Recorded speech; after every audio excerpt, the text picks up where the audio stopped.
he was quietly confident, had a bit of nerves to him, but he seemed like he knew what he was doing and had a plan, because he cannot stop talking. And it's great to see that, because, you know, it's hard to interview some of the young kids sometimes because they're so nervous. But when they talk for that much about how much they enjoy the track and just riding the bike in general, you know it's going to be a good weekend. Exactly, and we're surrounded. I mean, this location, you can't go wrong with it. Rowrah is always a pleasure to come here in the FAB-Racing Minibikes British Championship, but you move from a place like Ella Park where it was more flat, maybe it's more about exploiting the flat curbs that the track had and the surface.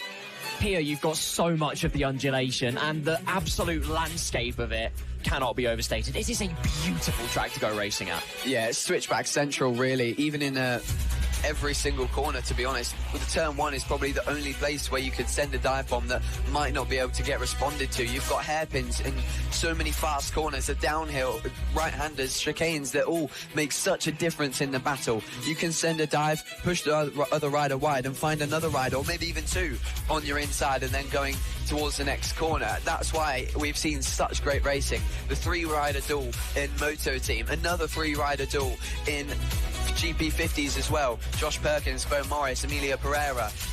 Bo Morris is another person who'll be looking to make some big ground up today after what was really a really unfortunate incident where he had to take avoiding action on a lapped rider and unfortunately got taken out of that fight for the win. But revved up just like Josh Perkins would be, as I said, and we're in for some really good battles, I think. Absolutely we are.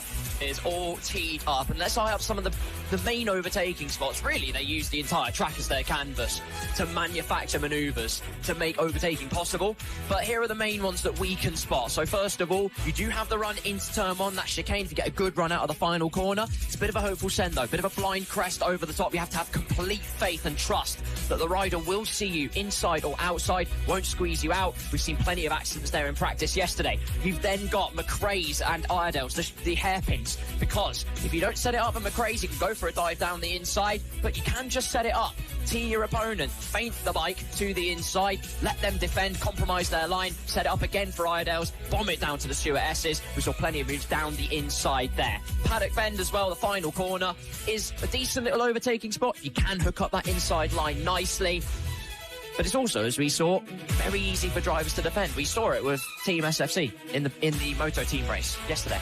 Yeah, defence is a really important skill that you need to have here to race at Rowrah. Into that last corner, there's so many different lines you can take to either set up the run onto the straight or diving up the inside. But that, again, is one of those corners where you can send it to the inside and you can be as late on the brakes as you want, but you can easily put yourself out wide and in the worst position to get the run to the line. While it's quite a long straight, the line is quite a ways back on it, and so you haven't got much opportunity for mistakes. In that last corner, you've got to get it absolutely perfect. We saw quite a few times that there was moments of getting the run to the line. Jamie King and Ben Simpson in the battle for third yesterday in pit bike 140 saw Jamie King go around the outside of him and onto the grass to miss out by 0.06 of a second. And of course, Moto Team now about to get going on their last warm-up session, the last warm-up session of the weekend before we go racing. But yeah, again, setting up that final corner and then the straight after it is so crucial. But I think again we're going to see most of the moves toward the Stuart S's, because you get that run onto the straight. Make no mistake, you caught plenty of people out as well though, that final corner. Riley Paisley, who just finished the Mini GP70 combined with the Extreme 200 practice session, number 17, had a pretty hefty crash out of the final corner into the barrier. Luckily, completely fine. Bike is all fixed. Rider is reinvigorated and ready to go, which is wonderful news. Final practice session to go then. Moto teams are out onto the track, both the standard and the open class. And really that teed us up so well for the racing action we came to expect, because it was oh so close between Team SFC, Darren Anderson riding for them on the 133, and then Pandolfo on the number 8. So close, and it swapped the results as well. In race 1, SFC had the upper hand. It was Acme that took the advantage though in race 2. Yep, every single class has one person to say that they are definitely one to look out for, one that is looking for that extra result today and will go that extra mile, because maybe they're a wild card and they won't be at the next round, or they know that this is a really good track for them. So keep your eye on Matt Lindley, because he is going to go all out to interrupt that championship battle between SFC and Acme Racing and make as big of a problem as he can for their battle in the race. But another person as well that we were surprised to see so high up was Thomas Dudson, playing down his chances. Not a fan of this track, not a fan of the next one or the next one either, and was sort of, again, putting away his chances of taking the standard title. But lo and behold, in yesterday's race, took his first standard win of the season and is now top of the session already. And took his second standard win by extension in race number 2, getting the move on Ivano Di Francesco. He's currently P8 in the warm-up, Dudson is currently 13 thousandths fastest in the warm-up. So he's carrying that confidence very nicely indeed. Just to, again, inform you, ladies and gentlemen, we have the AC40s out after this first practice session. Make sure you stay for that, because we have the pros first, the rookies second, and the inters going third. Make sure, if you just tuned in, share the stream around. Pop a comment in. Who are you supporting out there on track today? We would love to hear it. Whilst we're on the subject of the AC40s, we do have to issue I'll call it an apology, but also a slight correction on AC40s. During that race, it was a hotly contested battle between Logan Paisley, who went on to win that first race of the class, and then championship leader at the time, Austin Baton. We suspected it might have been traffic he was caught up in. Not actually the case. We have received clarification. His engine went bang. Mechanical gremlins put pay to what could have been a fantastic result. Yeah, unfortunately the poor kid just had that issue, and it just continued to deteriorate through the race, and every lap unfortunately just getting slower as the bike struggled to keep up. And yeah, that is some big points lost for Austin Baton, a big shame. But today he'll be revved up and ready to go. Again, every class there's someone to say that can definitely put in the extra effort and has that extra drive now to fix anything that happened yesterday, because he had so much promise in that race, and I think we could see really good battle between himself and Logan Paisley to see who'll be leading the championship coming out of this round. Absolutely. Sort of dynamic as well between them, where Logan Paisley did take the lead at the sunny bend, penultimate corner essentially, before the paddock bend, and then suddenly Austin switched up gears. He managed to reinvigorate himself, find the pace and really close in, mount the pressure, mount the offensive, and then the bike gives up on you. It's the worst possible feeling, because well, it's the worst, and it's also not the worst, because it's the worst you lost the race ultimately because your bike let you down. It's also not the worst because you know it wasn't in your control. You know you had the pace. All you've got to pray for is the bike stays with you. Yeah, exactly that. And to be fair to him, he did a pretty decent job to continue on going and to take home the points rather than give up. Like some kids would stop on the track and, you know, maybe start crying, getting a little bit aggravated with their machine. But that's the way of a champion, a championship contender in the form of Austin Bates, and he kept at it and took home the important points across the line and didn't get too frustrated with it. I'm sure he was very frustrated. There's plenty of opportunities today and plenty more races to come after that. So the championship far from over for many riders at that point. The Inter's a very vast class of championship contenders. Albie Stone is another one who missed round 1 but has still been on the charge recently, who looking to close that gap of around 60 points to now Logan Paisley, the new championship leader. So we'll have to wait and see how that unfolds today. But make sure you tune in and remain tuned in for the whole day. But of course, in the lunch break, we'll have that paddock walk that I did on Friday to get some words off the riders over the week, before the weekend, and hear what their plan is for the rest of the season. Be great and valuable insight as well from each of the riders, how they approach it, where their mindset is at. And I'd advise you to stay tuned for another reason. Moto team, currently the gap in the warm-up between Acme Racing and SFC in P2, 9 thousandths of a second.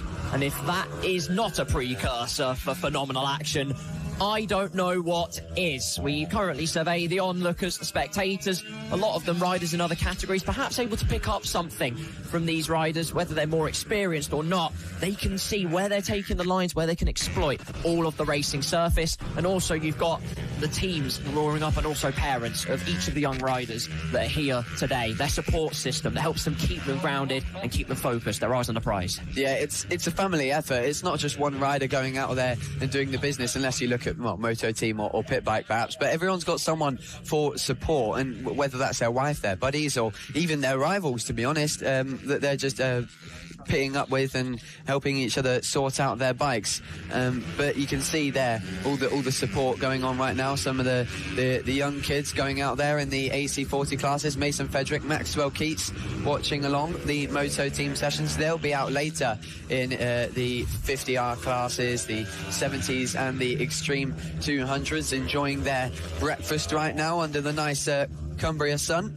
But we'll have to wait for their races to come along later. But Mason Frederick, I can imagine, yeah, as usual, confident as ever going into today. Complete energisation, ladies and gentlemen. Any guesses? Pure sugar. That was a good guess from you. Well done. Just surveying before the tension can finally reach the top, and then we go racing. 3 minutes of this final warm-up session to go. Acme still lead SFC by 9 thousandths. Paul Kelly in P3 ahead of Matt Lindley, who is 48 thousandths off of him. Paul Kelly doing well in the Moto Team standard class. We've got to remember the track's going to ramp up as well. The issue yesterday was that there was actually still moisture carried over on the track, made it very, very tricky conditions initially. This is now all about the temperature. It's colder. As the day comes on, the track will warm up. They will find that same level of confidence growing and boost as they did yesterday. Yeah, the track experience is there now, and they've got the feeling ready. But everything makes a difference here at Rowrah. All the different conditions, as you said, temperatures, and, you know, all the lap times that they got down in warm-ups. It's crucial warm-up. While we might not see the most competitive lap times, it is all about understanding that feeling, staying calm, making sure you don't crash, because you've got about an hour into your racing. Absolutely right. Here we go. Again, just zooming out, view the aesthetics, ladies and gentlemen. Here at the Cumbria Kart Racing Club. However, we swapped 4 wheels for 2. And the thrill could never be higher, quite frankly. All the adrenaline surging through each of these young riders' veins. The speed is, quite frankly, unparalleled. I'll echo what I said yesterday in terms of you just cannot believe how fast they are as they just roar past you. It's scarcely believable, practically, because the power-to-rate ratio is so huge. The bikes are so light. The riders don't add that much to it, and then they just go. It's an instant delivery. Yeah, it's a true honour to see people come to the FAB paddock for the first time, like yourself, Carl, and get a real realisation to how talented these kids are at such a young age. And it's a bit of a wake-up call to realise, like, wow, this is a professional championship. These kids are motorcycle racers. They're not just out there having fun, you know, going around a little track on their motorbikes. They're not here for some public karting sessions. They're here to race, they're here to win, and here to build a future. Absolutely. Some will shoot for the stars. Others, maybe that's not the ultimate goal, but that does not matter. It's all about maybe not motorcycle lessons, but also life lessons, discipline, resilience, getting back up when you fall down, knowing that it's okay to make mistakes, but also it's important that you learn from them. We survey the dummy grid in a few moments' time, and by that I mean just over a minute's time. You'll see the AC40 Pro class, brought to you by 2 Clicks Out, making their way to that dummy grid, and then Sunday's superlative action can truly begin. Yeah, we can't wait. Moto team, such an amazing class with only 30 seconds to go. Make sure you share around the stream, help get the views up and get the appreciation for all this young talent out there this weekend. Of course, right now it's not overly the young talent, but rather the enjoyment of Moto Team, the cheapest racing class in the country. And if you want to get an opportunity here in Moto Team, go find out more details on the FAB-Racing website. We want to see you next time out at Three Sisters and challenging maybe the top 3 of Matt Lindley, Team Acme Racing and SFC. It would be lovely to see it because, you know, the more the merrier. And more to the point, 2 rounds to go when we head to Three Sisters.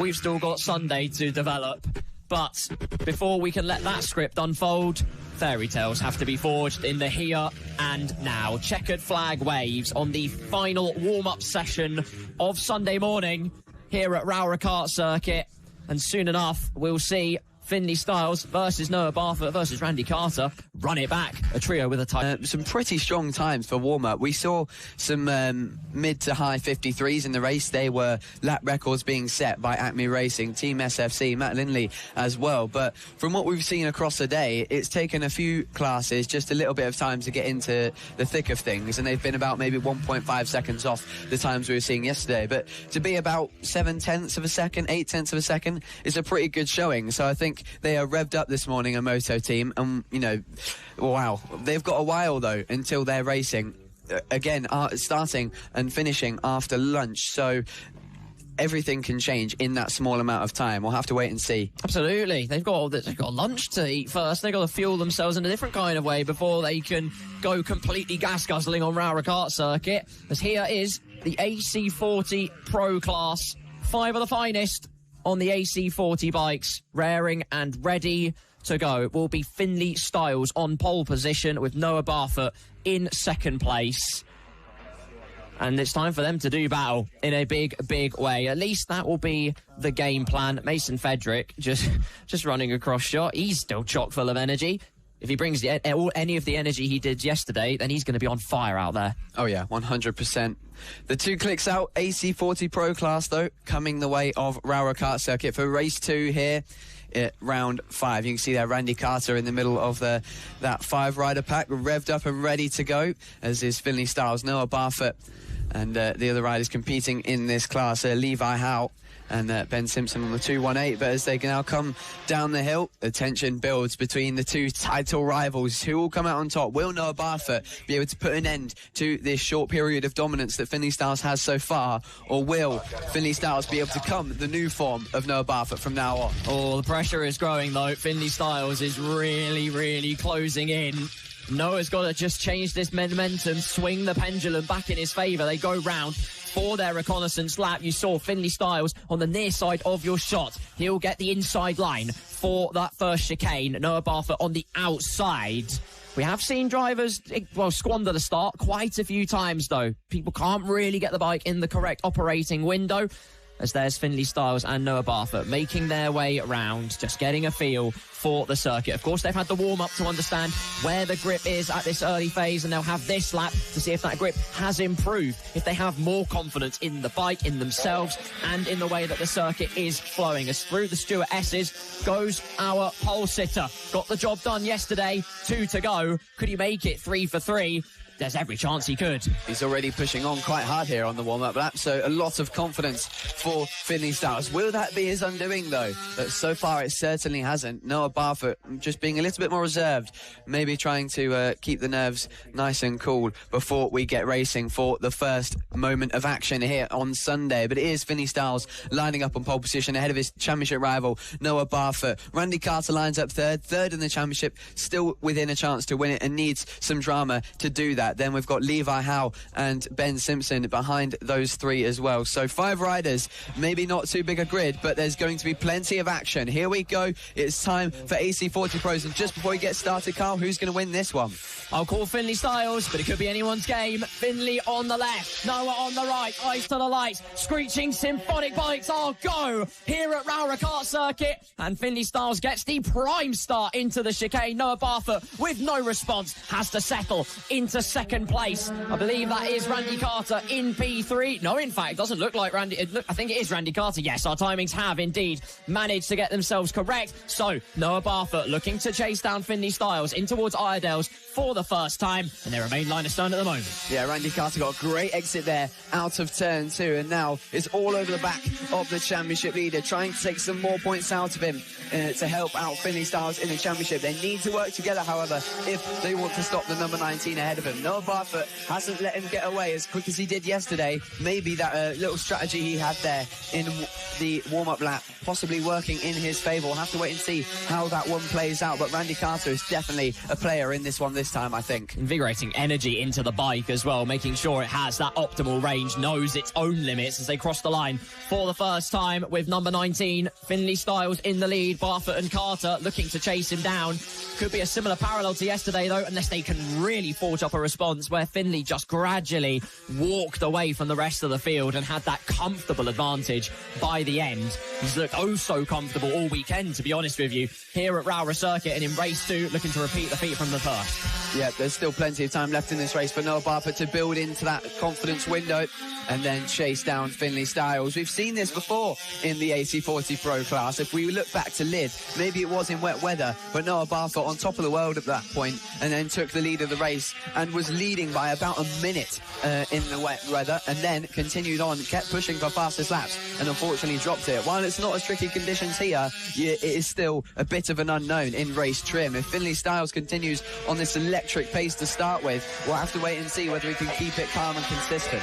55.720 from the race leader. Barfoot being pressured by Carter, who's finding an advantage in the chicane, closing in and just looking for it. Barfoot opting for a narrower line through the McRae's hairpin. Carter choosing that wider, more gradual line.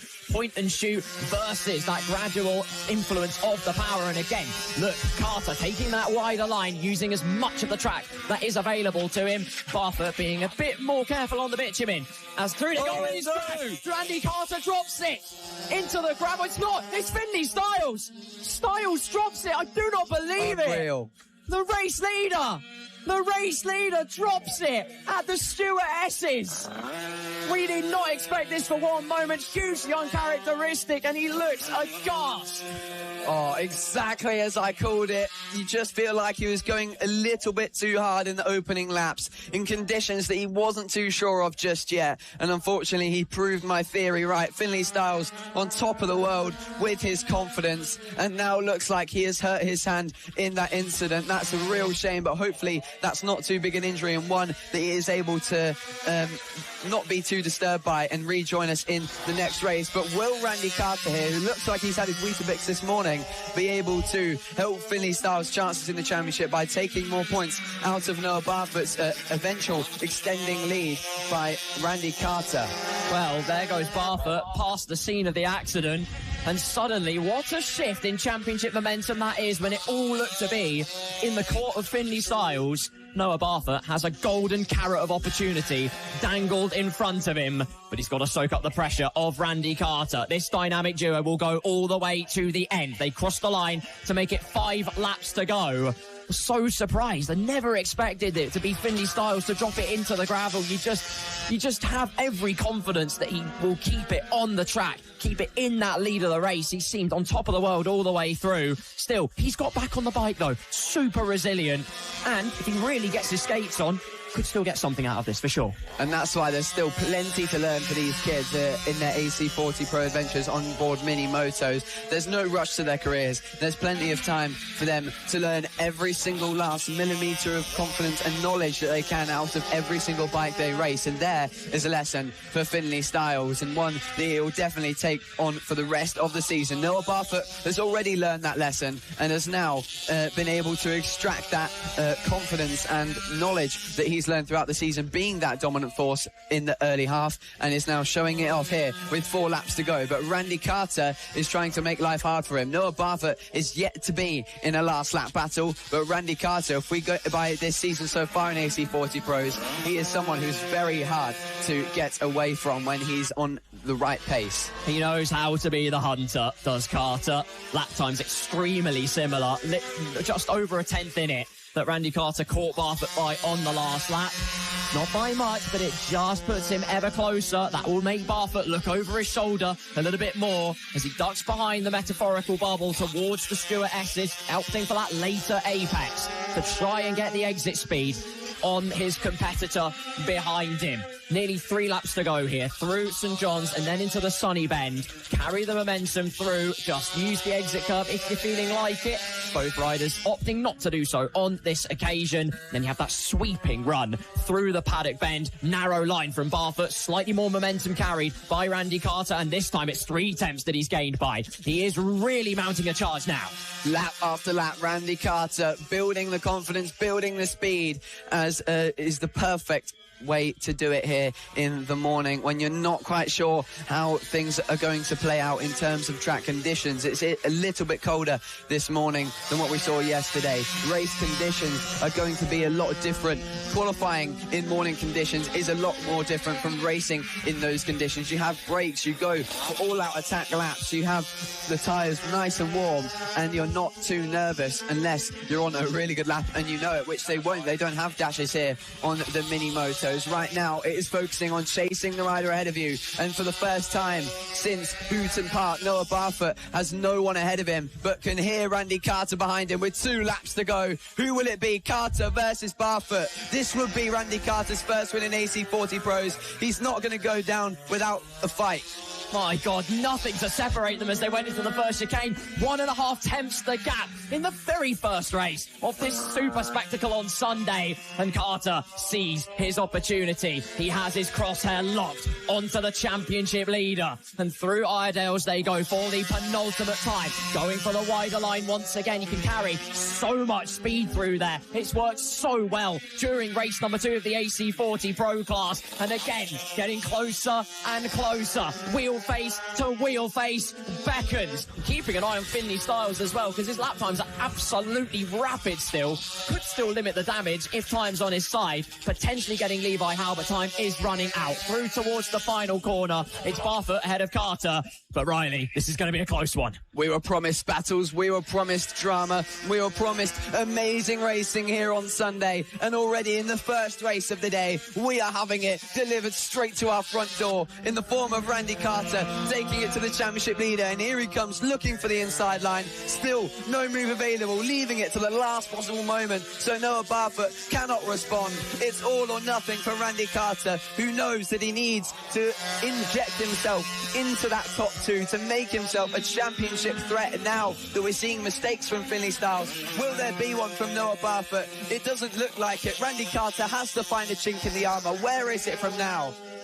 Through towards the final corners. Barfoot looking over his shoulder all the while, feeling the pressure mounting, but he's just going to soak it up as much as possible. A couple more corners, that's all he needs to do. Carter getting closer and closer. It could still be a photo finish in the very first race. Traffic just ahead. Barfoot with the line in sight. Carter just chasing and chasing, but Barfoot wins race number 2 in the AC40 Pro class. Less than a tenth to separate them. My God, did Carter charge him down, but it just was not to be. Ben Simpson rounds out the podium meanwhile. It's going to be a long old wait until he crosses the line. But wow, the top 2, Titanic again. Yep, Noah Barfoot is back in dominant fashion. Will this be carried on for the rest of the season, or will Finley Styles be able to respond, learn from that mistake, and carry on in race 3? It was a 55.6 on the final lap. An incredible lap time from the man second in the championship. The young man who is now got everything to respond. Noah Barfoot extends his championship lead, undoes the damage done in the last 2 rounds, and says, well, how about that, Finley Styles? Looks like I'm back. The number 36 continuing his run, and it looks like Randy Carter so happy and celebrating that second place and how close he was to the win. He accidentally turned the bike off, getting it started nice and well, had his practice on the lawnmower clearly, and getting now back to the pits to celebrate that second place. A fantastic effort that we hope will mount into a better race win challenge in race 3. Indeed. Just to clarify the running order for the final time, Noah Barfoot wins the AC40 Pro race number 2. Randy Carter in P2, Ben Simpson rounds out the podium, Levi Howe, and then Finley Styles in 5th. But did get the fastest lap at the end. Drama in the Pro class, but now it's time for a field chock full of excitement. We're off to the AC40 rookies. We start with the bottom class in FAB-Racing, but it's certainly nowhere near the bottom of At the Action here, with one of the biggest grids in the paddock and the most daring young riders looking to kick off their career in FAB-Racing and through motorcycle racing in general. At the front there, you can see Vinnie Glossop on the number 61, the white helmet, lining up alongside Bobby Baker in the yellow and black as well. Those two are the biggest rivals to try and thwart the efforts of Eros Garrett, who has been sublime all season long. But let's see what can happen then in the AC40 Rookies Grassroots to Grand Prix Race 2. Well, it was the Eros Garrett show yesterday. Held the lead and stayed there and simply waltzed away from the rest of the field. A delightful dance that sees him firmly in control of, well, let's call it the motivation of dominance inside the AC40 rookies. Not necessarily a championship per se, but either way, it's bragging rights. Who cares? If you win, you're a winner. And that's what the number 84 has been oh so good at. Lining up on pole position, has the inside line at his disposal. Rinse and repeat what you did in race 1, and sky's the limit for the man bestowed with a name from the gods. Yeah, definitely. And, well, a heavenly performance so far this season from Eros Garrett. Let's see if he can repeat it today with a victory yesterday in race 1. But Bobby Baker looking revved up there, second on the grid, looking to make it a harder challenge for him. They've had battles between them, the two of them, all the way through the last couple rounds of Houghton Park, Ella Park, Silverstone. The Junior British Grand Prix, of course, was an exhibition event. But nonetheless, while it was an exhibition event, it was an extra incredible battle between them two and Vinnie Glossop as well. Keep an eye out for Vinnie Glossop, who might just be a bit of a wild card in this one and trying to get his name in the middle of that battle. He's been amazing over the last couple of rounds. You may have heard us at Ella Park so surprised by his amazing rise in performance. He'd been really struggling in the first half of the season and then came to Ella Park and it was like a whole new Vinnie Glossop, and he is now consistently running at the front, and hopefully it continues for the rest of the season. I hope so too. Some serious determination on Vinnie Glossop. I think he's at the front of this little formation lap queue, as it were, just stating a signal of intent, a smoke signal, a warning sign to the likes of Eros Garrett and Bobby Baker to say, I will try and steal a march on you from third position. Don't get any funny ideas. However, that just means Eros Garrett can place his bike in front of Vinnie Glossop, potentially, depending on his parking manoeuvrability skills. We shall soon find out. Towards the grid we go, and watch to the left-hand side. That's where Eros Garrett will be on pole position and predictably parks right in front of the line Vinnie Glossop wanted to take, which, to be fair, if I was Eros Garrett, I would do as well. Bobby Baker on the right-hand side. And let battle commence. A grid chock full of absolute entertainment. And it's all about that run down to turn 1. They wait for the riders to line up, the flag will fall, and then it will be laser focus on the lights.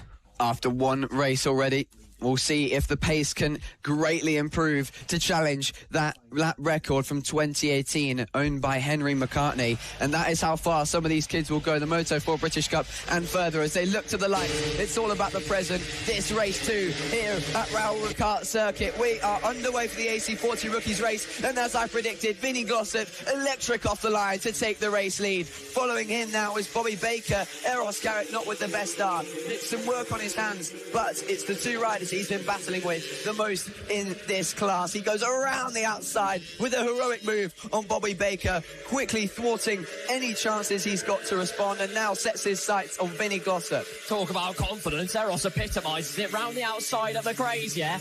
Absolutely ridiculous. Didn't matter that he was parked in front of Vinnie Glossop. Vinnie just sailed on round him. Eros just a bit slow to react to the start signal. Doesn't matter. He's going to try the outside again. Maybe switch back out of the Stuart S's. Going to have to bide his time, though. That is Glossop shutting the door on that opportunity for the 84. Round the outside of St John's, you say. Look at the bravery on the brakes. And Eros Garrett riding the crest of a wave. And it's a wash. It's an absolute whitewash of all the competitors. He's back into the lead in convincing fashion.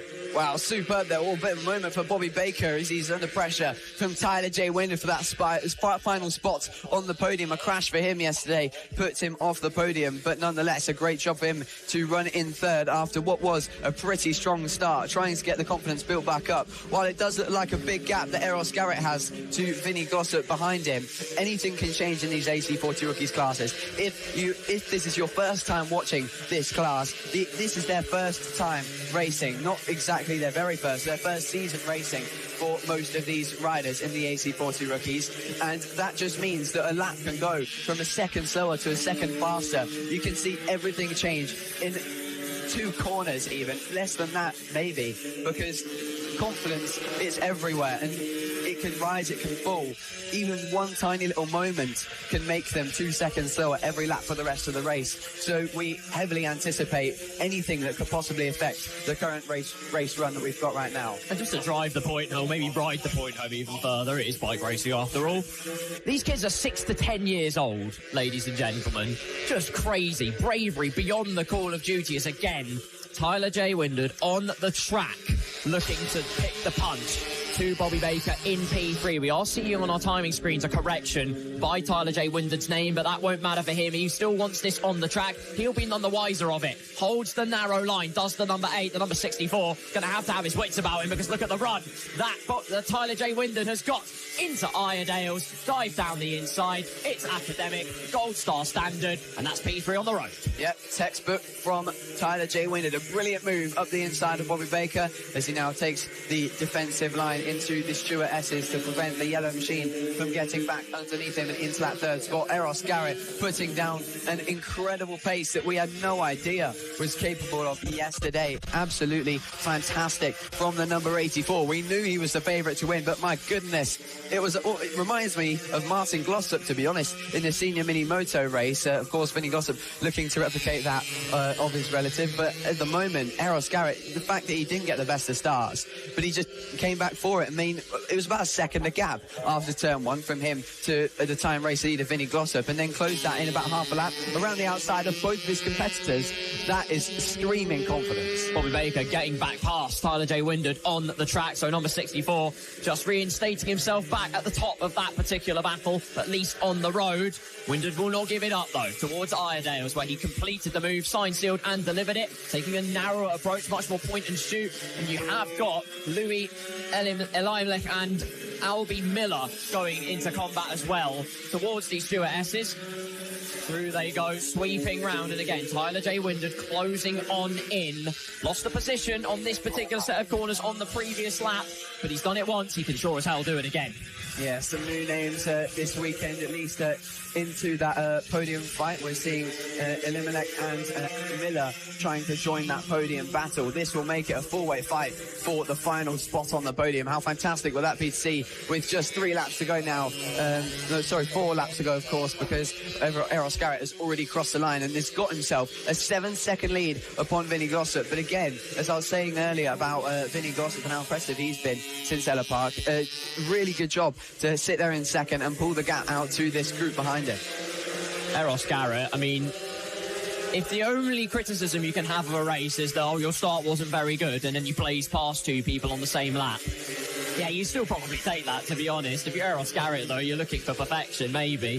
Who knows? That's just the way that some of these riders are built different. As again, the number 8, Windard, looking to the inside. Baker has all the answers, though.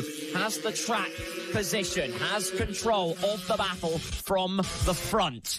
P3 on the road, of course. We've still got that time correction, which puts Windard down on our timing screens, down to P12. Not that he'll care, he'll still go for it. Not that he's even aware of the situation. You've got Louis Elimelech and Albie Miller going hammer and tong as well, and Miller getting very close towards the paddock bend, holding the narrower line, same as what Windard is doing. You can see Elimelech in the right-hand side of your picture, covers off that inside line into the chicane. Important that she keeps it. Yes, you can try and go for a hopeful dive, but you never want to invite it. Crucial corner speed, the absolutely the most important, in fact, ingredients to craft an overtake here in the AC40 rookies class. Of course, these bikes just slightly slower than that of the Inters and Pros, with a tighter exhaust restriction, which allows them to use less power, which teaches the kids to take those wide lines rather than darting right to the inside. And that is what teaching these amazing, amazing kids to have such incredible racecraft. And that's what we're seeing here. Tyler J. Windard trying to take those wide lines, but Bobby Baker putting it to the inside, making his bike slower than it would be on a general qualifying lap, but it doesn't allow Tyler J. Windard through. Yeah, credit to the AC40 rookies, every single one of them doing an excellent effort out there on Rowrah Kart Circuit. We have 2 laps to go here of this race, and Eros Garrett has checked out. I don't think that's a surprise, maybe, but he's 10 seconds ahead, just stretching his legs, stretching the advantage, nearly 2 seconds faster on that previous lap.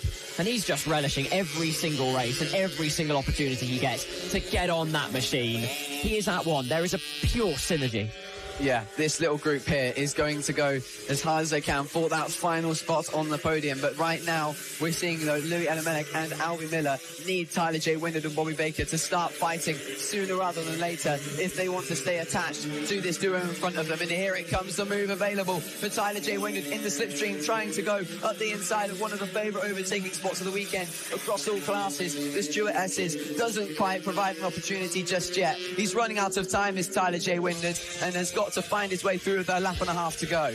Towards the St John's Bend and then the Sunny Bend, there you go. Slaloming on through, wide line taken by Wyndham. Again, like you say, optimising the exit to make the most of the machine that they have underneath them. Whilst all of that is happening, Eros Garrett is making his way through McRae's hairpin for the final time in race number 2. Not that we've had much to talk about with Eros Garrett, to be honest with you, but that's just a mark of how dominant he has been once again. 11.4 seconds out in front, comfortably the fastest rider of the race. Vinny Glosser will still be very happy with a P2 result, make no mistake about that. Eros Garrett just in a different realm. Won't tempt anything yet. We saw it happen with Finley Styles in the AC40 Pros, so we'll just hold our breath. But it looks like Eros has it under control. Yes, certainly a young rider who's made his qualification for the AC40 into classes for sure. It's definitely on his CV now that he's got enough wins to his name in the rookies to make the step up. But we'll see what lies ahead of him for the future, as it looks like he's soon to come across the line. This is Vinny Glossop in second place. Eros Garrett 11 seconds ahead, and now he's crossed the line though with an amazing performance though. Eros Garrett, you just can't take it away from him, can you? It's incredible what he's doing. He wins then race 2 and takes the double so far here at FAB-Racing at Rowrah. One more race for these rookies, but it looks like Tyler J. Wyndham got the advantage of Bobby Baker at the end of it. In fact, across the line, it was a different story. When they came to the line, it looked like something else had happened. It looked like Tyler J. Wyndham got that, but I think something happened there between Bobby Baker and Tyler J. Wyndham, and it now means Bobby Baker lands third ahead of Louis Elimelech, Albie Miller, and Tyler J. Wyndham ending up 6th. But clearly, yeah, an action-packed final lap for them. But Eros Garrett, amazing. There's not much advice you could give to him on how he could improve here in the AC40 rookies class. Maybe a better start, but in the end it didn't really matter. A 13-second gap across the line. The unstoppable force is yet to meet an immovable object here in the MasterMac FAB-Racing Minibikes British Championships, the rookies class. Your winner, Eros Garrett. He's done it 2 for 2. So nice, he had to do it twice. And that is Vinny Glossop in P2, Bobby Baker in 3rd, Louis Elimelech in P4 with Albie Miller in 5th, Tyler J. Wyndham with a 10-second time correction next to his name, still came home P6. Brilliant effort. Then you have Alfie Spedding, Harley Spiller, Grayson Mills and Oscar Bond rounding out your top 10. Yeah, another electric race yet again. So much action to talk about throughout that race, whether it was the battle for third, the difficult start for Eros Garrett and how he responded after that, the moves he put on for it. There's only one more AC40 rookies class, at least for the race 2s, and it's going to be the best one, I think. And so, onto the AC40 Inters, ladies and gentlemen. This is set to be sensational. Brought to you by LS2 Helmets. And if it's anything like we saw yesterday, it's a firecracker fixture. Oakley Hipwell on pole position, still remaining with the qualifying order. That is unchanged. That is all the same, apart from Moto Team. So don't worry, we've got you on that front. Logan Paisley joins him on the front row and really stole a march in the championship fight, courtesy of a brilliant ride, but also because of mechanical problems for Austin Baton, who up until that point looked so strong. Yeah, exactly. Logan Paisley, he's the new championship leader, and Austin Baton has to respond now. He has to let Logan Paisley know that he is still a credible rival to his championship charge that has mounted in the last 2 rounds, of course, taking the triple Ella Park last time out in the official championship. Logan Paisley riding the crest of a wave. Keep your eye out for Albie Stone on the second row of the grid there, starting in 3rd. He is always an animal on the first lap, always sending the moves with the most confidence in the early laps. So he's going to make a difference, as he has so much this season in the championship fight. But we're going to have to wait and see who comes out on top as they get the warm-up lap underway. Oakley Hipwell is another name as well, who we have to look out for. Someone who hasn't quite been at the sharp end fighting for wins like Logan Paisley has all season, but here at Rowrah, turned a new leaf. Austin Baton repeating the fixture that he did yesterday, getting an electric getaway on this reconnaissance lap, but a quick full rundown of the grid for you, ladies and gents.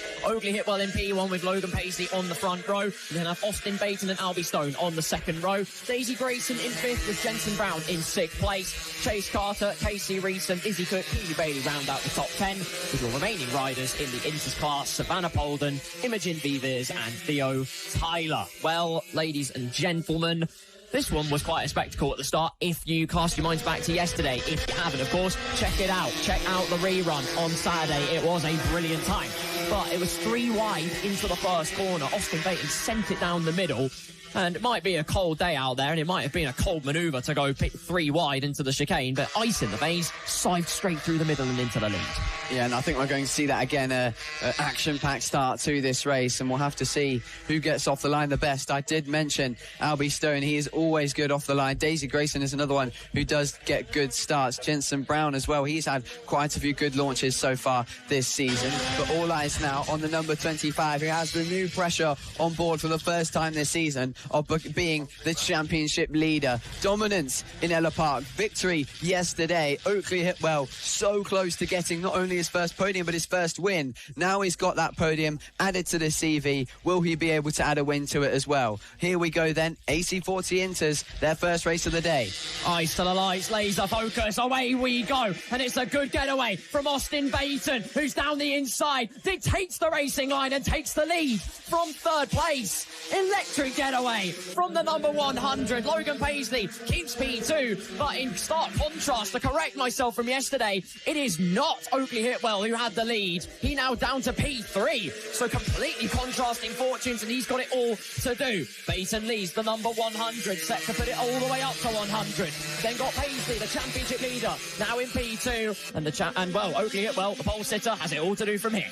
Yes, the driver or a young rider who knows he had the speed to do it and is now showing that off in fine fashion here in the AC40 Interclasses Race 2 by LS2 helmets. We're seeing Austin Baton putting in an early charge that looks like for now it's struggling to be responded to by Logan Paisley and Oakley Hitwell. As here comes Hitwell looking for the inside. That would have been a brave move into the last corner, but he sets himself up nicely for the run down the straight. Here he comes then in the slipstream, trying to find his way through into turn 1. No space just yet, but in my opinion, we'll have to wait and see how this race forms out. But Logan Paisley, one of the riders with the strongest pace out there. It might be better for Oakley Hitwell to sit on the back of him and see if they can use each other as slipstream to catch Austin Baton. Yes, Baton just trying to get away as much as he possibly can.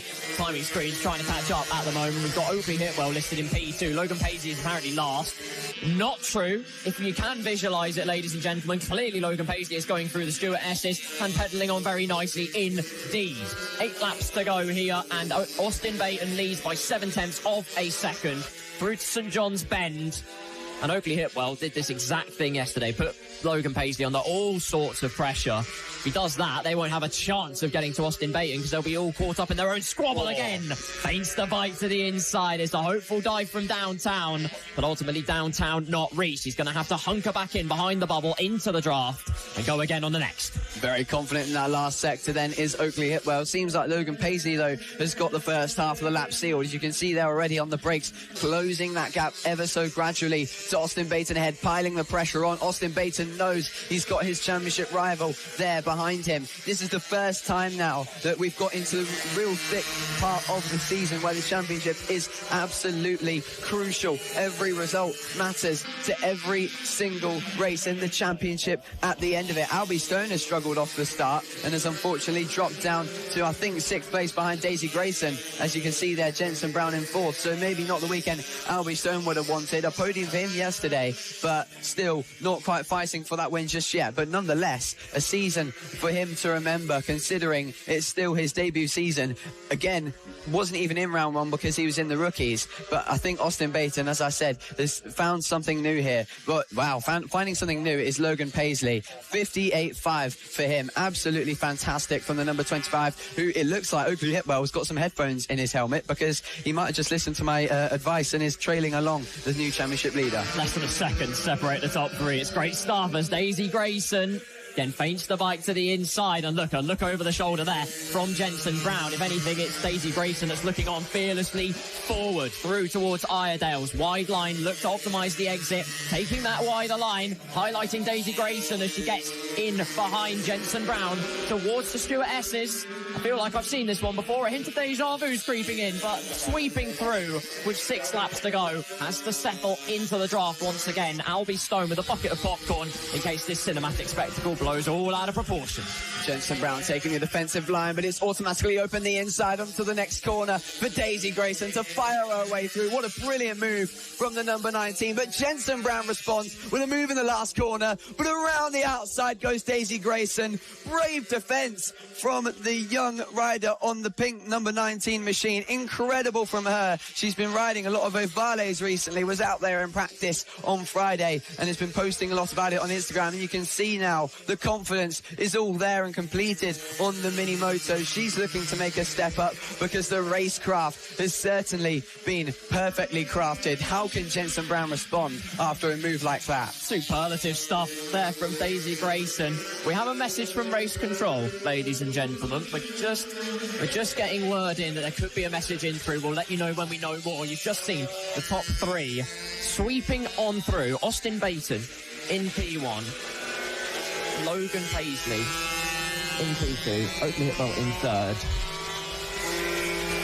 And we're getting confirmation in from the rookies race, and this will be great news for Tyler J. Wyndham, who can start jumping for joy.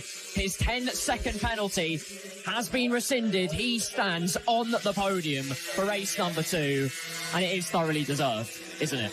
Yeah, well, I'm glad to hear that because I know I'm not going crazy. I thought I saw him cross the line then. It's great to hear that for Tyler J. Wyndham. A good effort for him there to fight alongside Bobby Baker on that last lap then. But 4 laps to go, and we're currently watching this battle for 4th place. This will be a great ride for Daisy Grayson. Every race improving, getting the confidence back after that collarbone break, and will soon be attacking the podium and the race lead like she was in the first half of the season. But right now, Austin Baton responding to that speed laid down by Logan Paisley, setting a 58.5 on that last lap, a new fastest lap, and trying to bring out the gap, break Logan Paisley's spirits, and let him know that this championship is not his by a long shot. Fastest rider of the race on that, well, the penultimate, the previous lap was Austin Baton. Words. Logan Paisley does respond though, gets time in a couple of tenths quicker, gap down to just below half a second. Number 25 would like to look forwards, however, he's got an annoying Oakley Hitwell that he just cannot shake off. The number 74 piling on all kinds of unwanted pressure through Iredale's corner, holding that narrow exit, some traffic up ahead that they've got to navigate. Austin Baton gets past 1 and gets past 2 with a fateful lunge down the inside, and great stuff there from the number 100. But look who's been caught up. That's Oakley Hitwell. Caught up in the traffic, falls down on the low side, gets up to the bike, and look, the frustration is all too clear to see. Plummets down the pecking order in an instant. What a shame for Oakley Hitwell, who was having the ride of his season. Devastation for the number 74, who thankfully will have another opportunity later on. But let's see how he comes back from this and converts that drive and misfortune into some vengeful pace. As Albie Stone there, he's turned into the pits. I don't know what happened there for Albie Stone. A little bit of brain fade as perhaps just thinking the wrong way and went to dive into the pits. It's an easy mistake to have when you're such a young rider and in the flow of things. And I imagine all that incident with the riders, that lap rider and Oakley Hitwell, maybe just had him think it was a red flag and went and pulled into the pits, and then soon realised the mistake he made. You can see there the disappointment. What a shame for Albie Stone. He'll be back out in race 3 and more motivated than ever to get back out there. But that's 2 riders key to this championship fight that have unfortunately dropped out of this race. Yeah, the young riders all wear their heart on their sleeve, which is great to see. They always put every single ounce of being into their craft. But you see things like that and your heart just breaks. There's nothing that Albie Stone could do either. I'm sure that they'll eventually understand that and they can get back on the bike, get it all set up for race number 3. Meanwhile, up at the front, look at this.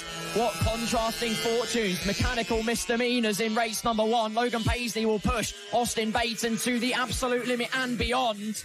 But now the championship chaser will see the ball back in his court. What a way to swing the momentum back. It's just to go through and scale these final few corners through the right-hander of the Stewart-S's, and then you cascade down the hill. You can see just a lift over the crest through that tiny left kink, and then St John's and Sunny Bend await. And after all of the pain from yesterday, through the final corner, the number 100 will arrive, and it will be Ascension for Austin Baton, who beats his championship rival and takes race number 2 at Rowrah Kart Circuit. Paisley got the fastest lap on the last lap, but still, the number 100 reigns supreme. You wait an absolute age for Jensen Brown, who looks to have got back ahead of Daisy Grayson. What will the order be as they cross? It's Jensen Brown who takes the final podium position by 64 thousandths of a second. Nothing to separate them there. Austin Baton is back, and he is back in the championship fight. That was nothing more than a small issue that he suffered yesterday, and he came to let us know that and let us know that it is going to be a different story today. What a ride from the young number 100 rider, as he lets Logan Paisley know as well that this title fight certainly not won just yet by Logan Paisley. Now, it does mean that Logan Paisley is still in the lead of the championship after his victory yesterday in race 1, but that is certainly a massively confidence boosting race for Austin Baton. With that lap of 58.5, so close to the fast lap of a 58.4 that Logan Paisley did on the last lap. Times that are hardly even separable between the two of them. 2/10 across the line as well. I think we're in for a great duel in the third race. Clarification, correction, cut-through victory. Austin Baton wins the AC40 Inters class race number 2 here at Rowrah. 3/10 just under ahead of Logan Paisley, the number 25. Jensen Brown takes the final spot on the rostrum, with Daisy Grayson not far behind us all. Chase Carter rounds out the top 5. Casey Reeson, Keely Bailey, Izzy Cook, Oakley Hitwell, then P9 in the end after that collision, and then Savannah Polden rounds out the top 10. Sensational spectacle in the Inters class, and you better believe it's nowhere near done yet. Next up, it's Mini GP50R. We move to the medium-sized bikes here in the FAB-Racing paddock. This is the middle part of the young riders' careers when they make the step off the mini motos, learning geared bikes and learning the craft of true motorcycle racing. It's a lot harder to make overtakes on these big bikes, but we'll have to wait and see who will be daring enough. And daring as everyone on this grid. Wow, Mason Frederick, you can't put it past him. Yet another win he's looking to add to the tally. But will something come under his radar to stop that from happening this time round? It really was the Mason Frederick show last time out. Completely dominant performance, similar to what we saw of himself, well, similar to what we saw of Finley Starr, Sebastian Gaslowski of yesterday.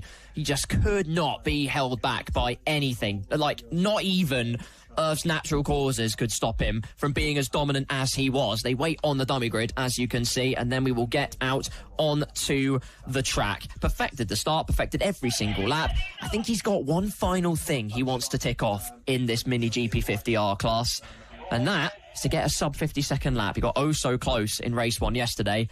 Could he do it today? He's already beaten Sebastian Gaslowski's lap record from last year, and now his only rival, at least in his own mind, is himself. He wants that 49. He was oh so close. We saw how hard he was pushing on the final lap of race 1 yesterday, and unfortunately some lap traffic got in the way and prevented him from setting that lap. Well, it might have been a send from the gods because of how hard he was pushing. You never know, it might have ended in a mistake, a rare mistake that we haven't seen yet from Mason Frederick, at least in the 50R class. He's had 1 or 2 tumbles in the Extreme 200s, but that's because, of course, difference in machinery makes for multiple different strengths at different tracks for different bikes, and that's where he pushes on even harder to try and make the difference. But right now, with equal machinery mostly, he is the only difference, and that is allowing him to clear off. Absolutely correct there. Absolutely correct indeed. Soon enough, they will get back out onto the track. We're just waiting for a moment here. Not sure the reason. It's just a tiny bit of delay in proceedings. Nothing else to report as we survey once again the glorious aesthetics in the background. You can see it surrounded by cliffs, encompassed with excellence, is the home of the Cumbria Kart Racing Club. That is Rowrah Circuit. And we're only a part of the way into Sunday's action, and we're seeing some interesting narratives develop, I think, and that being, well, obviously the key cliche is that anything can happen in bike racing, and it usually does. We were expecting Finley Styles to waltz off into Narnia and never be looking back, and suddenly he ends up low side in the gravel. Anything can happen. Even the very best here in FAB-Racing can be caught out. Yeah, I think this has been one of the most eventful rounds so far this season, and you can definitely tell that the tension is building upon the championship leaders, the championship challengers as well, and everyone competing for the best possible way to end the season. And now we're going to start to see who's better mentally. We've seen in the first half of the season who's the quickest, who's the strongest and the most consistent, but you know, the mental game is a whole other aspect to it. It's an extra skill that you need to be the best out there, and that might just invite some new contenders in for these final 3 rounds. Exactly, that's correct. And remember, of course, the track is still warming up all the time. As the day gets warmer, as the sun comes out and blazes down onto the bitumen, they'll be finding more and more grip, more and more trust in the bike. And maybe that's where some of their mindsets have been, hence why there's been a couple of mistakes creeping in early doors, that they do expect the grip to be a little bit more than it is, that they have more trust in the bike because they were in those optimal conditions yesterday, and now they've just got to rein it back in a tiny bit more. You act on 2 things. You either act on intellect or you act on intuition, and it's one of those things where you have a slight sprinkling of both mixed in. You have the intellect to know that the track is colder, but your intuition is you're just feeling the bike, you're feeling the wrist sliding around a little bit more. You've just got to rein it in. Precisely, and these middle classes here, when they get onto the geared bikes and have to think a lot more about their races, is where that intellect is crafted. And the intellect of Mason Frederick has been nothing short of sensational this season. And I think what's actually been the strongest part of him, in my opinion, has been how he's managed lap traffic, not just his speed and confidence and his ability to instantly get on the pace at lap 1, turn 1. It's more the fact that he's able to just be patient and structure his race and think about even more laps ahead of what he's currently doing, instead of rushing his way into what he's doing and getting out there to try and find his way through on the lap traffic. He stays patient and doesn't do anything too silly and make sure he's on the right line to get himself through safely. And that's really, really good to see in such a young rider. But it's something we see in so many riders in this class, because obviously they're experience now, some of them in this. Emilio Pereira comes to mind, Jensen Ansel as well, or some of them riding different things as well elsewhere, like BME or Mini GP. So that is also where they're crafting those talents, and Jensen Ansel is someone to look out for in this race. He's someone that builds as the weekend goes along. He's been Mason Frederick's closest competitor. You think back to Houghton Park, how strong he was there. Just a few mistakes that he had to iron out, and that might just be holding his pace back, but we'll have to wait and see how he goes against this one in race 2. Different conditions, it goes against some of the dominant riders. Finley Styles, as you said earlier, Carl, is a perfect example. Yeah, absolutely correct. And that's why you can never take anything for granted in motor racing, no matter what kind of discipline you are a part of. 2 wheels, 4 wheels, you've always got to have your wits about you out there.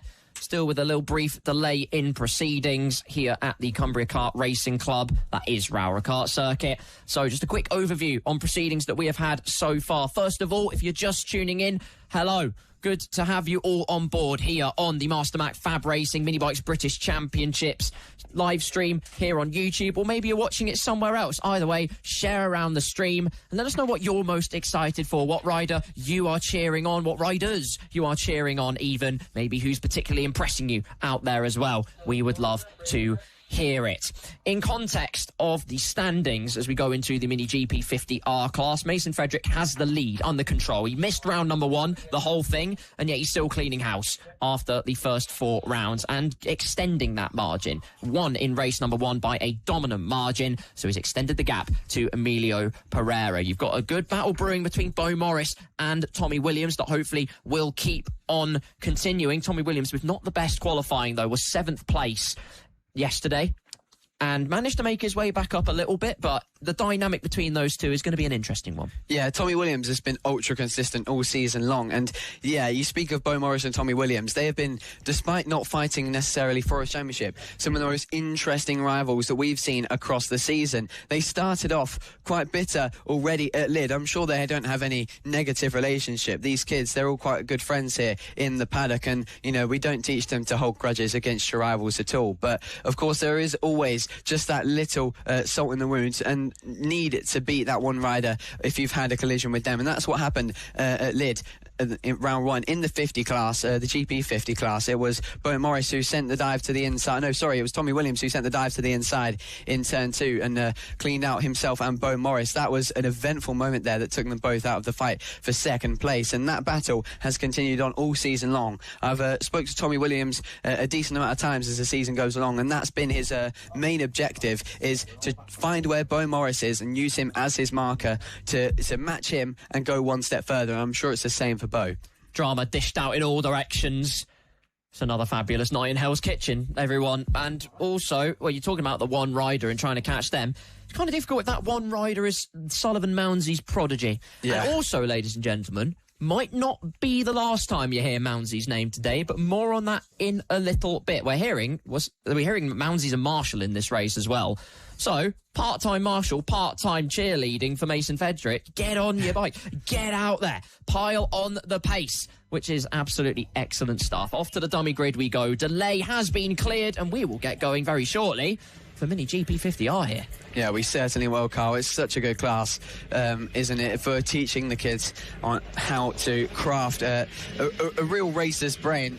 And a sensible one at that. And also, I think the best thing about having the ovales and metric kits mixed together, so far in the second half of the season, we've seen the ovales be considerably stronger at the tracks, suiting the tracks that we've been at a lot more than the metric kits, whereas the metric kits had the advantage, you have to say, maybe Clay Pigeon and definitely at Lid when Emilio Pereira took the triple at the opening round. And right now it teaches the kids that, you know, sometimes you don't have the best bike, but, you know, you can deal with that and look deeper into the places that you're weaker and try and extract more out of the places where the bike struggles against the others. And then you can also rely on that it's not your ability, it's the bike that is holding you back in some cases. And it's also something that can challenge you a little bit more as they get going for their warm-up lap.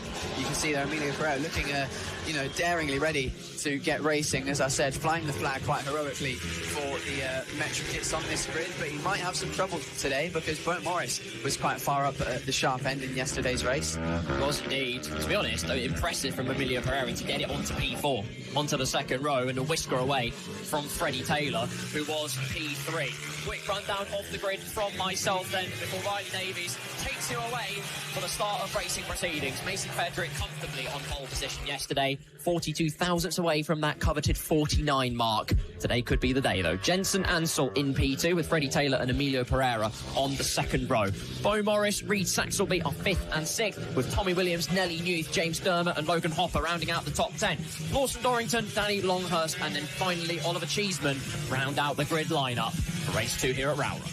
Yes, it is going to be another fantastic race for the podium, is what we've usually seen here in the 50R class. The battles for that final spot. Will Jensen Ansell be challenged by Pereira? I think Pereira, as I said, his closest rival might be Bo Morris there. You can see the white and red number 57 lining up on the third row of the grid. He finished 4th place yesterday, only 2.5 seconds behind Emilio Pereira, but again was amazing in that first half of the lap. Let's see then, because he's on the inside, he might just be able to get himself through. And the two strokes, you know, it's a fine line between a good start, a bad start and a sensational start. As you see there, Sullivan Mounsey on the left hand side getting ready to watch his young prodigy Mason Fedrick start from pole position. Will the number 50 then be able to command this class as he always does, or will he have more rivals on his plate than he expected? Here we go then, we are about to get racing in the 50 hours. The revs are high and they go away for race 2 in 50 hours. And what a start from Jensen Ansell. The number 22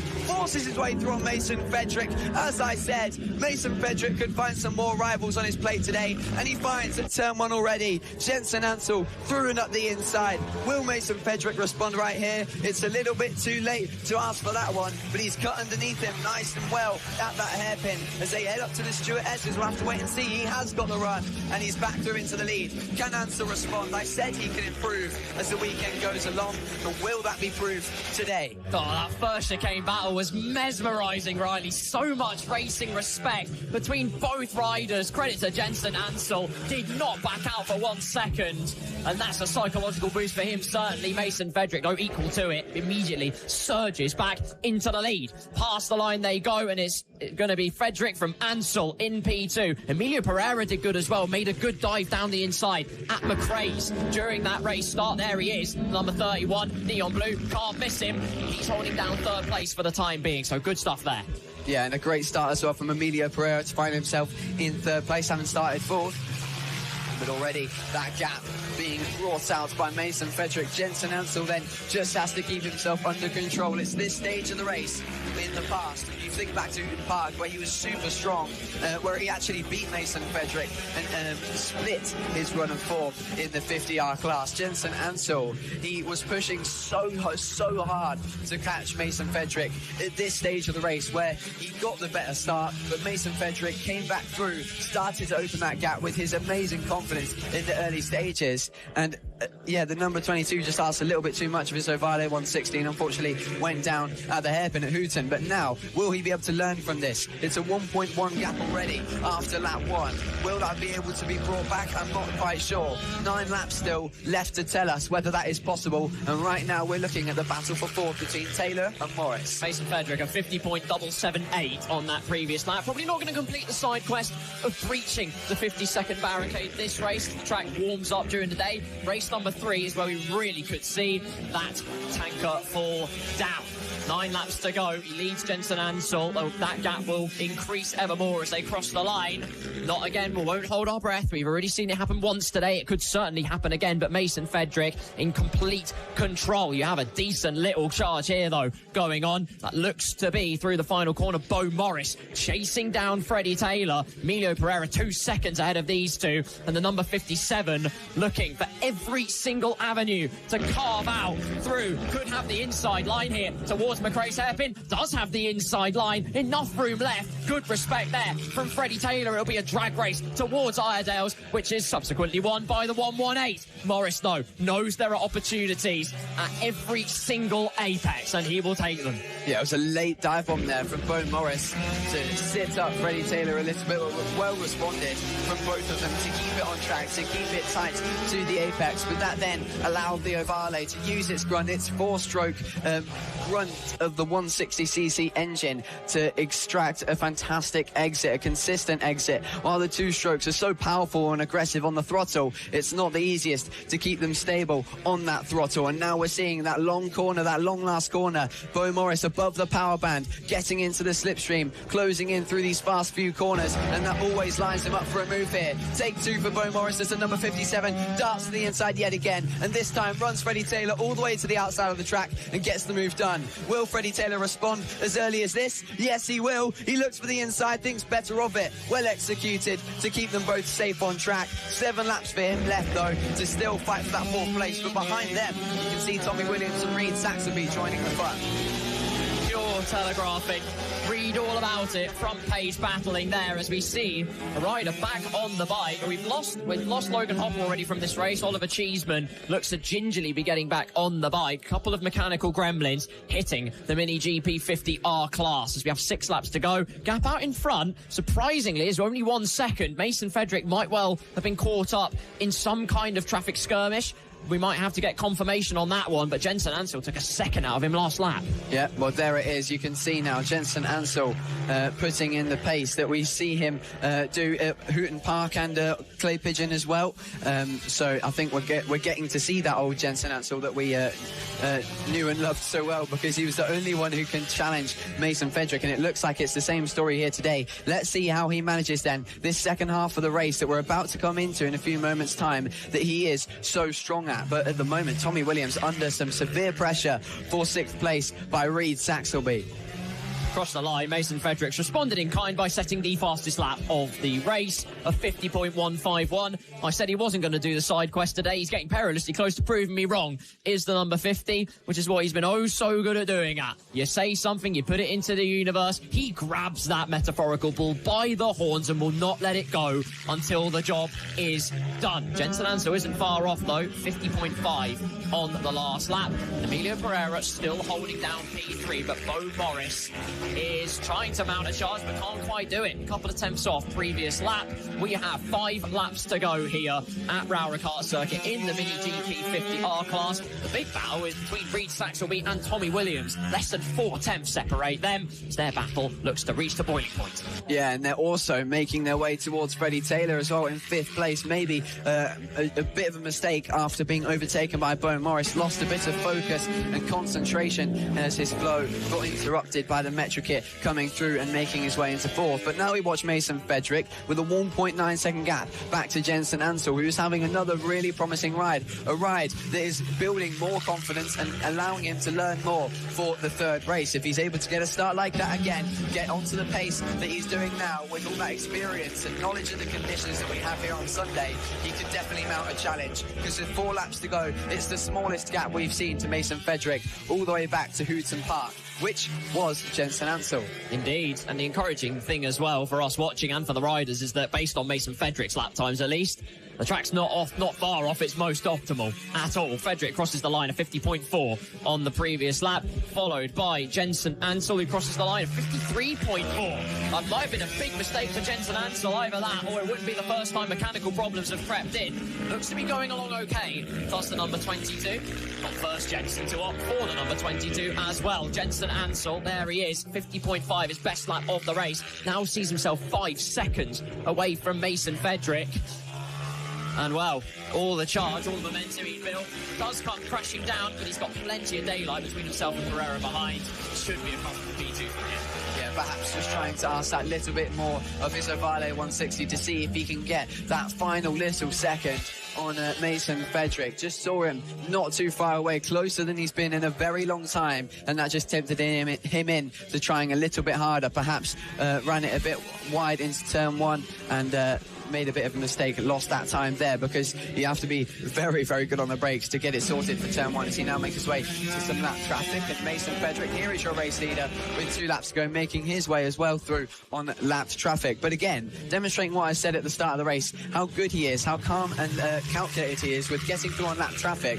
If that was lap traffic that caused Jensen Ansel to lose that time, you're seeing right here the way Mason Frederick gets it done is really, really crucial. It seems like from the TV point of view, it's just getting through on riders slower than you. But at a kart circuit that's so tight and so technical, and riders that, wow, a big moment there for Mason Frederick. Do you think he's still pushing for that lap record? I think so. But going back to what I was saying, you can definitely tell that there is so much skill there and intellect, as you said, that gets built by the 50R category that allows him to get through and extend the gaps. It's critical intellect as though, as we're on to the last lap, we won't make the mistake we did last time where Mason Frederick waltzed away, made up a gap that was completely untouchable, and then went on to win the race, and we was none the wiser to it. But that is just how good he is, still going all grey guns through Iredale's corner. The Stuart S is away, and this is a pivotal moment, a magic moment as well. Mounty's about to watch his magic motorcyclist in the form of Mason Frederick here, Riley Davis, take another brilliant race win. Yeah, a brilliant one at that, and he is pushing on this lap. You can see there, I think that's the first time I've ever seen in FAB-Racing, at least this year from my commentary, that someone's had the rear wheel up in the air. But right now, hands up in the air for the Mason Frederick fans, because their rider comes across the line to take yet another superb victory here at Rowrah Kart Circuit. He makes it the double in the 50Rs and looks to make it a triple later on. But his chances certainly being questioned by Jensen Ansel. Only time will tell whether the 22 can disturb his rhythm. Well, Sullivan Mounty watches a monster drive from Mason Frederick once again. 9 seconds the difference in the end. Jensen Ansel and Emilio Pereira. Great job from Emilio Pereira to get P3 in the end. 3 seconds was never any trouble in the podium place. But I think there was a level of intelligence there from Mason Fedrick that you alluded to. He caught that lap traffic at exactly the right time, backed off when he needed to so he could set up the exit. Just has that extra capacity to get it done when he needs to. Yeah, he's just so cool, calculated and calm about his racing. He's just so cool about how he goes about the races. It looks like someone unfortunately crashed on the last lap. That is, I think, the number 27 of James Dermott, who is making his first few races in the 50R class. He's made a step up from the pros earlier on in the season, so learning his craft. You can see there, we hope he's okay and will be able to join us out for race 3 later on. But again, as I was going back to talking about Mason Fedrick, cool, calm, collected, as cool as you can be about your race right there. That's that intellect right there for that race winner. Mason Fedrick, yet again, on the top step ahead of Jensen Ansel, who gets all the closer. Emilio Pereira flies the flag. Once again, the Metrokit getting on the podium in 3rd place, followed then by Bo Morris. A great ride from the number 57, who gets closer to challenging Pereira. Freddie Taylor then rounds out the top 5 ahead of Tommy Williams, Reed Saxelby, Nelly Newth, Lawson Dorrington and Danny Longhurst at the back of the top 10. But yeah, that is a race that has one word that comes to mind: confidence. And that's exactly what we're seeing there. If you can build that as early as the 50R class in a rider's career, you're in for a good one, I think. Now, I am smiling like a Cheshire cat, ladies and gentlemen. Do you know why? It's because we don't just get one of these senior mini-moto races today. We get 2 of them. And after what we saw yesterday, it really was Glossop galore. It was the Martin Glossop show. Didn't get a good start at all from pole position, but then proceeded to carve through the field like cake, which is great for us as spectators and us from the commentary box. But for his sake, he'll want to get a good start today to really show how dominant he can be. Yeah, and it seems to me like he's got a bike that's perhaps a little bit underpowered. These senior mini-motos, their bikes are a little bit different from what we see in the AC40 classes. They are controlled via exhaust restriction plates, which just holds the kids back a little bit from getting a bit too big for their boots. But these guys are, well, way too big for their boots, because their boots are sitting on these tiny little mini-motos at the moment. And yeah, it's always good racing. It might look comedic, it might look silly, but for goodness sake, it is always good racing. Big men, little bikes, and enormous battles, as we saw yesterday. And Martin Glossop, as I was saying there, just perhaps with a slightly underpowered bike, which hindered him off the line, hindered him on the straights, but made the difference with the corner speed. Put their motorcycle in the wash and look what happened. Oh no, I only have half now. Still, I'll go racing, I guess. They'll make their way out of the dummy grid and onto the start line in a moment. Martin Glossop on pole position, 4 tenths ahead of Harvey Jeremy, who in the end took a very comfortable race win yesterday, was completely unchallenged. But that's exactly what we got in the form of the show behind, because Martin Glossop showed his wealth of experience in the MotoGP categories, scythed his way on through to 2nd place. It was just a glorious watch.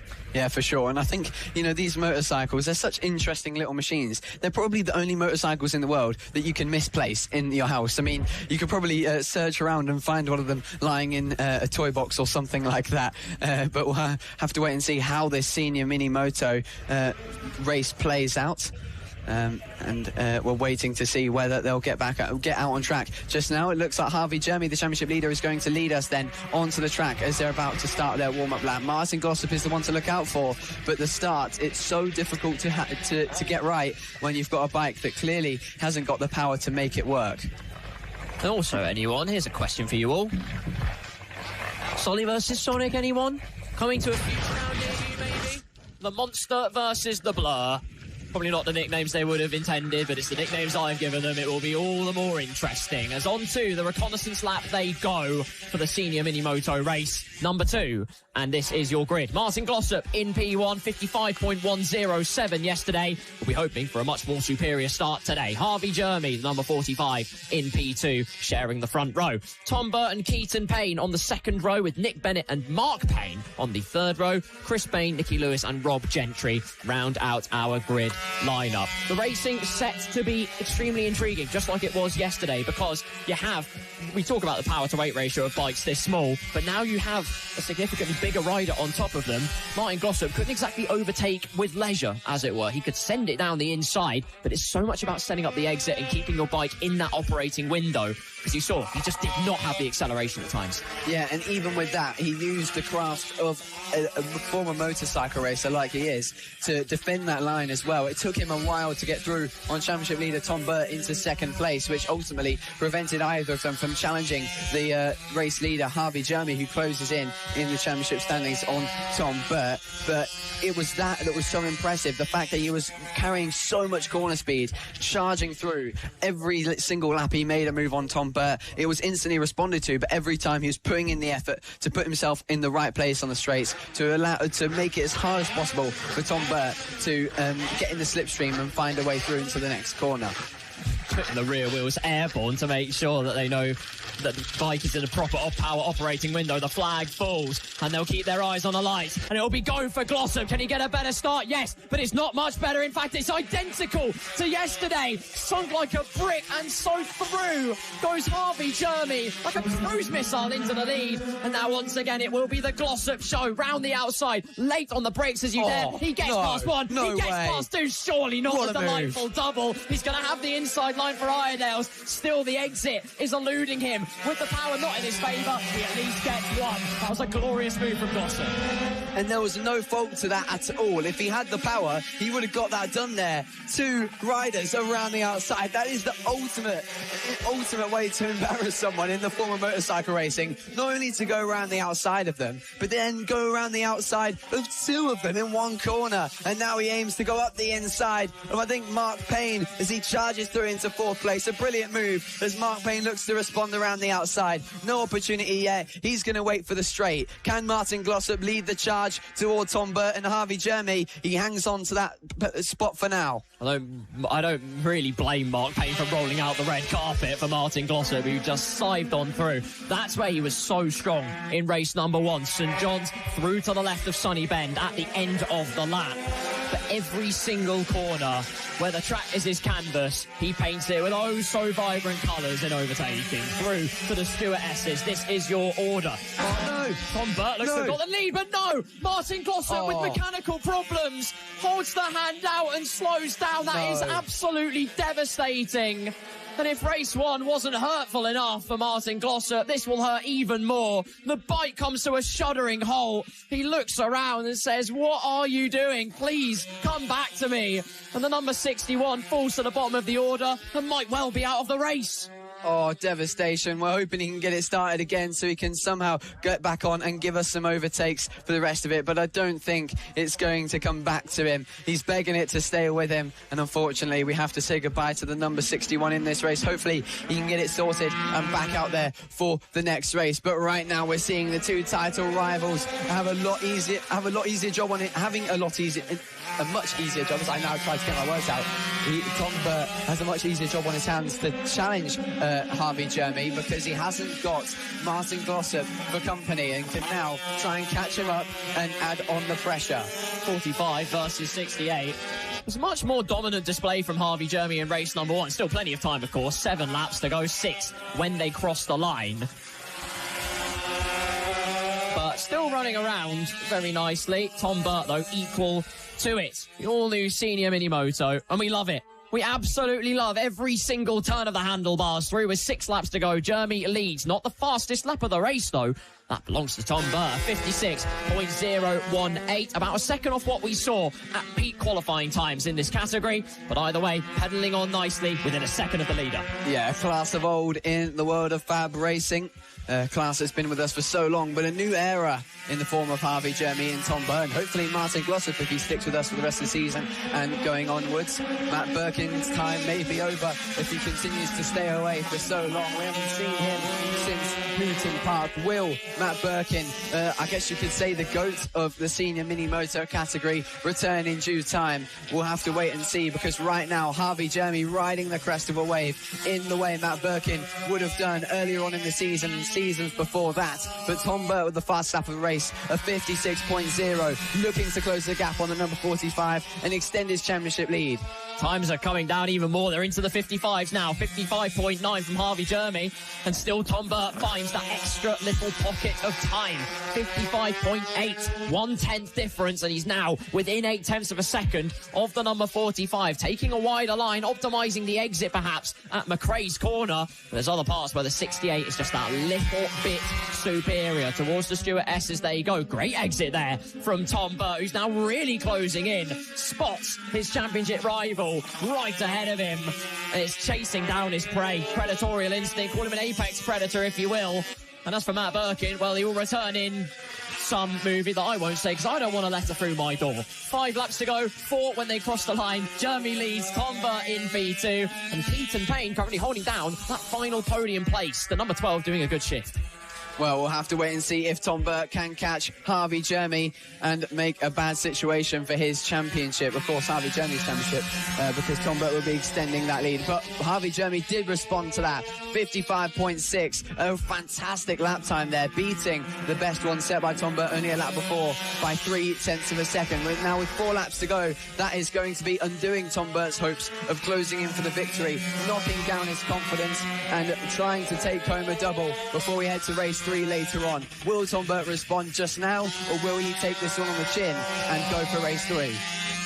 Well, we're looking at the lap record. It was already beaten yesterday with a 55.220 in 2024 from David Meyer. Martin Glossop beat that in qualifying. And Harvey Jeremy, if he continues like this, will get closer and closer to that. 55.624 on the previous lap, as we have our eyes on a spicy little battle here. Looks to be Nicky Lewis chasing down Chris Bain in the battle for what is now 6th place. Martin Glossop confirmed could not get his senior mini moto bike restarted out of this race after only 1 lap completed. Here is Chris Bain, last lap of best lap of the race, 1:03.243. A gap of that much to the race leader. It is quite substantial as, off the track, we've got a rider out of this race. More mechanical problems flying in. We're looking to see who it is. No number looks to be on the front, but suddenly more mechanical problems falling about. It could be Keaton Payne. We're waiting confirmation, but another senior mini moto falls foul here, Riley. Oh, yeah, it's a class that suffers from a lot of mechanical issues. When these guys are pushing their bikes so hard, of course, they're a lot heavier than the young kids. They're going to put a lot more force onto their bike as well, and it puts the chain under a lot of stress. So you have to make sure that you very regularly service that chain and make sure that everything on that bike is well set up. As you can see there, issues for not only the rider we just saw there, but Martin Glossop as well. Something that has plagued this championship. Harvey Jeremy has had issues in the past. Tom Burt has had issues in the past, and Matt Birkin as well. We now watch the race leader of Harvey Jeremy with a 55.2 on his fastest lap count. That is incredible, putting in some incredible lap times as he's now within less than 1/10 of a second of the lap record. Will it be with only 2 laps to go? Scott still some beating on Martin Glossop's effort to do with a 55.1, but regardless, in race trim, he's 4/10 faster, pretty much than what he did in qualifying, as he sides through the lap traffic. And when he crosses the line, it'll be the final lap of this race. Just confirm as well, it was the chain of A. Payne, but it was Mark Payne's Payne, and not Keaton Payne. He's absolutely fine. He's still in the podium place. He is chilling. 7 seconds to Tom Burt, who is 1.4 seconds within this man, Harvey Jeremy, who is in complete cruise control now all the way to the end. 1 in race 1. He's going to do the delightful double in race 2 here. It looks like that to me, doesn't it? Number 45 on his way to victory. Let's see if he can get the front wheel up across the line like he did yesterday. A very, very hard task on mini motos, by the way. I've been told that by my dad, who used to do mini moto endurance racing. They're extremely, extremely hard to wheelie. But Harvey Jeremy, he is going to be a really good rider for the championship fight for the rest of the season, because he is closing that gap every single race to Tom Burt. It was 19 points coming in. After yesterday, it was 14 points coming into this race. And now around the final corner, if he can just get it right, it will go down to 9. And now on cloud 9 is Harvey Jeremy, who takes yet another race victory here at Rowrah. Tom Burt follows him across the line to 2nd place. He'll be a bit disappointed with that. He was ever so close to challenging his championship rival, but still goes into race last 3 as the championship leader. Keaton Payne, wow, one other Payne, struggled in the race with technical issues. He makes his way onto the podium as a wild card here at Rowrah. A fantastic effort for the number 12. Great race. Discipline from Harvey Jeremy. Again, got it all on the race start. That's weakness to Martin Glossop's craft in the senior mini motos. His racecraft, his speed cannot be called into question. It's just that race start. But Harvey Jeremy, the number 45, your race winner, does it 2 for 2. Tom Burt in P2 sees his championship lead being eroded at every single turn of the handlebar. Keaton Payne in 3rd in 12th place. Nick Bennett 4th. The number 711 gets that particular spot with Chris Payne up to P5. Nicky Lewis in 6th. Rob Gentry in 7th. And for one, while it wasn't Payne, it was definitely Payne for Mark Payne. Unfortunately, due to mechanical problems, we lost him and Martin Glossop in this race. So, senior mini moto is done and dusted. We'll get another flavour of that in a bit. But now it's the big one. Welcome to the Mini GP 70s.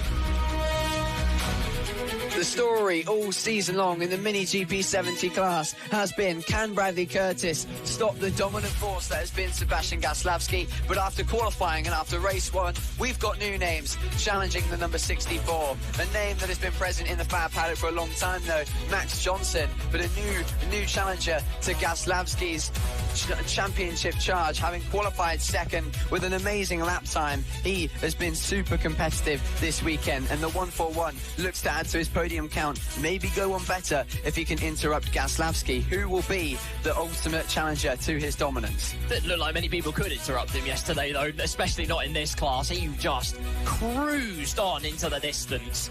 I mean, Cumbria's horizon looks fabulous, but Gaslavsky was in another realm entirely on that particular instance.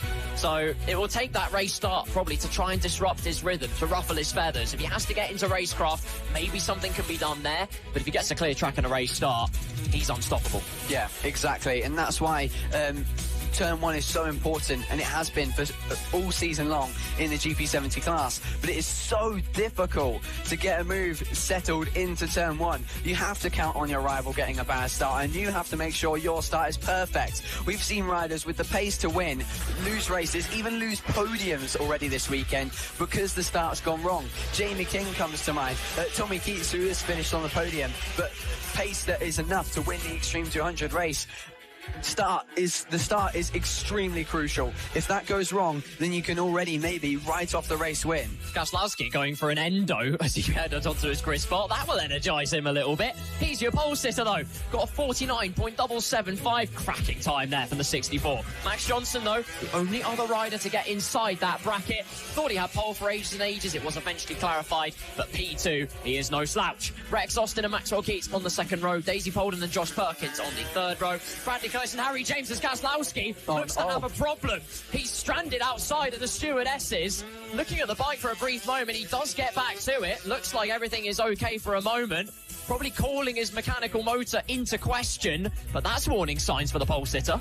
I think perhaps just rolling around the outside there a bit too slowly on the stewardesses, and perhaps just stalled the bike going a bit too slow. 2 strokes very sensitive to that, and just got it started again and got back to the grid right now, because it looks like he's all nice and confident to get back to the front of the grid. But will that slightly knock his confidence? Just that little moment, he's going to check one more time what that was. I think to me it just looked like he was restarting the bike, but he is having a triple check, asking for some help to see what the issue was. But we'll have to wait and see. Will this cost Gaslavsky the chance at getting a good start? And now, will the other riders be able to take advantage of that small moment? Here we go then, the main event, race 2 out of 3 for the 70s, the middle part of the weekend. And the main event. Here we go then. Who gets the best start? The lights are out and Gaslavsky gets a great start, but Rex Austin once again, the story of the weekend of the 991, gets a legendary launch, and that's exactly what he's done. In the problems for Gaslavsky thrown out the window because he's away extremely well, as he always gets a good start. That's what he did.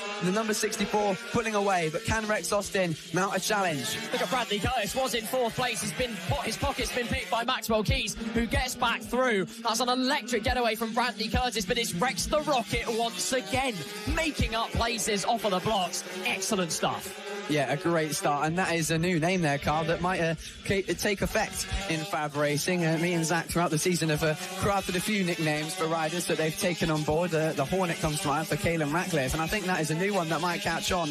We'll maybe have to present that one to Rex Austin and see if he enjoys that, because he certainly deserves it. And, well, I suppose you could say about the rocket ship start, or the fact that he rocket shipped himself to the moon in qualifying with a huge high side and got straight back up and got going again to have race starts like this yesterday. But a bit of a mistake there for the rider in question, Rex Austin, who's unfortunately ran wide of the hairpin and has now got Max Johnson for company to challenge that second place. Got to reiterate as well, Max Johnson was extremely happy with his performance yesterday on the podium, absolutely elated, and now Smith's blood in the water is all over the back of Rex Austin. Bradley Curtis behind in fourth place, Curtis Cutlass being brandished to great effect, but then with 11 laps to go, Gazlowski walking into the distance. This is the big one though. Rex Austin, can he hold on to this? So just sponge up the pressure that Max Johnson is applying. First podium on that particular bike, and now sees the opportunity to get Rex Austin. He's in another world of confidence here. Yeah, as we watch Sebastian Gazlowski come past our camera, and now Max Johnson chasing down Rex Austin, taking the tighter line on the exit there. Rex Austin, he didn't run wide on the previous lap. He's using all the track he possibly can to extract a gap to Max Johnson behind him. Right now, we're watching this battle unfold with 10 laps to go. But Max Johnson and Rex Austin, they've been fighting for podium spots all the way back to Houston Park. You think when Rex Austin and Caelan Ratcliffe had that coming together on lap 1 at turn 2 at Houston Park, put Rex Austin on the grass. He had an amazing race to throw a comeback at the win, and it was just incredible, really. It was one of the best rides of the season. Came back from being on the grass, losing so much time, dead last, and came back to third place on the last corner, the last lap, passing Max Johnson and getting him on the run to line. You can understandably imagine Max Johnson was devastated, but now he's looking for revenge. He wants to beat Rex Austin in a head-to-head fight for the second place honours here at Rowrah. It's a good opportunity there going into McRae. He'll know that for the next lap. Look at the way that Rex Austin's bike is moving about into Iredale's, putting the brakes through absolute torture. And Max Johnson will be recognising that. Through the stewardesses, keep the flow. And I don't want to alarm any of the competitors or anyone at this particular point that is following the Mini GP 70 class with interest. Gazlowski's just on a 49.394, which is 0.3 faster than his qualifying time, and 1/100th of a second, I believe. 1.1 seconds off, but he's now within a second of the lap record, setting a 49.2. Gazlowski is gunning for it. Yeah, that lap record set last year by Frankie Watson with a 48.384, an incredible lap time, but I think the track conditions in a much better state last year, which allowed Frankie Watson to put down a lap time like that. But will we see Gazlowski be able to climb up to lap times like that? It's certainly possible, without question. Sebastian Gazlowski has gone to every round so far in 70s, I believe, and taken home the lap record, barring, I think, Lid, which was Bradley Curtis. He's been collecting them ever since, like, you know, action figures, collectibles to his collection in these lap records, and they're painting all the timesheets of records in the 70s class owned by Sebastian Gazlowski, like it already is in the 50s when he was in the GP50 class last year. You look at all the lap records in that, it's Sebastian Gazlowski, and he's brought that skill all the way to the 70s. 49.0 now. He's going to get into the 48s before too long. He is absolutely going for it. Look at Bradley Curtis, though, having to soak up the pressure from behind. Gazlowski moving fearlessly and ferociously forwards.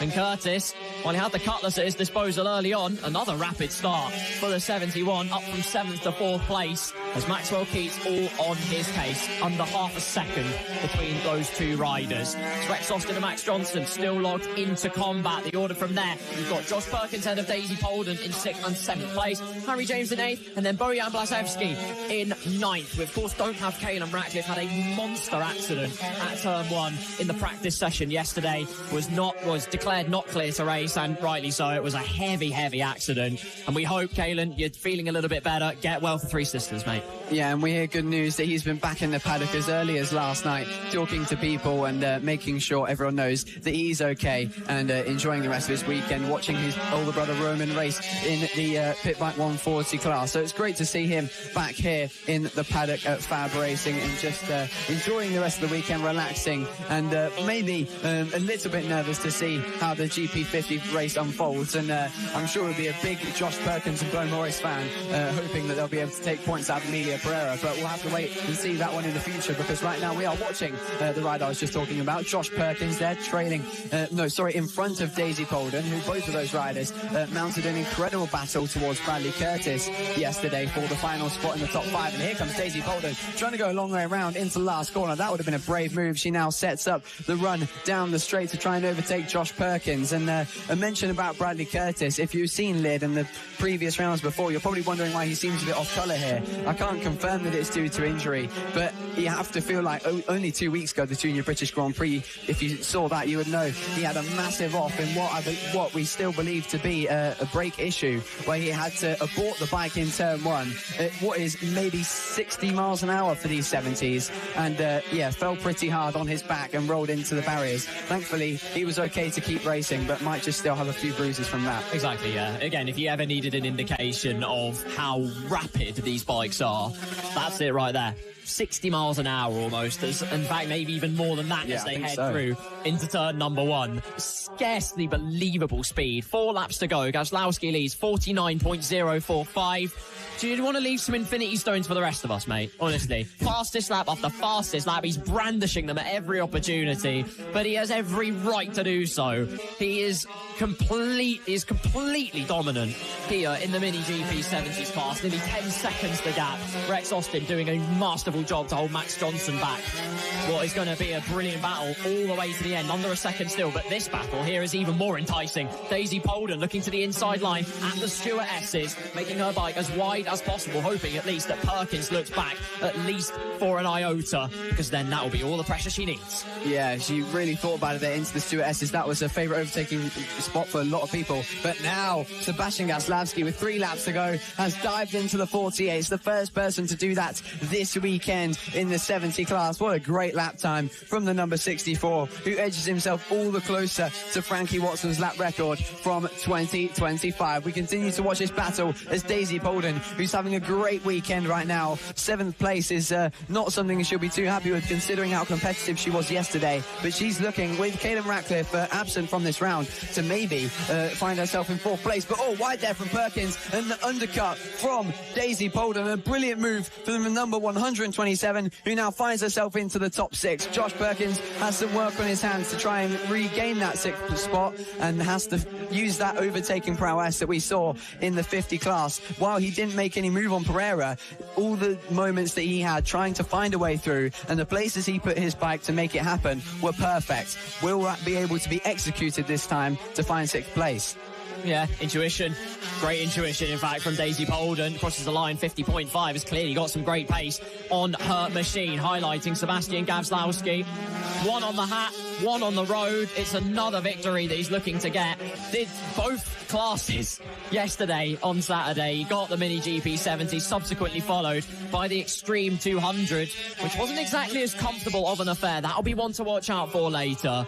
But you can't deny, it is a truly dynamic and dominant display for Gazlowski, who will see that there's 1 lap to go, a final tour of Rowrah race number 2 for the Mini GP 70 class, and he is on another level. And will this final lap in the race 2 for the amphibian scaffolding GP70 class be yet another 48-second lap for Sebastian Gazlowski? He's pushing on, but I don't know if it is going to be that. He's got some lap traffic ahead of him in the form of Bojan Brzezowski that might just prevent him from doing that. I don't think he is going for it too aggressively at the moment, just trying to take it home, because he, of course, has more races to come later. Another GP70 race, 2 more Extreme 200 races, but nonetheless, the first rider this weekend to find the 48s. and the first rider to find this many wins this weekend as he now comes around the final corner. Super Seb takes home a super second race win here this weekend in the GP70 class. Fantastic ride from him, and he is just unstoppable, isn't he?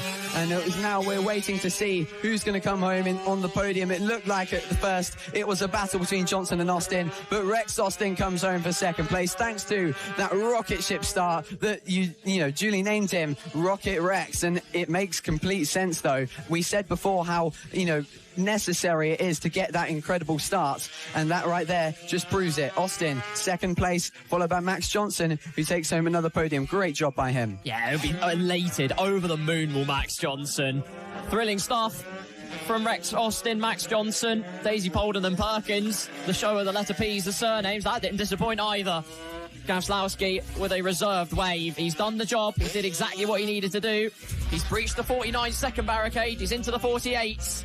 And now he has 0.6 of a second between himself and yet another lap record in this category. He's collecting them track after track after track. He knows the score, and he settles it at every opportunity. What a rider. Yeah. Maybe he can do it again in race 3 as well.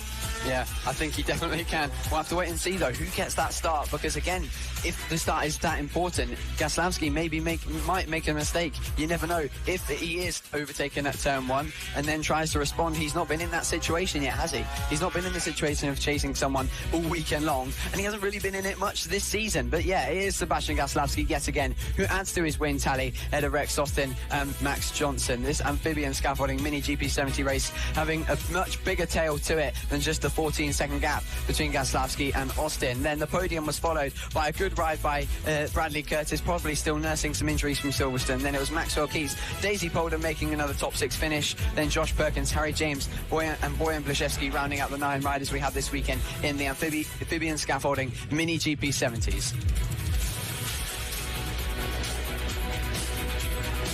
Pit bikes time, ladies and gentlemen. Race number 2 here at Rowrah Kart Circuit, and it sees us with exactly the same grid order as we had before. And of course, if you weren't there for Saturday, well, boy, do we have news for you. Chris Wells not on pole position, not even on the front row. He's in P4. Jamie King in second place. And then what happened in the race? Jamie King absolutely squandered the start, had all the work to do from there, was a whisker away from a podium place, but it just wasn't to be. Yep, the same situation that we say so many times now. The start, crucial for everything in Rowrah here. Michael Med is the man to beat, but Chris Wells found a new step higher on the lap time that he made in the final lap of yesterday's race, closing in a monumental amount of time on Michael Med ahead of him. To finish in second place was a great recovery from him, having started 4th. Of course, that being due to a difficulty in qualifying, his bike having some issues, and then that eventually ended up giving him only one opportunity to set a lap time, and putting himself 4th is no mean feat. But yeah, a new lap record from him on the final lap of the race, which was incredible, and closing the gaps with maybe about a 1/10 of a second to Michael Med. I think he's a challenger today if he can get through on the early laps. Absolutely possible. Michael Med, though, taking the race win last time out and slowing down. If actually problems for one of the riders, the number 120,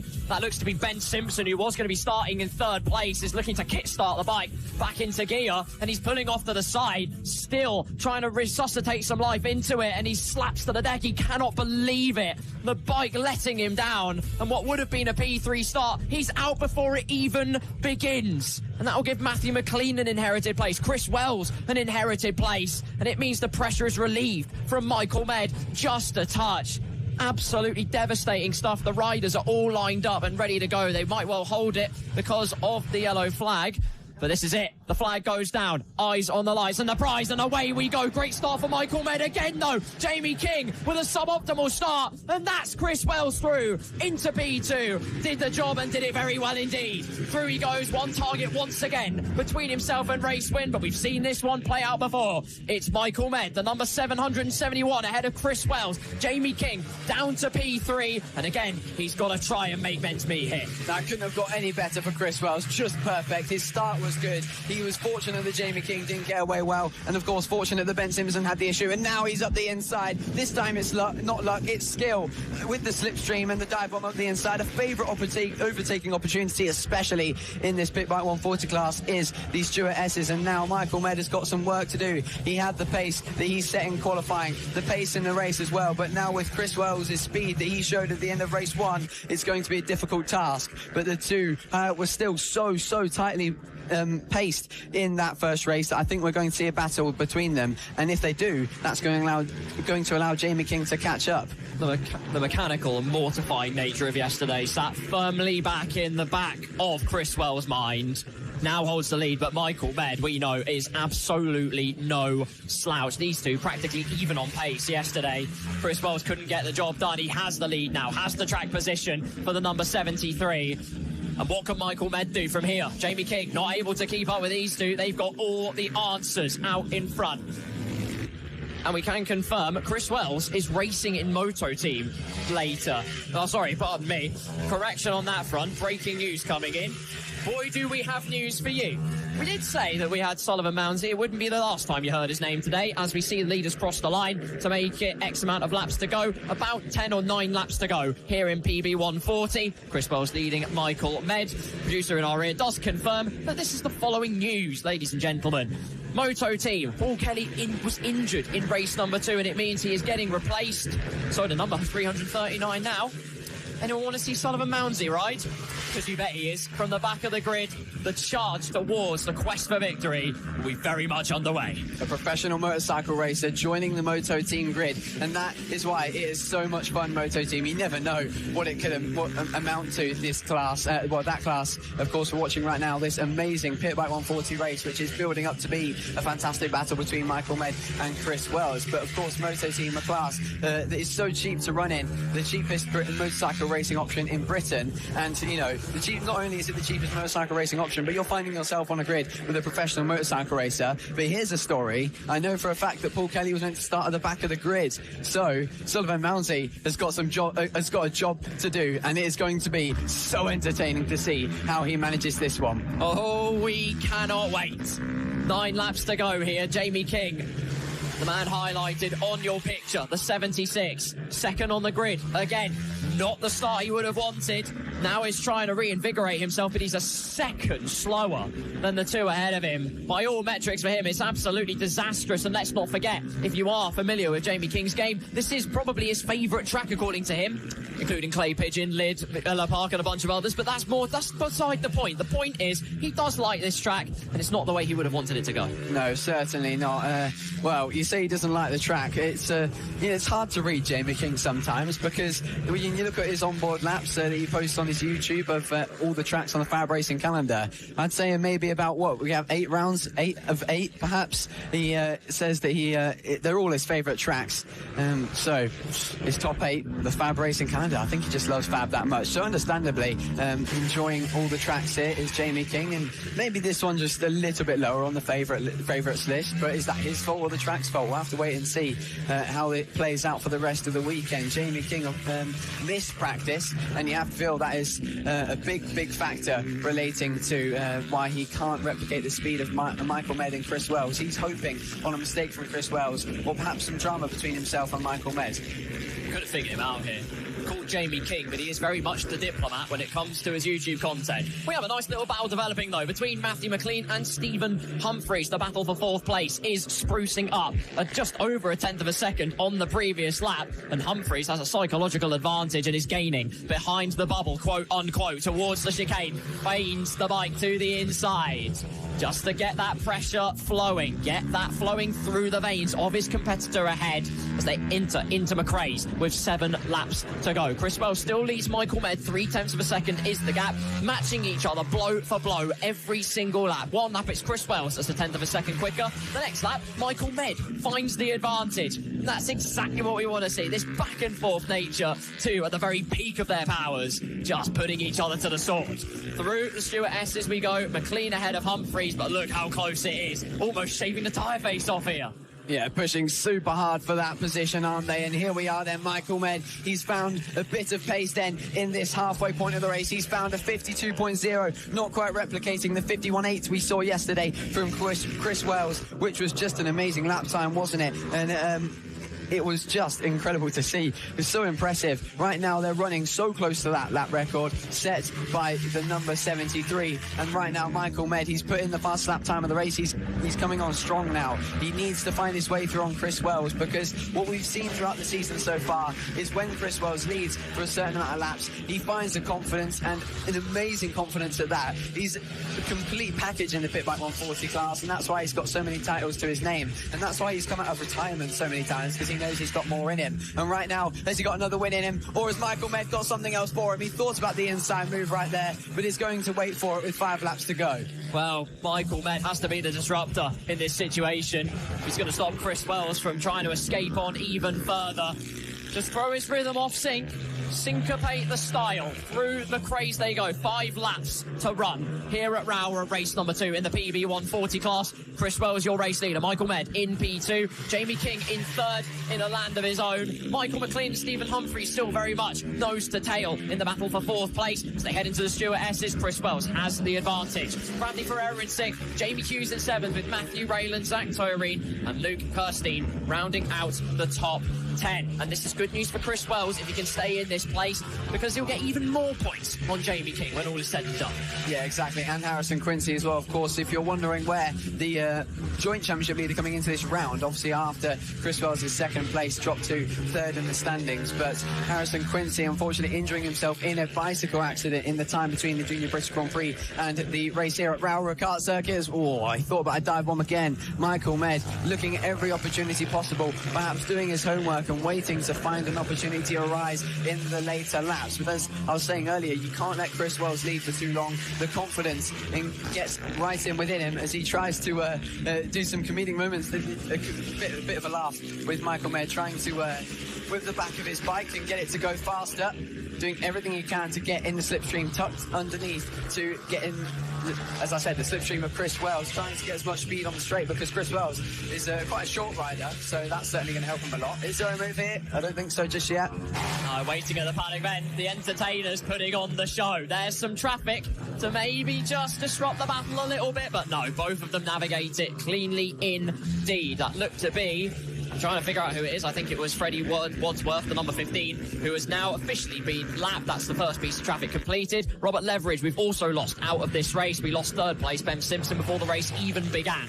So these bikes, they are privy to a mechanical error. We saw it in qualifying, for goodness sakes. About 3 of them lost it just in that session. So they have to have their wits about them and just literally pray to every deity in existence, please let the bike get to the end, because it's happened one too many times. Yeah, of course. It's a very difficult class to manage your bike in, especially a track like this. But wow, look at that, Michael Med. He really thought about it there, nearly caught the back wheel of Chris Wells. That would have been a daring manoeuvre. He's been watching Martin Glossop this morning, and he thought about it around the outside there to set it up on the inside line. But I think you'll notice these bikes are a lot bigger than the senior mini motos, and therefore a lot harder to force your way through on your rivals. But here he is getting in the slipstream. Is now Roman Ratcliffe, and the leg coming out there to scrape his foot along the floor and try and scrub off all the speed he possibly can, because he nearly went into the back again of Chris Wells. But now, as I said, lap Roman Ratcliffe, it's a lap and a half for Michael Med to make the move. Credit to Michael Med for all the efforts he's doing to try and get past, but you have to give equal credit to Chris Wells,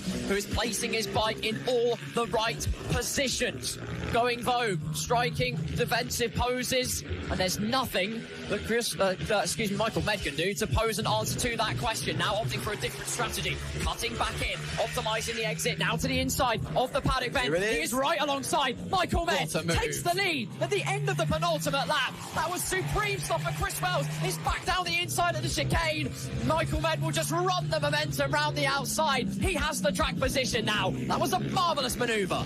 The gloves are off here in Pit Bike 140s. Chris Wells is not thinking about the championship anymore. He knows Jamie King is drifting in a lonely third place maximum, and he knows Harrison Quincy will not be an issue anymore in the championship standings. He's confident enough that he can beat Jamie King for the rest of the season, and he always has been, to be honest. Will he be able to respond, however, to Michael Med? That move in the last corner was truly sensational from the number 771, who took race 1's victory yesterday in the Pit Bike 140 class. Can Chris Wells set up the last corner to get the run to the line? I don't know if it's going to be enough. Take them home, Carl. I will indeed. Doesn't look like it. Chris Wells will try everything he can, but Michael Med with a magisterial move marvellously wins race 2 of the PB 140 class. 2 riders elevating themselves up level after level as laps went by.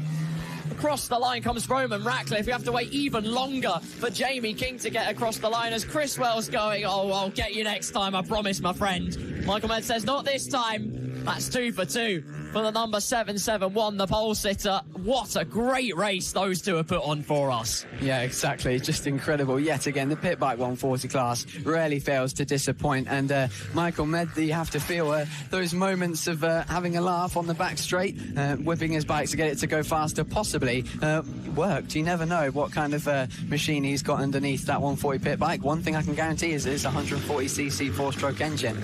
But there is more rules to that and how you can upgrade your bike. So he must have something programmed there, like an Iron Man Jarvis suit or something like that, to get the bike going on the straight and command it into another gear. But fantastically raced, run by Michael Med to wait until the last possible moment and leave Chris Wells no opportunity to respond. Pure perfection in PB 140. The top two on another level. Michael Med wins by just under half a second ahead of Chris Wells in P2. Jamie King in a bit of a no man's land, but it is still a podium place in P3, with Michael McLean and Stephen Humphreys rounding out their squabble in the top 5. We then have Bradley Pereira, Jamie Hughes, Luke Kirstein, Matthew Rayland and Zach Tyreen that round out the top 10. Well, that was a hell of a spectacle, wasn't it? And it still continues on. The morning's action will reach fever pitch. It's off to the Mini GP 50s. The Nova Racing Mini GP50 now hits Rowrah Kart Circuit. They are incredible, and we can't stress this enough how good this class is. We thought that it would be a runaway victory for Emilio Pereira with the absence of Caelan Ratcliffe after his injury in the GP70 qualifying, but it looks to me like we're going to have another fantastic race. Yesterday was unforgettable. The 3-way battle between Josh Perkins, Bo Morris and Emilio Pereira saw the number 31 come out on top of that race, and this time with the confidence on his side, the experience of looking for those overtakes all race long, Josh Perkins might have might have a much better chance now of finding that way through. They look to each other before they get underway for their warm-up lap. Who's going to take the victory in this one, Carl? Oh, I pray for Perkins that he gets a good start. That's what he needs, because as soon as he gets into the rhythm of it, he was all over the back of Emilio Pereira. Championship leader, it's never easy at the best of times, but just pray that he gets a good start. If he can do that, sky is the limit for Josh Perkins, who looked oh so strong yesterday. He is your pole sitter after all with a 52.2, a tenth ahead of what Emilio Pereira could muster up. Second row is Bo Morris, followed by Reed Saxelby, Tommy Williams and Nelly Newth on the third row. Danny Longhurst, William Skingle, Adele Everett, and finally Oliver Cheeseman round out our 10-strong grid. Through Iredale's they go. And if there was ever a race where it was all about the start, it is kind of this one. Not to really mount a massive atmosphere over it, but Perkins really just needs to slam on the anchors as, again, Pereira trying to play the mind games, just saying, we did this song and dance before, and this is how it ended. I'm going to try and repeat that script. Perkins will go, in no way will you. Yeah, certainly. Emilio Pereira, he is the ultimate Riddler in this situation, because he always puts the pressure on his rival, makes them have to do the work, puts them in this situation where the ball is in their court. He's confident with leading. A lot of riders, they struggle a lot to be leading, and they prefer being the chaser. But Emilio Pereira, he flourishes with being that front rider and being the commander of this race. Here we go then, the Mini GP50 category. is about to get underway. Nova Racing, Mini GP50, the Metrokit GP50s are about to get revving down to turn 1. 2-stroke revs go high, and the battles will go so well, we hope. Josh Perkins, Emilio Pereira, and Bo Morris, if he's able to join them again. The lights go on in a few moments' time as they wait to get racing. The revs will build, and the tension with it as well, as the championship soon comes to a close in 3 rounds' time. We've got a long wait coming on for us, but it's Josh Perkins versus Pereira down to turn 1. We're away, and it's a very costly start for Perkins, who holds up the rest of the field, but he regains that gap immediately. He destroys it with an amazing run through the first 2 corners. Fantastically close from Perkins. He regained his confidence, reshaped his structure of the first lap, and has immediately got onto the back of Pereira. Pereira v Perkins run it back. It's a Pereira from P2 that went supersonic off the start. Once again, that gives him the dictatorship of the track position. Perkins will look to manufacture a move, but, well, the braking prowess of Pereira had all the answers to the queries of Perkins. He's got to try something special here. He sat behind Pereira lap after lap. Sure, he might have learned something in terms of where he could make moves, but at some point, you've got to throw caution to the wind. You've got to just swallow your confidence and go for it. It will be now or never, as that's Nelly Newth getting past Bo Morris. So great stuff from Nelly Newth. She's in a podium place right now. Yeah, fantastic start from the number 44 to take advantage of all that hustle and bustle off the start. Everything chopping and changing after the riders getting a little bit stressed out and nervous maybe after the very long wait that we had to start that 50 race.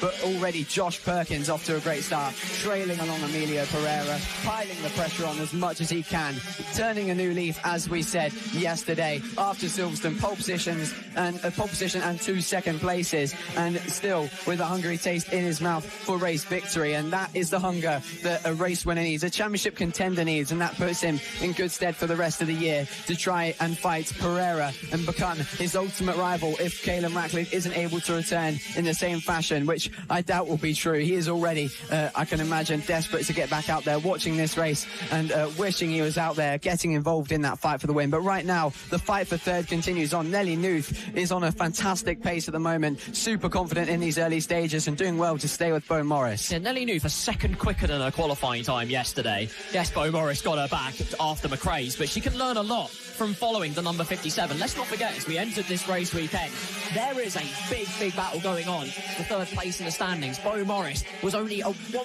point ahead, literally a whisker ahead of Josh Perkins, and Tommy Williams 2 points behind Perkins. And that will change hands. Perkins has got the advantage now in that ascendancy for the battle for third place. God, would he love a race win, though. Again, he is so close. You feel a tinge of deja vu, a taste of it in your mouth.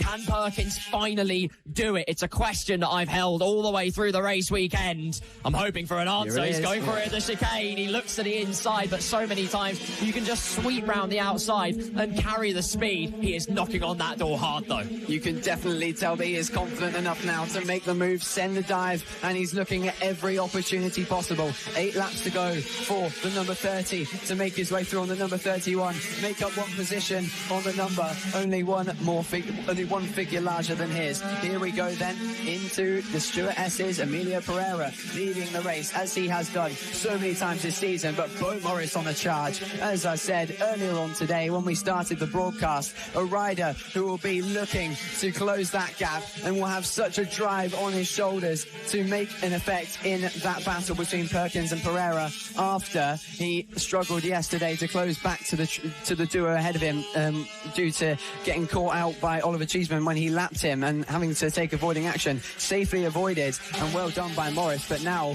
he is desperate to catch up. Reed Saxelby, though, fast off the race at the 51.9 as these two continue to be locked together. Yeah, we've got 1, 2, 3, 4, 5 and 6 basically beating the qualifying pole position time from yesterday. Already traffic with Pereira and Perkins do navigate. Morris soon follows. Nelly Newth hasn't had a podium all year, I think. We'll have to double check that. And yes, hasn't had a podium all season in the Mini GP50 class. And Bo Morris cannot shake her off his tail. Nelly Newth doing an extremely impressive job out there. Look at this, though. Perkins has taken the lead. We missed the move happen, but we see the results of it. Finally, as daylight ahead of Emilio Pereira. And I think he knows he's got the speed to win this. You have to feel it was at the Stuart S's. but look at this. Perkins already making a gap. This is a fantastic ride already. With that small mistake on the start, he already responded with an incredible first two corners. He pushed so hard with that. He was angry in those first two corners, and he made it work. He used that anger to force himself through that first sector, close the gap, and now put himself on the back of Pereira to give him time to set up a move. The move was waited for, and he finally makes it work. You feel like he's been waiting for that move and setting up since the start of race one, and now he's been waiting for that long. He's been watching Pereira for so long. That's going to give Pereira now a try at watching where Perkins is strong, but considering how long Perkins spent a lot behind Pereira,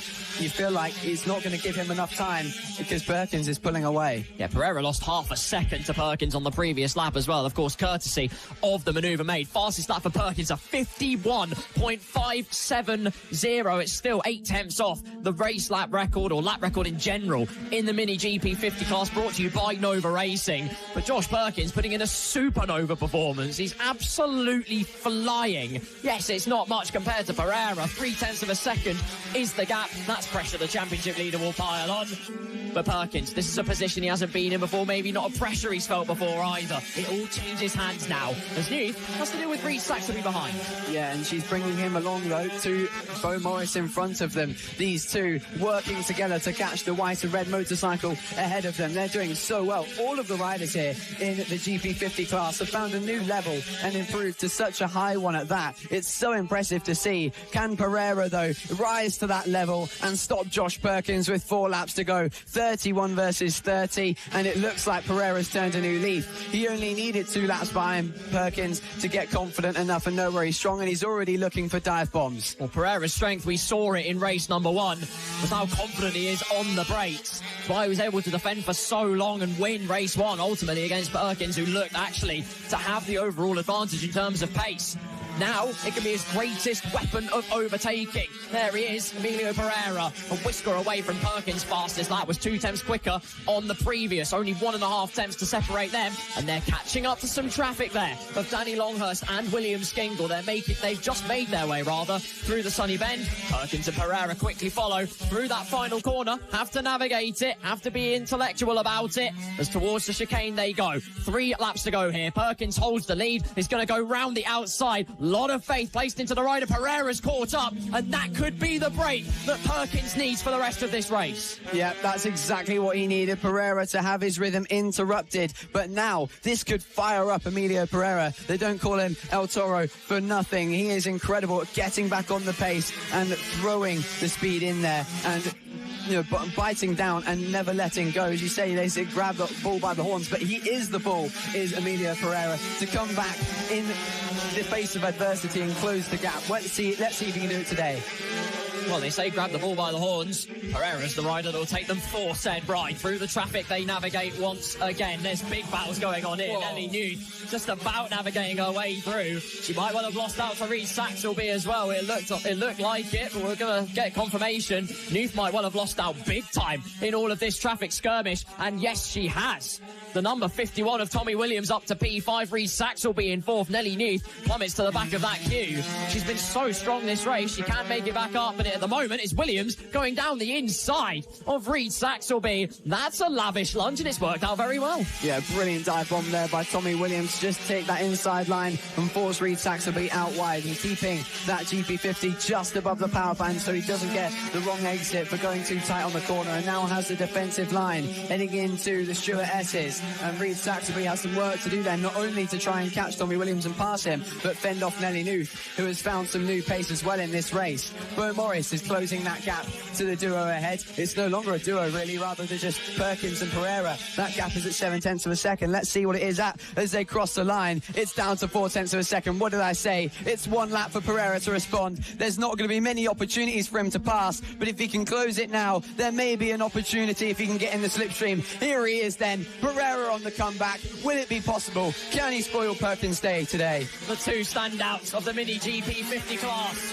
Perkins, Pereira, the 2 that have shared the front row, the 2 that have left no stone unturned in the battleground. They've given the Colosseum something to stand and applaud at. But now, as we've asked so many times with the question of Josh Perkins, can he finally win? The answer could be he can finally win, but there's still 2 corners to go. Pereira goes for the dive. That will give the daylight to Perkins. And let me say it again. We've asked the question, can he? The answer, he can do it. Perkins wins for the first time this year in the Mini GP50 class at Rowrah Circuit. An excellent, excellent drive with a brilliant execution. He'll be over the moon with that. Pereira settles for P2. Bo Morris comfortably in P3, closely followed by the tussling trio of Williams, Saxelby and Nelly Nuth in 4th, 5th and 6th. So evenly matched for pace, the top 6 in this class, which is great, but what a spectacle they have treated us to. And Perkins can now reap the rewards and soak in what is such a brilliant outcome. Oh, I'm so happy for him, Josh Perkins. It's really taken him a while to get up to speed here in the classes he's racing this year in the 50s and the 70s, and of course hindered by a huge high side he had at Clay Pigeon, a monster crash, and he came back at Hooton Park, which we weren't expecting. He looked to be injured, but he came back in fine fashion. Since then, he's slowly been building. Every single round he's become more of a competitor, and now this is exactly what he needed. The confidence carried on from Silverstone, and now he is the race winner. Phenomenal from Perkins. Pereira in P2, nothing to separate them. Morris in P3 with Tommy Williams, Reed Saxelby and Nelly Nuth completing that tussling trio, like I say. Danny Longhurst, William Skingle, Adele Everett and Oliver Cheeseman round out our lineup. And there we go. That's Mini GP50's done. One more flavour of racing before we head into the afternoon and to lunch break and to the paddock walk. We're off to the Extreme 200s. The LRA Extreme 200 race, always delivering action in FAB-Racing. And yesterday there was a bit more of a deeper story than just the race results.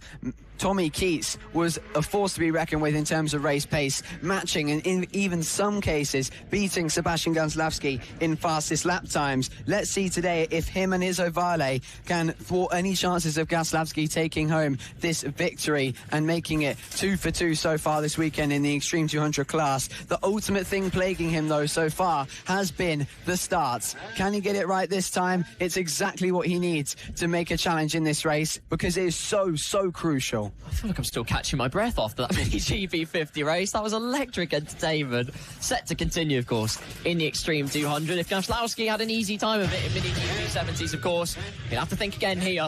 Like you say, all that Keats needs is a start, a good start. He doesn't need a great start. He doesn't need to necessarily sail off into the lead immediately. He just needs to hold position in P2, not have to navigate the traffic. Clearly, there is speed for the number 8, but that only works if he's only got one bike between himself and the front. Away we go, sluggish off the initial starting blocks, but thank God it's only the reconnaissance lap for Tommy Keats, who's P2. But it was the Sebastian Gaslawski show yesterday. He won by nearly 3 tenths. Yeah, exactly that. Tommy Keats, though, he has to be careful. He has to make sure his start is good, but he'll be worried. He'll be nervous because behind him, directly behind him on the grid, is Rex Austin, as you named him earlier. I think that is definitely going to catch on. Rocket Rex Austin. He is amazing off the line. If you haven't seen the GP70 class earlier, he repeated the same thing yesterday in Extreme 200. It was incredible. And now, with some of, you have to say, the best launcher on the grid, and someone who's been struggling with it recently as of this weekend, Tommy Keats, that's going to be playing on his mind, I think. But he has to just ignore it. He has to not think about anyone else but himself and Gaslawski, at least off the line, just himself, and dropping that clutch. Good to see Riley Paisley on the grid as well. Bit of a shunt at the final corner, but nothing that Riley Paisley can't walk off on the tall red bike in the green overalls. Keep an eye out for the number 17. Was chasing down a podium yesterday in race number 1. Race 2, though, you've got Gaslawski on the left, Tommy Keats on the right. Just settling a skirmish on the grid briefly before we get things underway. But as we just survey the scene, still waiting and still sauntering over to the back of the grid. Just put the driver's nerves a little bit higher. Won't put them at ease exactly. Can take driver's eye off the ball as well. Maybe that's exactly what Tommy Keats needs. An opportunity to therefore slide it off the starting blocks. get himself into that all-important race lead by the end. The flag will fall. Laser focus on the lights. Here we go. The Extreme 200 race now gets underway, and Sebastian Gaslawski gets an amazing start from P1, and Tommy Keats does get a good start this time from second place. It's a great launch from the rider on the Ovale four-stroke machine. Rex Austin getting away well once again, but whoa, look how tight that got back there. I think it was for seventh place between Max Johnson and Riley Paisley. Sebastian Gaslawski leads, but he's got Tommy Keats for company. It's four-stroke versus two-stroke, Ovale versus Metrokit, Gaslawski versus Keats. How does this pan out for the rest of the race? Rex the Rocket, he's done it again, up to P3. Mason Frederick relegated to P4, but that battle will rage on long into the race. Gaslawski through St John's and Sunny Ben, followed closely by Tommy Keats, and now finally we can see Gaslawski on the other side of the coin maybe. If Keats can repeat the pace of yesterday, we know how much of an attacking force Gaslawski is, but now we have to see him do his defensive due diligence. A great lap to get straight into the pace for Gaslawski once again, but Keats can't let himself get disheartened at the moment as he now comes into the hairpin, following along Sebastian Gaslawski, and Rex Austin trailing along in third with Mason Frederick and Riley Paisley for company. We're getting one more race added to the table before we go to lunch, and that I am so excited about. Moto Team, their first race of the day coming up next as Riley Paisley makes his way through on Mason Frederick into fourth place, looking to set right his mistake from yesterday. He was in fourth place about halfway through the race. He crashed out of that fourth spot at the last corner, chasing down third place, which at the time was Mason Frederick. Now he's looking to pass Rex Austin. Remember how young these riders are as well, ladies and gentlemen. They are kids at the end of the day, and they still have the mental fortitude. We have a rider sat on the sidelines. I'm not sure it is. The number 16 is out of it. Oh, Pit Bike Sonic. There you go. 76. Jamie King's out. Jamie King out of this race. Wasn't running very well especially, but that might well be mechanical troubles. He's out. Will not take any further part. So, Sebastian Gaslawski leads 2 tenths quicker than Tommy Keats on the previous lap. But to get back to the mental fortitude of these riders, Riley Paisley gets back up, and now he's eyeing up a podium place. The number 17, great move into the Stuart S's. Yeah, fantastically put there from Riley Paisley. Couldn't have been any better. Got in the slipstream, got on the power of his 85 pit bike. Truly fantastic. Couldn't have been a better move to be made by the number 17. But it's really admirable, to be honest. He wouldn't have, apart from warm-up, wouldn't have ridden since that crash yesterday, where he was so gutted. I sent him a message to ask him if he's all right and, you know, whether he's going to be racing for the rest of the weekend. He said, I'm completely fine and I'm ready to go for tomorrow. And I said, well, good stuff. Give us a show. And that's exactly what he's giving us right here as he looks behind him, just to realise he's got a trail of 3 bikes, 1 GP70 and 2 Ovales, trying to take that third place off him. You've got a fight on your hands, Riley, and this time you're in command of it, in the lead of the group. On 2 and 3 line astern, you can see the brute power of Dylan Torean's machine breezing past Mason Frederick into the Stuart S's. Could well do the same to Rocket Rex Austin. As much as the start is scorching, the straight line speed, that's another matter entirely. It's exactly what brought Tommy Keats back to the front so many times, particularly during that first race, where he had the overall power to just breeze on past majority of the riders he had to face. So we highlight Rex Austin in P4. Of course, got second place in the Mini GP70, a great defensive drive to stop Max Johnson from picking him to the punch. And speaking of Max Johnson, he's joined onto the back of this queue as well. Has the 141 5 in frame for a brief moment as they head through Iredale's. Riley Paisley couldn't make the moves initially. He's going to have a hard time shaking them off. Yeah, echoes back to Clay Pigeon, and we had so many different bikes fighting for the final spot on the podium. Henry McCartney, Harrison Day, Tommy Keats, and so many riders that were all fighting so hard for that spot. It was just incredible, wasn't it? And I think we're going to get another taste of that today. There was so many riders watching that battle on, and I think this time they're going to get involved with it. Dylan Torean is on a fantastic run of speed here as he gets a fantastic exit, looks for the move into turn 1. This is going to be a great result here for the number 88. It was slowly built throughout the season. Originally, his closest rival and his main rival he focused on was his own dad, Zach Torean, in the senior classes on his pit bike. But now he's gone one further. I think Dylan Torean, he's just on riding the crest of a wave at the moment compared to the pace he started the season with. He's doing so well here, and he's going to try and line up a move on Riley Paisley into the Stuart S's. Can't quite find the way through. There's still plenty of time left for him to find the way, but I think more riders are going to join him in this fight. using the straight line speed to good effect. Rinse and repeat of Tommy Keats. Again, deja vu. You can taste it. You can smell it in the air. And Dylan Tyrine's applying it to the best of his ability through Paddock Bend. 6 laps to go. Gazlowski's crossed the line. However, Tommy Keats has responded. He's into the 48s, 3/10 quicker almost than Gazlowski on that previous lap. Gap now only 1.1 seconds. So Keats, just like he did in race number 1, has grown into this race brilliantly as Riley Paisley has to throw the defensive shape on Dylan Tyrine. That will set up the exit though for the rider in 4th place. Can he then set up the exit to the Stuart S's? That's what he'll be hoping for. Riley Paisley taking a point and shoot line out of the hairpin corner. Straight line speed for Dylan Tyrine. Brave on the brakes. Can he hold it down the inside? Almost has his front wheel sliced off by Riley Paisley, who pushed it to the absolute limit. All is fair in love and war though. Paisley holds P3. Tyrine's got to go again. That was immensely brave from Dylan Tyrine to throw it up the inside at that last minute and just trying to tough his way out on the inside. It's a lot harder to do when the bike on the outside is a lot bigger than yours. And now we're going to see the run down the straight into turn 1. Dylan Tyrine is going to try and have a second bite of the cherry. But look at Mason Frederick. How aggressive was he through that first 2 corners? And now can't quite find a way through into the hairpin. Wants his piece as well of this battle and feels like clearly that he can do a better job of challenging Riley Paisley. You know, we had the pit bikes race when I said we had 2 riders elevating themselves level after level, up and up and up, with Chris Wells and Michael Med. Got that same thing going on now with Gazlowski and Tommy Keats. A 48 on the previous lap from Tommy Keats. On the previous lap, Gazlowski responded. He's now into the 48-second barricade, breaching that and looking again to, when race 3 rolls around, to break that lap record. He really wants it. 3/10 faster on the previous lap. Gazlowski has the consistency for the moment.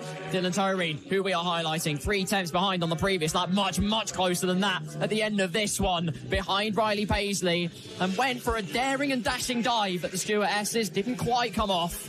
This time, though, he spots the opportunity. Knows he has the straight line speed. I feel like it's a matter of when, not if. Yeah, I think Dylan Tyrine, he's on the move right now. He's trying everything he can. And Mason Frederick, he's struggling on the straight. I believe he's still on his 160 used in the 50R category. Then Dylan Tyrine on a 190 as he's now trailing that 85cc pit bike.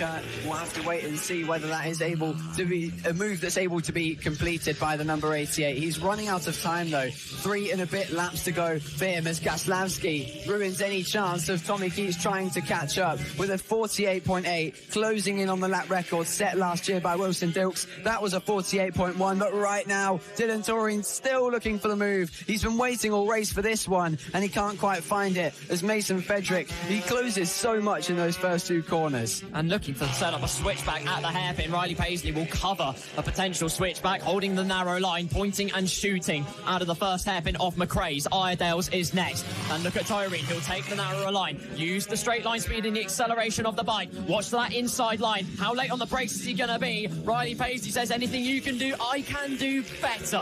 Holds on to 3rd place. And you're wondering maybe why you see Dylan Tyrine and so many riders fainting to the inside and a move that's maybe not so hopeful. Well, it's because if you don't make a move at all, or try and at least make a move, the rider ahead will feel no pressure. They'll be just comfortable holding that narrow line and carrying on as they are. So you've got to ruffle some feathers onto 2 laps to go in this race. And Gazlowski checking out 2 seconds now the gap, and Mason Frederick looked like he was perilously close to making a move on Tyrene.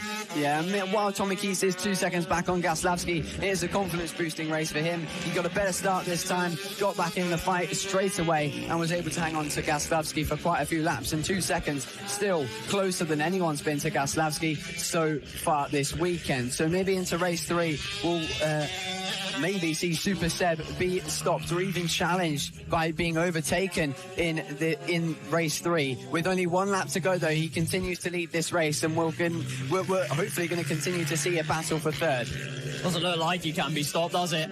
Last lap for the number 64, pushing to the limit. I mean, you can tell from the way the bike is squirming around in the braking zones as he tries to dip the knee down into the apex. Just how hard he is pushing this. Will not leave any time on the table. No expense spared.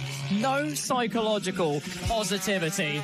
will be lended the way of any rider that is in his proximity. And Gaslowski, again, putting on an exhibition show. Yeah, 100%. And he's still going for some really strong laps, as he always does, trying to squeeze every last millisecond is worth his race pace. That is so good. And here he comes in around the final corner. One more for Sebastian Gaslowski. He wins race 2 in the LRA Moto Extreme 200 class. What a ride, but trailed by Tommy Keats in second as we await the arrival of the third place finisher. Will it be Dylan Tureen? Will it be Mason Frederick? Will it be Riley Paisley? It's the run to the line. Who's it going to be? It's Riley Paisley who takes home a podium. What a brilliant ride from the number 17, who makes up for the mistake from yesterday. He told me he was ready for it and he was ready to give us a show, and that's what he did. What a comeback from the young rider on the pit bike. Just amazing. But wow, you can't take anything away there from Dylan Tureen, who put everything in to getting through and nearly did it in the end. 47 thousandths between Tureen and a podium. But that right there, the temple, the fortress, that is the mind of Riley Paisley. Podium place. Fantastic stuff. So, Gaslowski, P1, absolutely fantastic stuff. Again, an exhibitionary ride from the number 64. Super Seb, can he be stopped? Doesn't look like it. He's superlative. Yeah, undoubtedly incredible. We're struggling to find words left for Sebastian Gaslowski this season. He's just incredible. He's Super Seb as he gets the front wheel up in the air, grabs a whole load of clutch, drops it, and gets on the throttle. Fantastic from Sebastian Gaslowski. Not the easiest bikes to wheelie, obviously, because, of course, so little power compared to that of the big bikes you see being wheelied by the likes of the MotoGP riders, of course. But Sebastian Gaslowski, another victory to his name, followed by Tommy Keys. A much more confidence-inspiring race for him this time. A great ride from the number 8 on the Ovale. Riley Paisley on the podium. A great comeback after yesterday's tip-off, followed by Dylan Tureen, Mason Frederick, Rex Austin, Max Johnson, Zach Tureen, who takes another win in the senior category with 8th overall, Bradley Curtis and Thomas Med rounding out the top 10. But I think the main thing to take away there is Riley Paisley's podium. That is fantastic. He was so down in the dumps yesterday after his crash. It's great to see him get back into the state of mind where he knows he can fight for and take those podiums. Good news, ladies and gentlemen. We're going to have one more race before lunch. Originally, it was only going to be scheduled to after. Now, though, we get to enjoy the third lethal dose of the Moto Team Open and Standard classes taking to the track. And, of course, if you weren't with us earlier, if you are now, thanks for tuning in wherever you're watching from, England, America, Siberia, who knows where you're watching from. But the point is, welcome. Now, here's the big news for those of you that might have just tuned in or missed it. Number 339, starting at the back of the grid.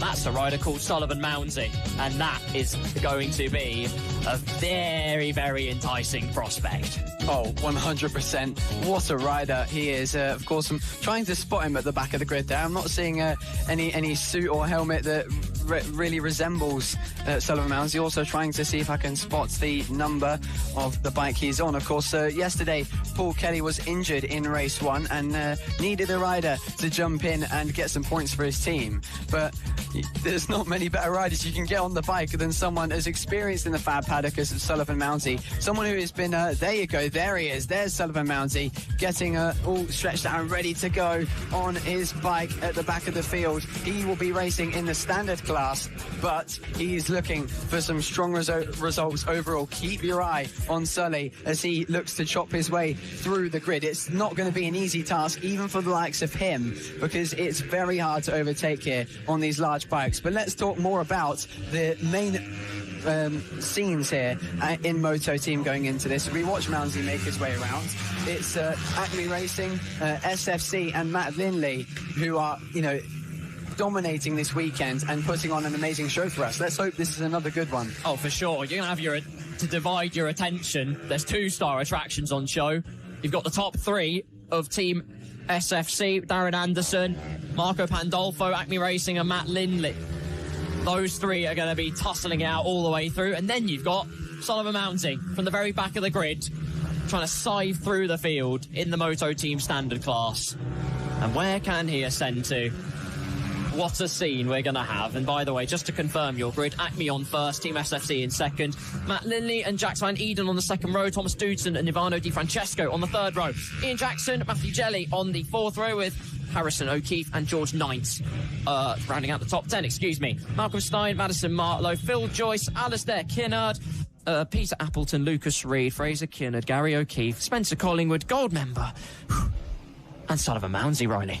Let's go for this one. Moto team is about to get underway. Take us away, Carl, because they're about to get going for race 3. Happily will. Eyes to the lights. Get ready and go. Team SFC with a good start versus Acme. They will have the inside line, but they sweep on through to prize away the lead. Good start there from SFC. Then it will be Team Acme in P2. The transponders are all going absolutely awry on our time sheets that we're looking at, but don't worry, it is the number 8 in P2. Then you have this big old neon green bike that's currently in P3 ahead of Matt Lindley, who now does go down the inside to retake that third place. And then it looks like Ivano Di Francesco and Thomas Dudson have swapped positions at the start.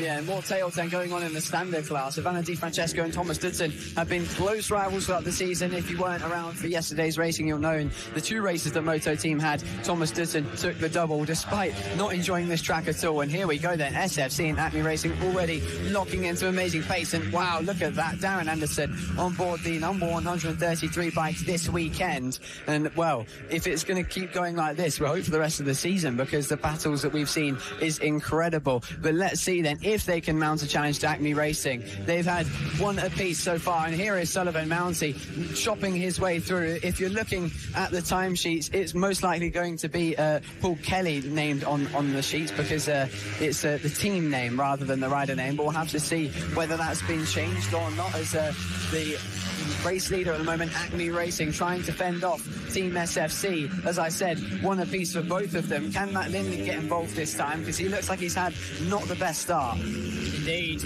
Acme Racing lead, SFC in second, Matt Lindley in third. And by the way, if you just want a gauge of how far Sullivan Mounsey has come in only a lap, according to our timing screens, he's gone from last all the way to 9th. My word.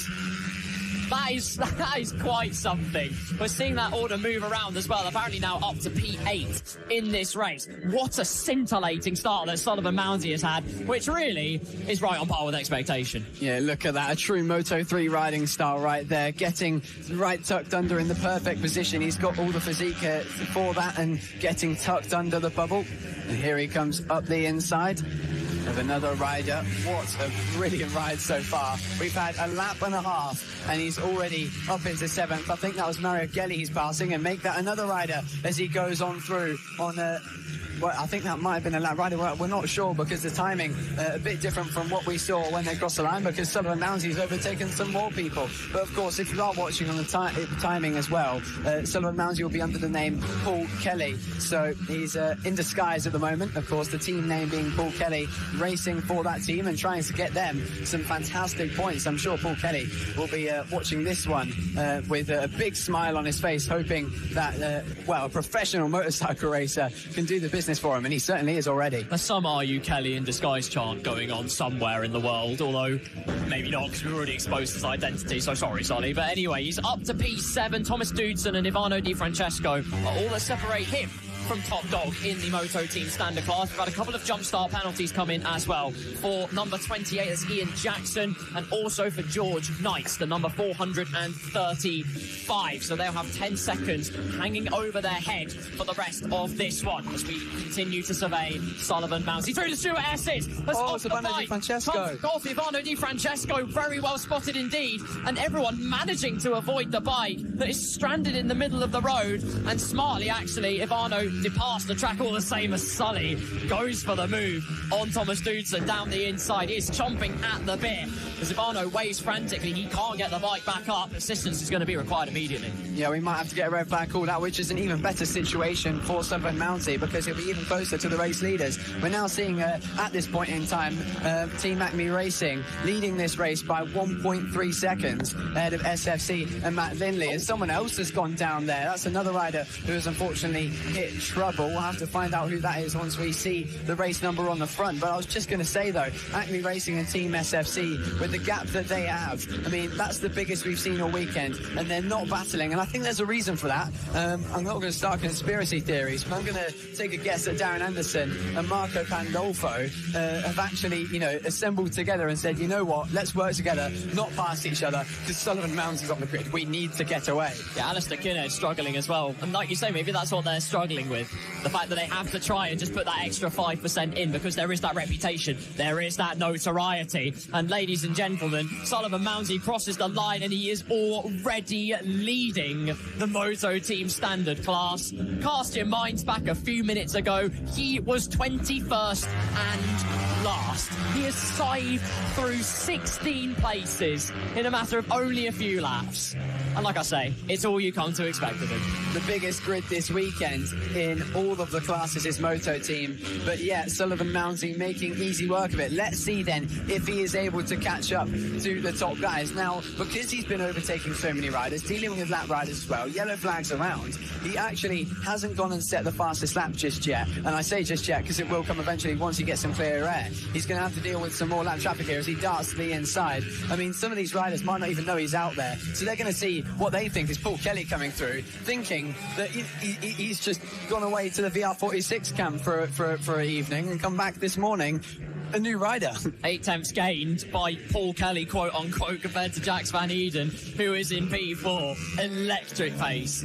Absolutely electric. There's Thomas Dudson making his way into McRae's in the background. Sullivan Mounds has already rounded it by the time Dudson even reaches the apex of the corner. Through Iredale's 5 laps to go, Acme Racing still lead, but it's a much more comfortable set of affairs for the number 8. Pandolfo's got a 1.6 second gap to Darren Anderson. Matt Lindley is hot on the heels of P2. Yeah, closing that gap now as the race comes to its closing stages with just 4 laps to go in a few moments' time when Marco Pandolfo on the Team Acme bike will cross the line. But Sullivan Mounsey continuing on the move here. Being in the standard class is going to be an even bigger task for him to do this. Maybe needing a bit longer of a race because this is where he's getting into the thick of things, where the riders are so fast. And now, well, Jax Van Eden looks behind him to see Sullivan Mounsey. Even if he knows it's Sullivan Mounsey, does he know? We have to wait and see, but he looks behind him. If he does know, he's like, oh goodness me. And now Sullivan Mounsey moves to the outside. This is holding him up all the meanwhile. Oh, that got close. That got very close for Sullivan Mounsey. Darren Anderson is down. The Team SFC bike has come off on the exit of Iredale's. That's unreal. Oh no. Such a strong competitor all weekend long, making a charge to return to the championship fight, and he's gone down trying to close the gap. That is big news here in Moto Team. Mounsey could get a podium out of all of this, potentially. We'll find out with Paul Kelly, quote unquote. Let's make it clear, we're not gonna unveil the mystery machine just yet. It's down the inside, child's play into Sunny Bend. You saw that move coming from an absolute mile away. Telegraphed it, executed to perfection. 3 laps to go. He's up to 4th on the road. And first in class, that goes without saying, of course. That job was completed way back.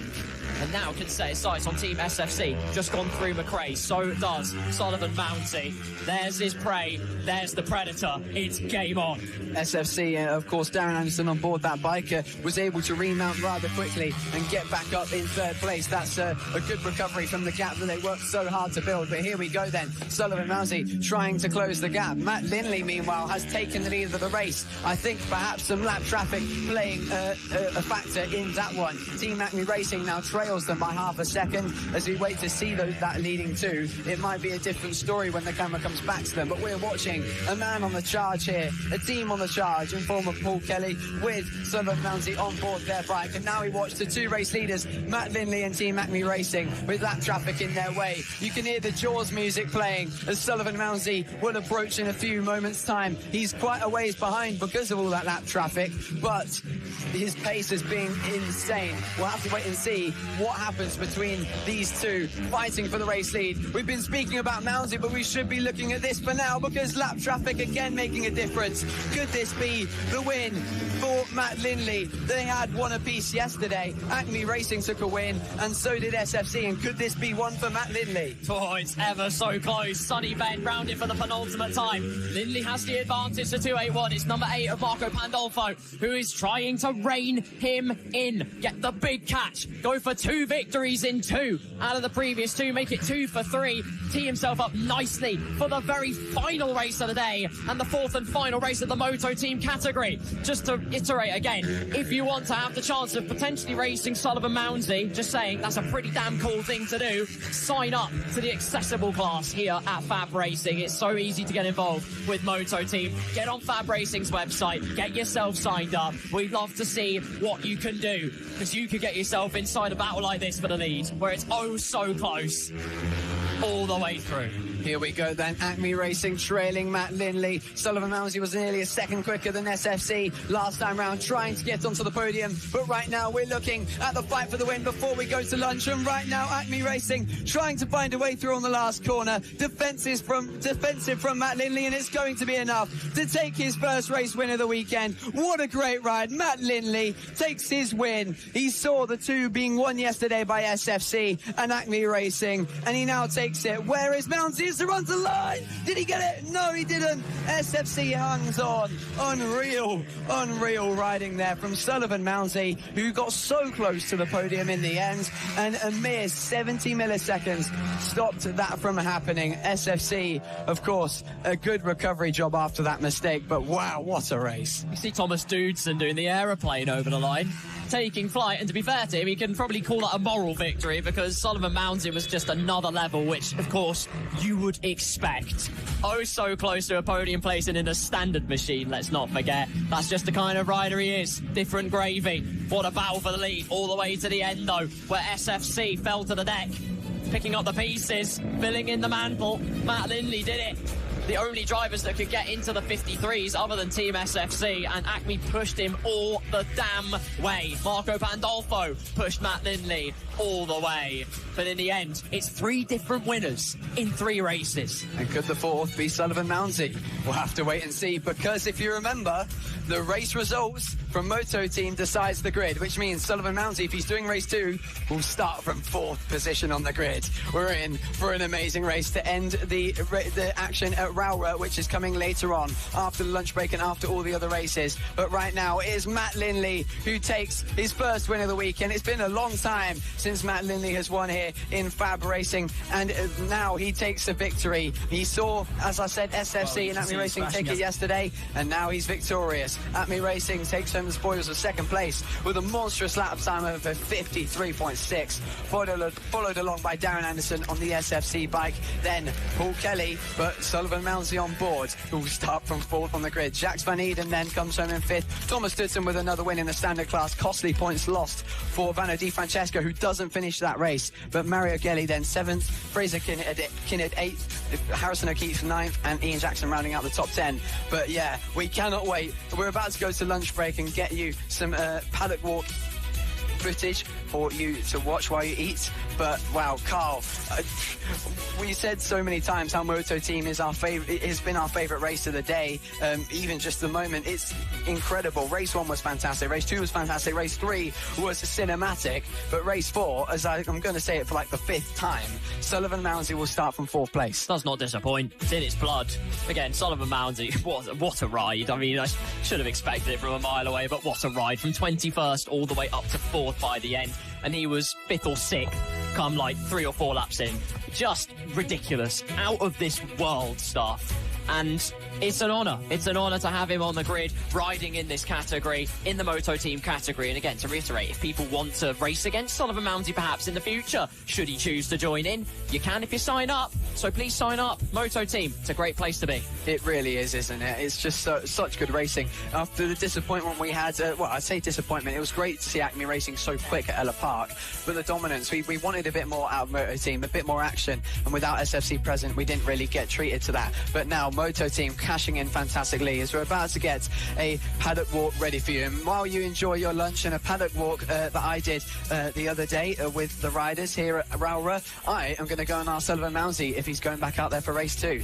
Good question. I like that. I hope he is, certainly, because he's an absolute showstopper. We'll be back after the lunch break. Plenty of exciting action to come. The AC40s will be first out on track once we come back in. But make sure you stay for the paddock walk. Make sure you enjoy the Rapturous racing this afternoon. I've been Carl Brannick. That's been Riley Davis.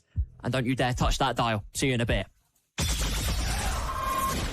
So we're down here in the paddock here at Rowrah, where we're going to get a few words with some riders that are here wandering about on this sunny day. And first up, someone that has already joined us to get ready for this interview is Max Johnson in the GP70 class. Max, good to see you out here at Rowrah. I think you weren't around for Ella Park, were you? But it's great to have you back. And, Rowrah is a track that a lot of people like. But what do you think of it? Well, it's definitely a good track. It's quite physical in terms of a track, but no, I think it's enjoyable. It's fast, it's flowy, it's got a mix of everything really, but no, I really like it here. It's brilliant. Yeah, it's a favourite for a lot of people, and I've already spoke to a few people that have said how much they love the layout. And one last question, is there any specific goals that you've set for yourself this weekend? Well, we're not really fighting for a championship here. Of course, we're just for fun, because a happy rider's a fast rider. And each session throughout the weekend just consistently improve and just enjoy it. Yeah, that's the way to do it. Well, thank you very much for joining us, Max, and we're going to continue on and find some more people to talk to, but best of luck for the rest of your weekend. Thank you, guys. Enjoy your weekend. Well, it was great to talk there to Max Johnson in the GP70 class. So well-spoken, wasn't he? So mature in his mannerisms and how he was talking about structuring the weekend, ever improving. That is really, really, really good to see those signs from such a young rider. But you see that a lot throughout the paddock and through the many people that we talk to, through many people that Ross may have talked to. It looks like there's a few more people coming in now to get some words. There's Tommy Keats. See if we can grab a word with him. We might be able to catch him before he heads out. And just going to come along here to the number 8, Tommy Keats. Not a bad rounder last time out at Silverstone, fighting for some pretty strong podiums, and now coming to Rowrah. Are you feeling like you can get back to that speed? Yeah, hoping to. I've been here this is my first time here this year, so I've done 2 rounds at B&B, so yeah, hopefully start off strong. Yeah, certainly. And you had that small slip-off, didn't you, at Silverstone as well, while you were fighting for second. That was unfortunate, but nonetheless, the speed was there for sure. And is this a track that you enjoy? Like, we were just talking to Max Johnson, he really enjoys this. So, is it one of your favourites? Yeah, I like this track loads. It's a good track. Yeah, and you're here on your Ovale again this weekend. So, well, thank you very much for joining that interview. We'll have to skip along now and find someone else to talk to, but hopefully we'll be able to see you fighting for those strong positions again. Good luck. Yeah, thank you.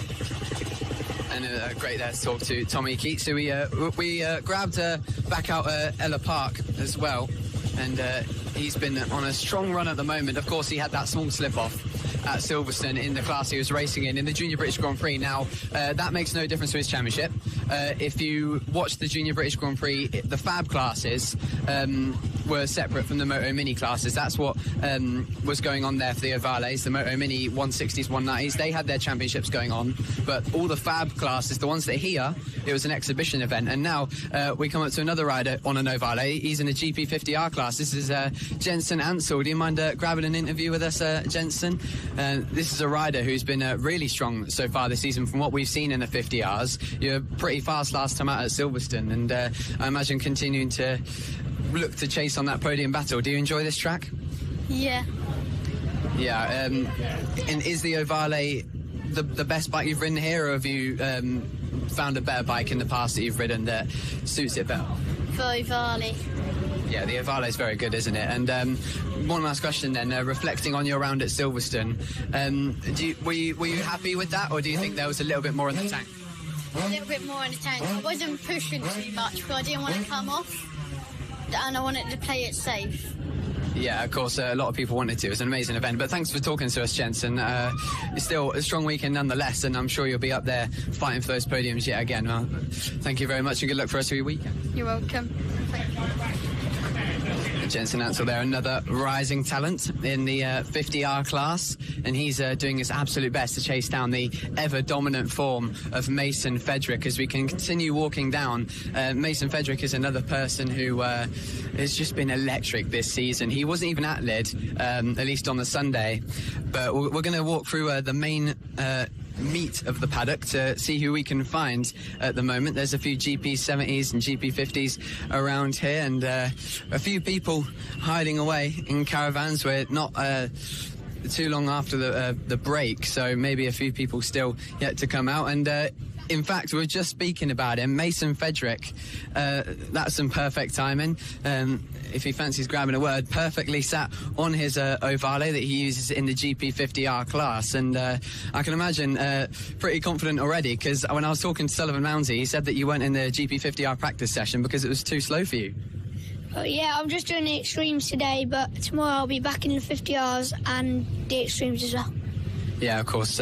You'll be using this bike, won't you, in both of those classes. Silverstone, another great round for you. Do you think Rowrah will be a track that you can definitely add to the winning streak? Hopefully I can do well here. I did quite well last year. I really like this track. It's probably one of my favourite on the calendars, and hopefully I can just do my best. Yeah, and one thing I've been wanting to ask you for a while now is that we've seen that Sullivan Mounsey has sort of become your teacher, your sensei in the form of motorcycle racing. And would you be able to let us into a little secret of what advice he may have given you here for Rowrah? Sorry.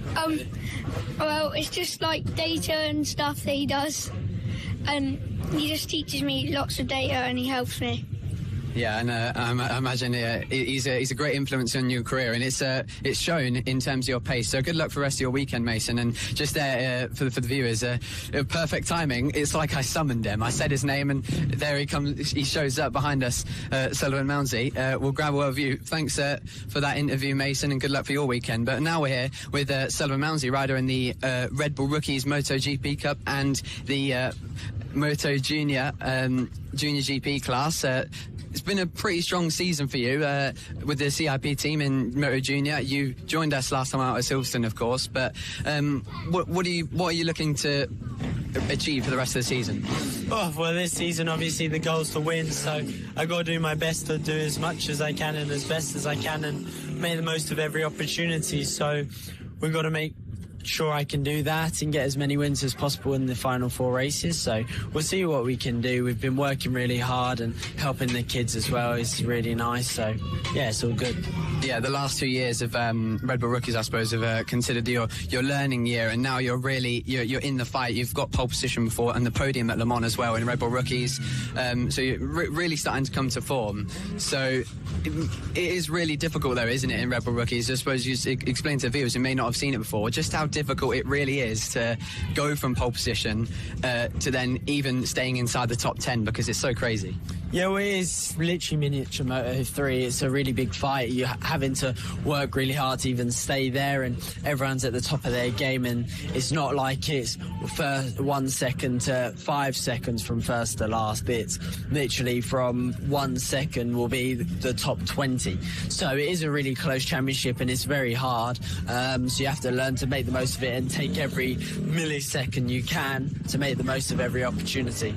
Yeah, especially since the machinery is equal, at least in the Red Bull MotoGP Rookies Cup. But thanks for talking to us, Sully. It's great to see you here this weekend as well. Of course, helping out some of the young riders here, and yeah, hopefully we'll be able to see you achieve those results for the rest of the season. Good luck. Thank you very much. Speak to you later. Yeah, speak to you, Sully. See ya.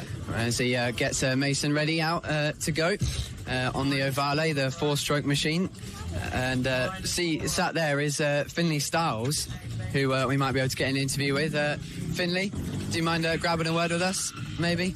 As he comes up to talk to us from the AC40 Pro class. Finley, you've been on amazing form, haven't you, the last couple of rounds? Silverstone and Ella Park doing the double, and really taking the championship fight to Noah Barfoot.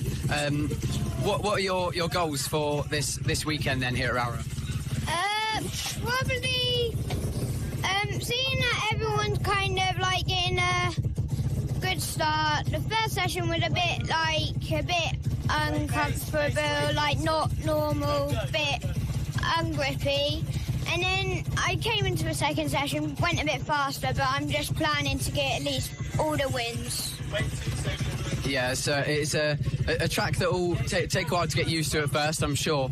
But one last question we'll leave you with is, do you think you'll be able to continue the winning streak this weekend?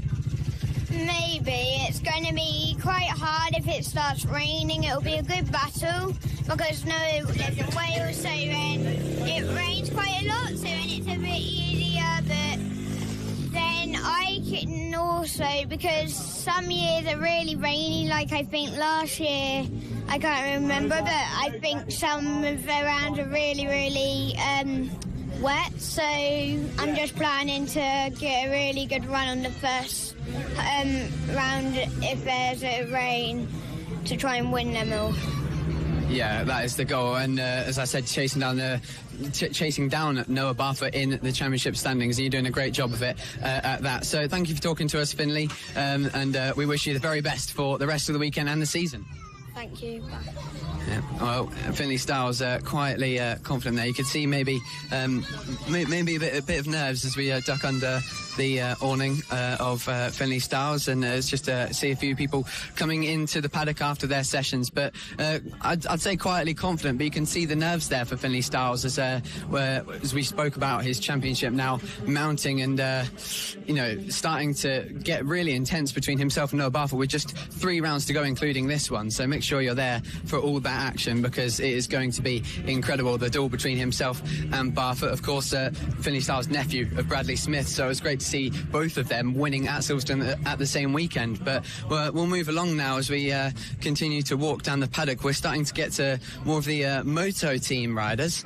Of course, the moto team, the 125 class, the cheapest available motorcycle racing option in the UK. If you've got a 125 road bike, you've got to just meet those necessary requirements on those minimum requirements to compete in the standard class. And now we're going to see who we can speak to here that might be able to give us a word. You see there, Acme Racing's bike, that's the championship leader in moto team. But right here we're seeing the return of the number 133 SFC returns to the grid after being away at Ella Park. And Ella Park, Acme Racing dominated, cleaned up, and that's made the championship gap a little bit difficult. Is this a track that you think you'll be able to claw that gap back? Yeah, I believe so. I feel quite confident around here. It's been a few years since I have been here, but I'm enjoying it. First time on the bike since a few changes, and going well. Yeah, certainly. It's a very interesting track, isn't it? And that gap, it's definitely not impossible. Of course, there's still 2 rounds to go, and in that 4 races in each round, because Moto Team has got the most races of them all. But just based on reflecting on your season so far, I mean, it's been the team season as a whole has been incredible. But would you really be happy with the second place, or are you still laser focused on chasing down the first? So you're always going for the win, are you? If you come second, you're the first loser, are you? So you need to be up there, definitely. Yeah, of course. I mean, that's the only goal in motorcycle racing. But thank you very much for talking to us, and best of luck for the rest of your weekend and the season. We hope to see some more battles again like we did last time at Huon Park. Yeah, brilliant, mate. Thank you. I hope I give you some entertainment out there. Yeah, hopefully. That would be fantastic. Well, that was the number 133, as I said, Team SFC, truly fantastic in the championship battle. And speaking of championship battles, he's in a conversation at the moment, and we'll just get him over right now. Chris Wells joining us here at Rowrah. You're right in there in the championship fight. We were just talking about Moto Team being quite close, but none closer. You yourself and Harrison Quincy tied on points for leading the championship. Yeah. Not to mention you own the lap record here at Rowrah set last year. So I can imagine feeling pretty confident coming into this one. Yeah, feeling good coming into the weekend. Unfortunately, Harrison's not going to be here. He had an accident during the week, so best wishes to him, and hope he's back for Three Sisters. Yeah, that's a real shame to hear, and we do wish he'll be back and getting back to the fight, and it would almost put you at equal in some way, because that would mean he'd miss a round as well, since you missed a round earlier on in the season. But having spoke to Jamie King earlier via message, not here for practice, so I told him he might be throwing his championship away, and now that you're 16 points ahead of him, that might be the case here. It might well be, yeah. He loves the track, but he likes looking at the scenery instead of the track. So he's not the quickest round here, but he likes riding around, looking at all the scenery. So. Yeah, I mean, it is a brilliant place to have a racetrack, but I suppose coming into this, it's a much different situation than what it was coming out of Villa Park, now with Harrison not being here. So are your goals still to take all the wins, or just try and get some solid points that can, put Jamie King's hopes of continuing that fight to rest? Yeah, pretty much. So it's just a nice, safe weekend of getting the results and, crossing the line, basically. I don't want to be doing anything silly. We're off to the Isle of Man next weekend. They've got like a bit of a Isle of Man versus UK championship going on, or one round. So we're all going over for that. So that's going to be, that's more on the mind than here at the minute. Yeah, of course. Well, thank you very much for talking to us, Chris, and we wish you best for the rest of the weekend and the season, because, that championship fight is going to be fantastic. Give us a show this weekend. We'll try to. Thank you. Great to talk then to another one of the championship contenders all across the classes here in FAB-Racing, and that is just going to be incredible. It is a shame to see Harrison Quincy not able to make this round due to his accident, but we wish him the best and get well soon to him. But there is still a fight very much on, and right now we'll move on back to Moto Team as a subject. Phil Joyce joining us, and there's something I've seen on Facebook about a FAB-Racing team. Would you be able to let us in on that? A FAB-Racing team. We've got a deputation from Motor Team going to Free Tech. It's NBS, not Free Tech. It's NBS. The 24-hour race next weekend at Teesside.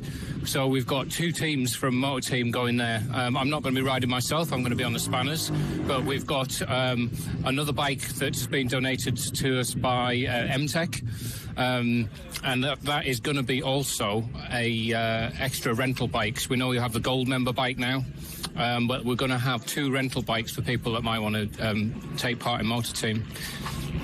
Yeah, it's great to see the championship represented as a team in that sense, and I've seen the livery. It looks fantastic, doesn't it? We're looking forward to see that on track. But coming back to the FAB-Racing paddock, is this a track that, as you know, most of the Moto Team paddock, is it widely preferred to what we're seeing for most of the season, or is it maybe a bit different for the guys on 125s?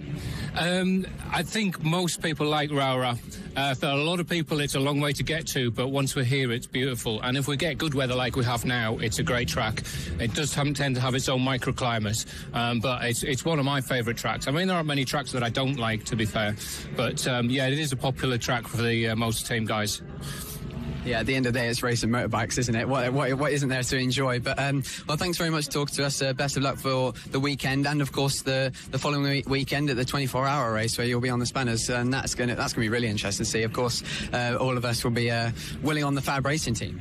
Yeah, thanks very much. I'll speak to you next time then. Yeah, well, great to talk to some more people in the Moto Team paddock, and as I said there, FAB-Racing team. It's a name that sounds like it was a match made in heaven, because it is just so amazing to see. And if you haven't, take a look at it take a look on the Facebook of FAB-Racing, because that livery on the GSXR 125 is truly fantastic, and it looks like actually that we've reached the end of the paddock, and we'll maybe pivot round and see who else we can talk to. But right now we can see this amazing scenery that Chris Wells was talking about here at Rowrah. A truly amazing place to put a racetrack here in Cumbria. It's, as I said to a few people earlier on, like a crater, really. It's like in its own little bucket in the countryside, and it is truly, truly amazing. But you can see by the flags around us here in the paddock, it is going to make a big difference in terms of wind here. A lot of riders have already said this. Wind is going to be a very, very, very big decider in every single race we get to, especially the smaller bikes. A lot of riders at this stage will struggle more with wind or struggle less. So we'll have to wait and see how that affects the championship battles that we've been focusing on so far. Maybe see if we can grab just one more person. As I think we're going to grab someone else from the Moto team paddock. As you can see, so many of these Moto team bikes lined up here. A bit of a club going on, but someone specific that I wanted to talk to about his adventures in the standard class. Do you mind getting a word with us? Great. So with us now, Thomas Dudson on the standard bike, currently second in the championship. A really great season so far, but still chasing that standard win. Do you think it'll be possible this weekend at Rowrah? No, it's my bogey track this, so I don't do very well on sort of stop-start corners. I prefer the flowy track, so we'll just do what we can do, won't we? As long as it stays sunny, we'll be all right. Yeah, I suppose that was evident in Ella Park, quite a flowy track that is. Really happy at Ella. That was the quickest I've ever been around there. I've only been here once before. That was for a 24 hours, so early days, isn't it?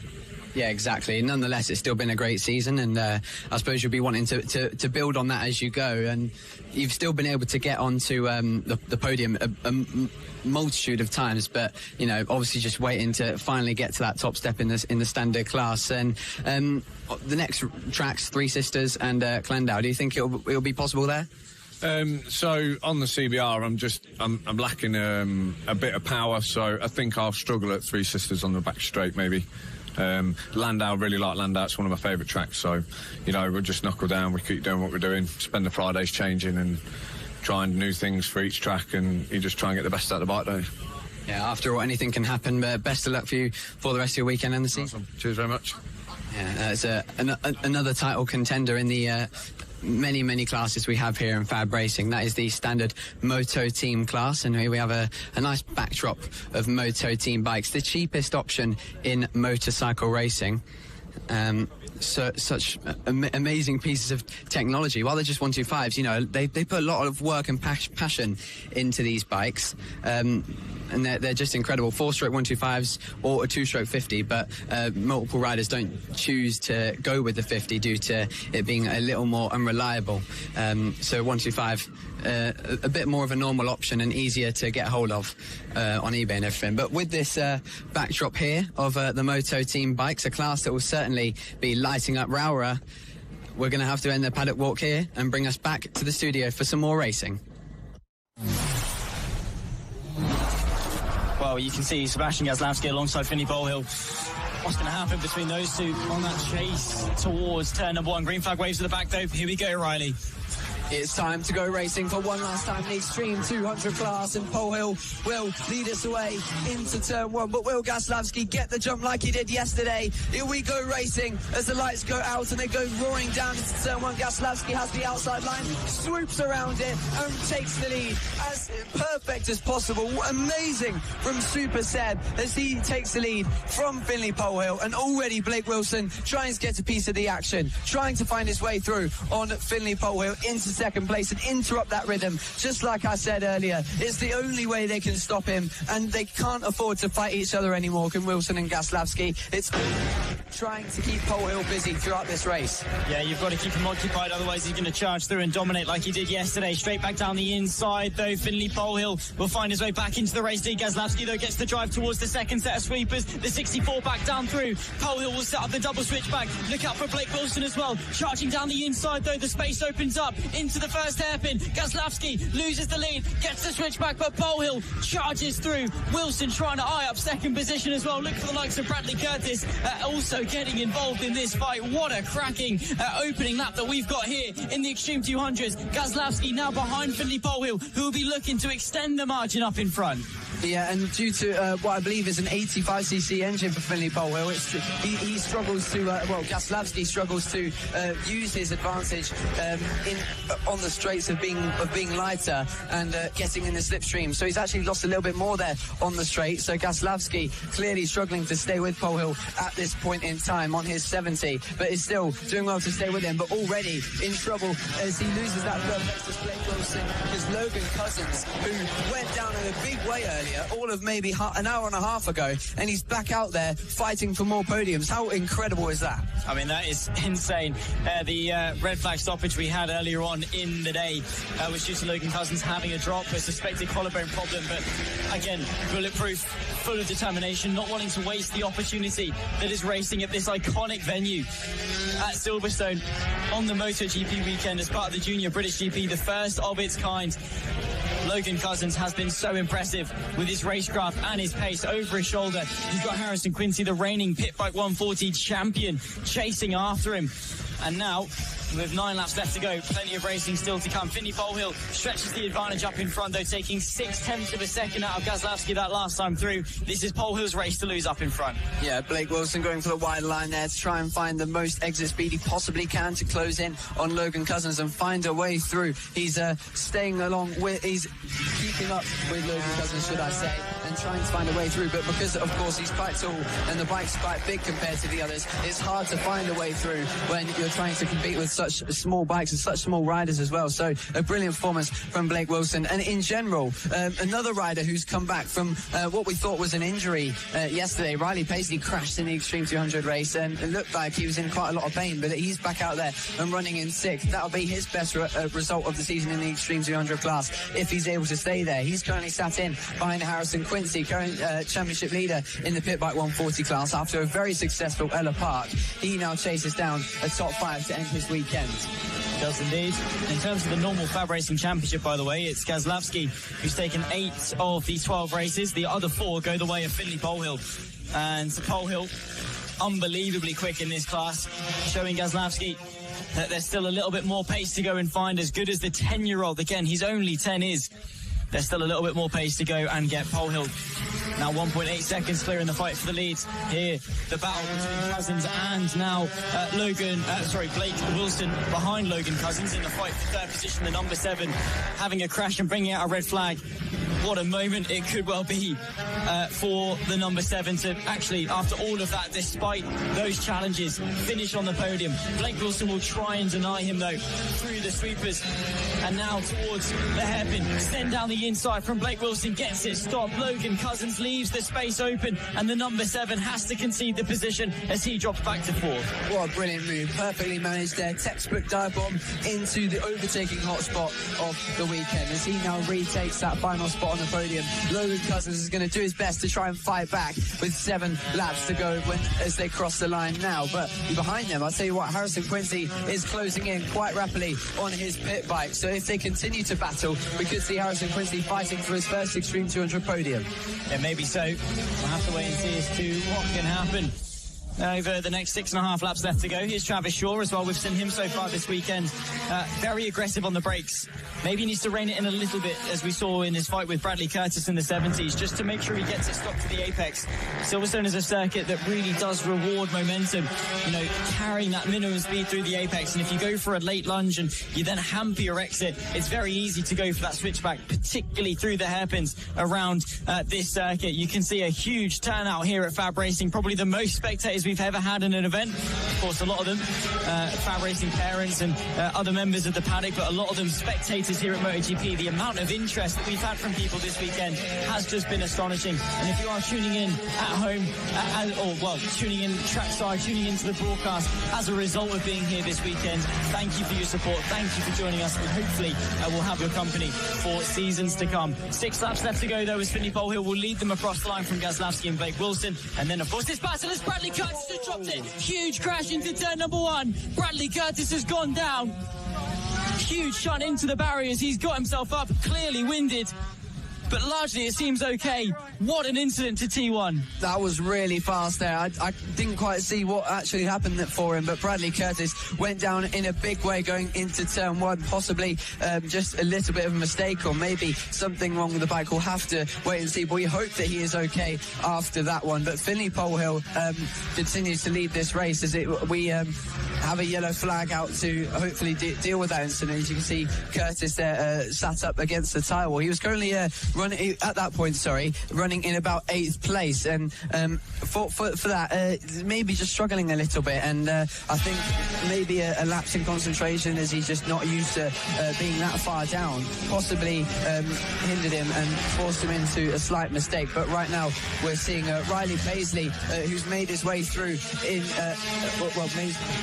back on Travis Shaw, holding on to 6th place, and they're followed by Matthew Thomas, Rex Austin and Nicholas Dunwoody. So this is quite a close battle for that top 6 with 6 laps to go.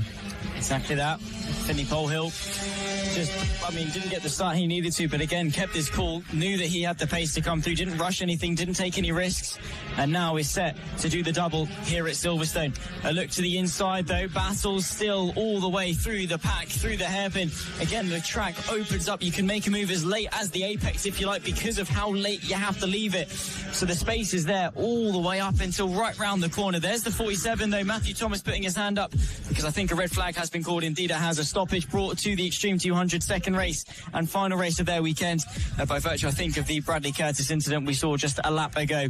It was stopped with 6 laps remaining. It was Finley Polehill 4.0 seconds clear of Sebastian Gazlowski and Blake Wilson, your top 3. And of course we'll confirm as to what the next procedure is going to be after this red flag, what the stoppage is for, how long the delay we expect to be. But right now, Finley Polehill, similar to Wilson Dilks earlier on in the day, will have to do it all again from the restart. Yeah, he will, and we'll have to wait and see how Gazlowski responds this time, because he did get a sublime launch, didn't he, to go around the outside of Finley Polehill in turn 1 and stay ahead of him for most of that first lap. But the most trouble possible for Finley Polehill down into turn 1. How will this one go this time for the second start? The lights will soon go out for the final Extreme 200 race, and we get going, and it is a poor start for Finley Polehill, who doesn't get away very well at all. He drops right to the middle part of the grid. That was a devastating launch for the pole man and the race winner from yesterday. It couldn't have gone much worse there for Finley Polehill if it means still being in the race. Gazlowski now leads from Logan Cousins, who's already being challenged by Blake Wilson, and Finley Polehill has got all the work to do now from what is, I think, outside the top 10 even. Yeah, not the best of starts in the slightest. I mean, it wasn't great in the first attempt, but this time it was appalling. Sebastian Gazlowski just, rode past him like he was stood still, because effectively he was. Now he needs to break away. Logan Cousins, though, I think was the other one to got such a rocket ship of a start. He runs in 2nd position, closely followed by Blake Wilson. And remember, only 4 laps left to go at the line. Gazlowski needs to run away with this, but he'll be under pressure from Cousins and Wilson, and that is the saving grace that Polehill has in this race, that the top 3 will battle for overall victory. Yes, they will, and Logan Cousins is actually doing a really good job here to close that gap to Sebastian Gazlowski out front, seeing if he can get in the slipstream here. He's a little bit too far behind, and he's got Blake Wilson for company, who can't really get much of an advantage due to slipstream, just trying to use all he can to find his way into turn 1. But no, Finley Polehill has in fact made his way all the way back up to 4th already. I don't think it was quite outside the top 10, maybe about 7th or 8th, but in a matter of a lap or 2 he's managed to come back and into 4th place to join this fight. The win is definitely still on for Finley Polehill. He didn't get too worried about that one. He didn't get too discouraged by that start, and is now putting his pace to work and trying to get back into the lead, because Gazlowski is making it hard. But look at that, 2 riders in one as he goes through on not only Blake Wilson but Logan Cousins as well. As Logan Cousins tries to get to the switchback, it's not quite enough, because Finley Polehill already has gone from 4th to 2nd in one corner and is ready and raring to go to fight for the race win. Polehill not letting that poor start seal his fate in this race. Down the inside, Blake Wilson spots the gap on Logan Cousins and goes through to 3rd. What a move there from the 108. Logan Cousins drops to 4th as a result. Blake Wilson quick to capitalise. Now, with 3 laps left to go, it's Gazlowski being hunted now by Finley Polehill. who got that appalling start, but the recovery effort has been insane.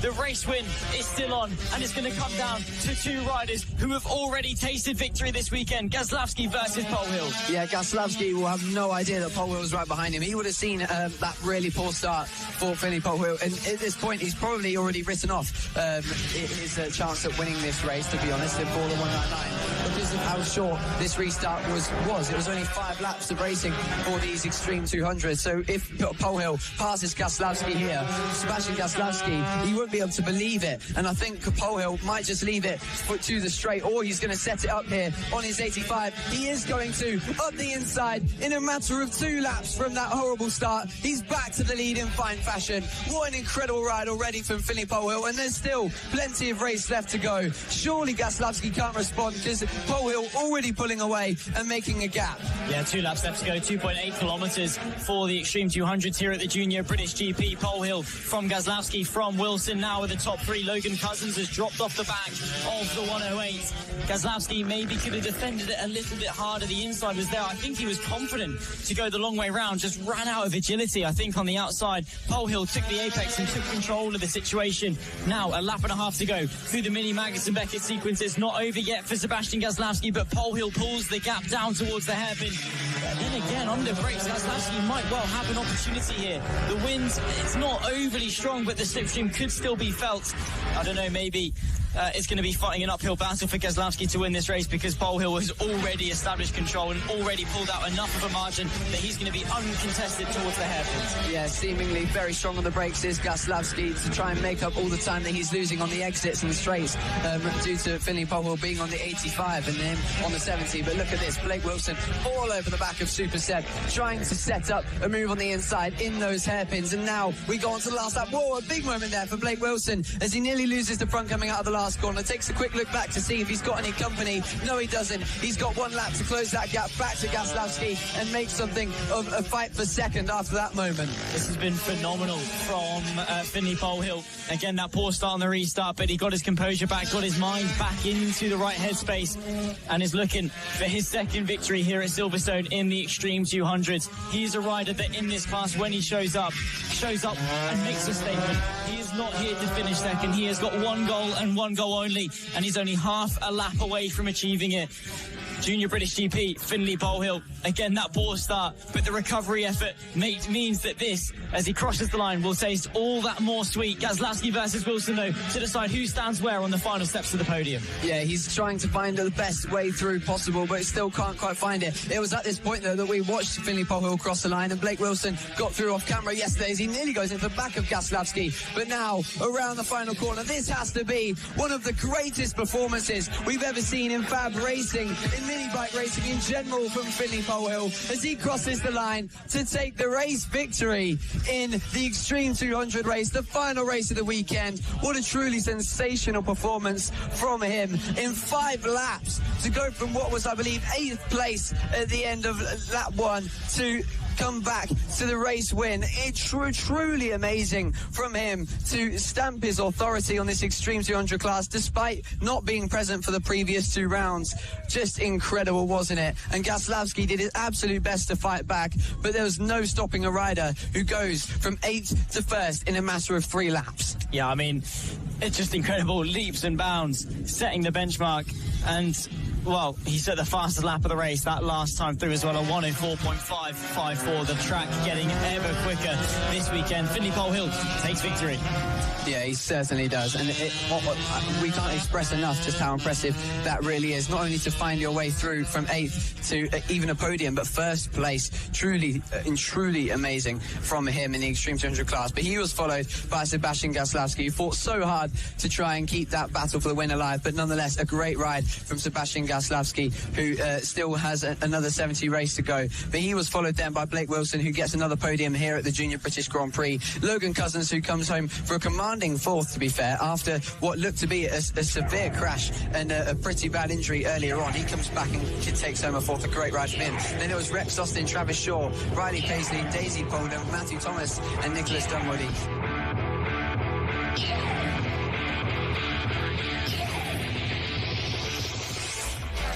Welcome back to Rowrah Kart Circuit. We just had our lunch break. I hope you enjoyed that paddock walk we had and some lovely, lovely highlights from what was a fantastic Junior British Grand Prix. Well, Carl Puranic alongside me, of course, Riley Davis, and in talking you through this race today, and well, more races to come. We had the first half of action here on Sunday. AC40 Pros coming up now by 2 clicks out, and this one was really surprised us, didn't it, Carl? It did. It's dramatic.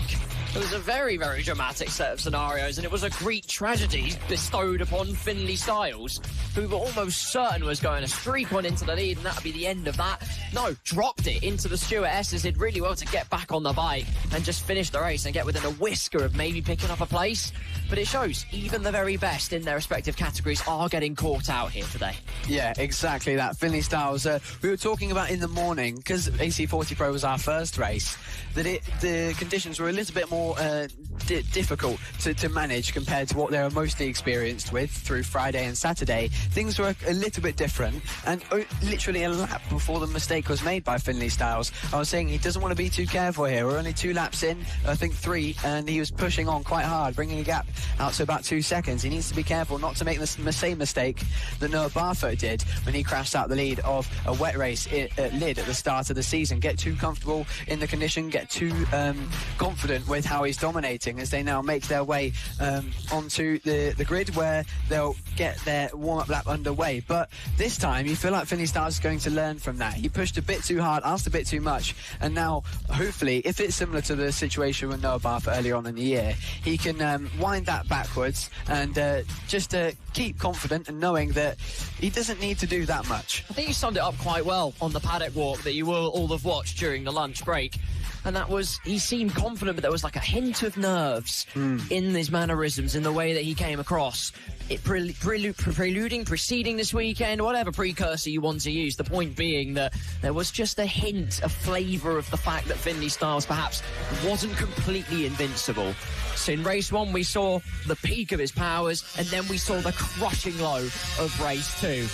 Luckily, he gets to start on pole all over again in his chase for the championship lead against Bobby Baker and co. Of course, the 2 clicks out AC40 Pro class make their way to the start grid. Finley Styles on pole. You have Bobby Baker next to him. Then you have Randy Carter, Ben Simpson, and then Levi Howe rounding out our 5-strong flurry. Let's get on to it. This is going to be an astonishing afternoon. It certainly will. And going into that second AC40 Pro race of the weekend, the first of Sunday's action, Finley Styles brought the gap down to 28 points from 33 going into the weekend. But now that has been completely undone, and more so by Noah Barfoot winning that race earlier, just ahead of Randy Carter, who, keep an eye on him. He'll be a dark horse in this race. And then Finley Styles finishing 5th after that crash. So a bigger gap for Noah Barfoot after that. He'll be very pleased, looking to make it yet another one. Will we get 3 riders in 3 winners in 3 races? The AC40 Pro class is underway, and 2 riders there getting a little bit of movement there off the start. Will that get a penalty? We'll have to wait and see. Randy Carter, though, away well after that small little moment, but Finley Styles back to that confident rider we know. He's into the lead ahead of Noah Barfoot, but that crash will be at the back of his mind. Yeah, slight judder from a couple of riders at the start. We'll see if it comes up on our telemetry that we spot just to the right of our picture as we see it. We have Finley Styles in the lead, Noah Barfoot in 2nd, Randy Carter in 3rd. Again, I feel a big wave of deja vu hitting me at a rapid rate of knots as he heads through the Stuart S's. We want to put that haunting memory of the past firmly in the back of his mind with Finley Styles. We know how quick he is, we know how cutthroat his consistency is. Now he's just got to put down the pace. Carter closing down on Barfoot. These two had almost nothing to separate them in many ways. Carter actually growing stronger and stronger in race 2 and continuing that strong surge of pace here in race number 3. Yes, piling the pressure on Noah Barfoot now, trying to make the move into turn 1, really strong into there, and then into the second corner afterwards. It was Randy Carter in the previous one. I think we could be on for a 3-way battle here. That would be an incredible way to end the AC40 Pro Riders weekends here in the 2 clicks out AC40 Pro class. But right now, Finley Styles still leading as he has done for most of this second half of the season, ahead of Noah Barfoot and Randy Carter. Things so much closer than we would have expected this weekend. But Noah Barfoot, while he's got to manage the pressure of the rider behind him, has also got to think about the rider in front. Does he push, or does he let Finley Styles make the same mistake as earlier on? Well, let's not forget, in terms of the point system, perhaps it's your first time tuning in to the MasterMac FAB-Racing Minibikes British Championship. The point system is used in every single race is the same as MotoGP. First down to 15th receiving points, 25 for first place, 20 for second, 16 for third, 13 for fourth, and then 11 for fifth place. So it's sort of damage limitation for Finley Styles in that sense, but he has another influencing factor, and that's Randy Carter, who's looked pretty damn electric off this start here in the third and final race of the AC40 Pros class this weekend. If he can get himself between Barfoot and Styles, that will alleviate the damage even more. That'll be a 9-point swing back into the court of Styles, and effectively, it's all square to where we started this weekend. This seems to be a race of tactics between these three, a race of mental games as well, especially between Finley Styles and Noah Barfoot. That's what we see in the AC40 Pro class. They've built all their craft from the rookies to the inters to the pros, learned so many different key factors in how they battle and how to, plan overtakes and how to safely do them, how to manage lap riders as well. And now with pros, with it being a slightly smaller grid and then some much faster lap times, you start to feel like it becomes the mental game. Before they step onto the gear bikes and they think about consistency and things like that, they're currently waiting on mistakes, forcing pressure on. While they don't think about it, it's a natural thing that is happening right now. Race winner of race 1 in P1. Race winner of 2 in P2. Noah Barfoot being highlighted on your picture. Do we have race 3's winner in P3 currently? Who knows? Maybe we'll unfold like that. Maybe it is a scintillating script, but Finley Styles again, as he does, needed a couple of laps to find his rhythm again and really grind in to find his mojo. Now he's found it, and now he's really pulling a gap towards St John's and the Sunny Bend. 5 laps to go when they cross the line, and Carter again is getting closer and closer, reeling in the big catch. What could be a second place, what could split apart the two main protagonists in the championship, and what would help out Finley Styles a treat. Yeah, definitely. We're seeing now Finley Styles get back to that pace that we saw from him earlier on today and yesterday before he came off the bike. Now a 55.6 from him sees him 0.4 of a second quicker on that fastest lap than Noah Barfoot, who's now under attack from Randy Carter, who tries to send it up the inside. Not a move available right now for the number 69. They need to work together and catch Finley Styles, but I don't think they have the raw pace to do it. They're having to rely on a mistake like before, or having to wait for Finley Styles maybe to settle into a bit of pain, to be honest. It looked like he was in a lot of pain after that crash with his hand. Now, whether that was just a bit of a moment thing and that's gone away, a small bruise perhaps, but it might just be that he's out there right now, the adrenaline's flowing, and then if he gives himself enough time to calm down leading this race, it could settle back in. We'll have to wait and see with 4 long laps for these AC40 Pro bikes. Randy Carter is certainly not out of the fight with Noah Barfoot just yet. He wishes it was for the race win like it was in race 2, but the opportunity is still there for a second place. 4 long laps for Noah Barfoot, who's going to have his wits about him, his head looking over his shoulder at every single opportunity. Eyes to the apex, gets a decent pull out of Iredale's corner towards the Stuart S's.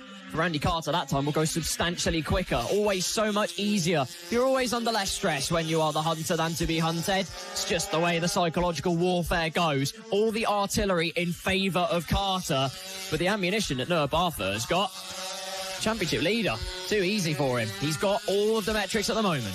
Yeah, he certainly has. With 4 laps to go, though, 2.2 seconds is the gap that we would have expected at this point in time. It's not as dominant as it was in race 1 or race 2 at the point of his crash. But right now, I think he's just controlling it and building into it. I say controlling it, he's got a huge gap. But in his pace compared to the riders behind him, I think he is controlling it and just playing it cool for now, especially since he knows Randy Carter has got the speed now to challenge Noah Barfoot.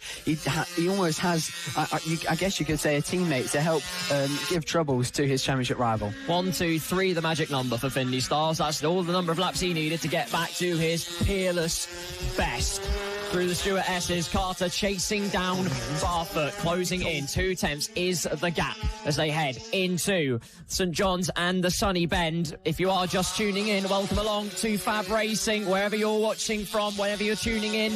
Merry Christmas if you're watching it on a rerun. The point is, here at Rowrah Circuit, the action has been amazing. The entertainment at its utmost electric. And Carter bringing the battle to Barfoot with 2 laps to go now here in the final race of the AC40 Pro Class. And if Finley Styles had a bit of a chink to his confidence initially, doesn't have it anymore. 55.4, fastest lap of the race. Only rider in the 55s right now, as the 56 is currently being taken along by Noah Barfoot and Randy Carter. Then behind them, Levi Howe and Ben Simpson lapping around 1 minute to 1 minute 1, still learning their craft on their mini motos of the 184 and 219. But right now we have the top 3, the masters of AC40 Pro at the moment, the 2 Clicks Out sponsored championship here in FAB-Racing. Finley Styles pulling that gap out to 3.2. But Randy Carter, again, it seems to me like him and Noah Barfoot so close on pace that he can't find any way through. The gap is still at 2 tenths of a second,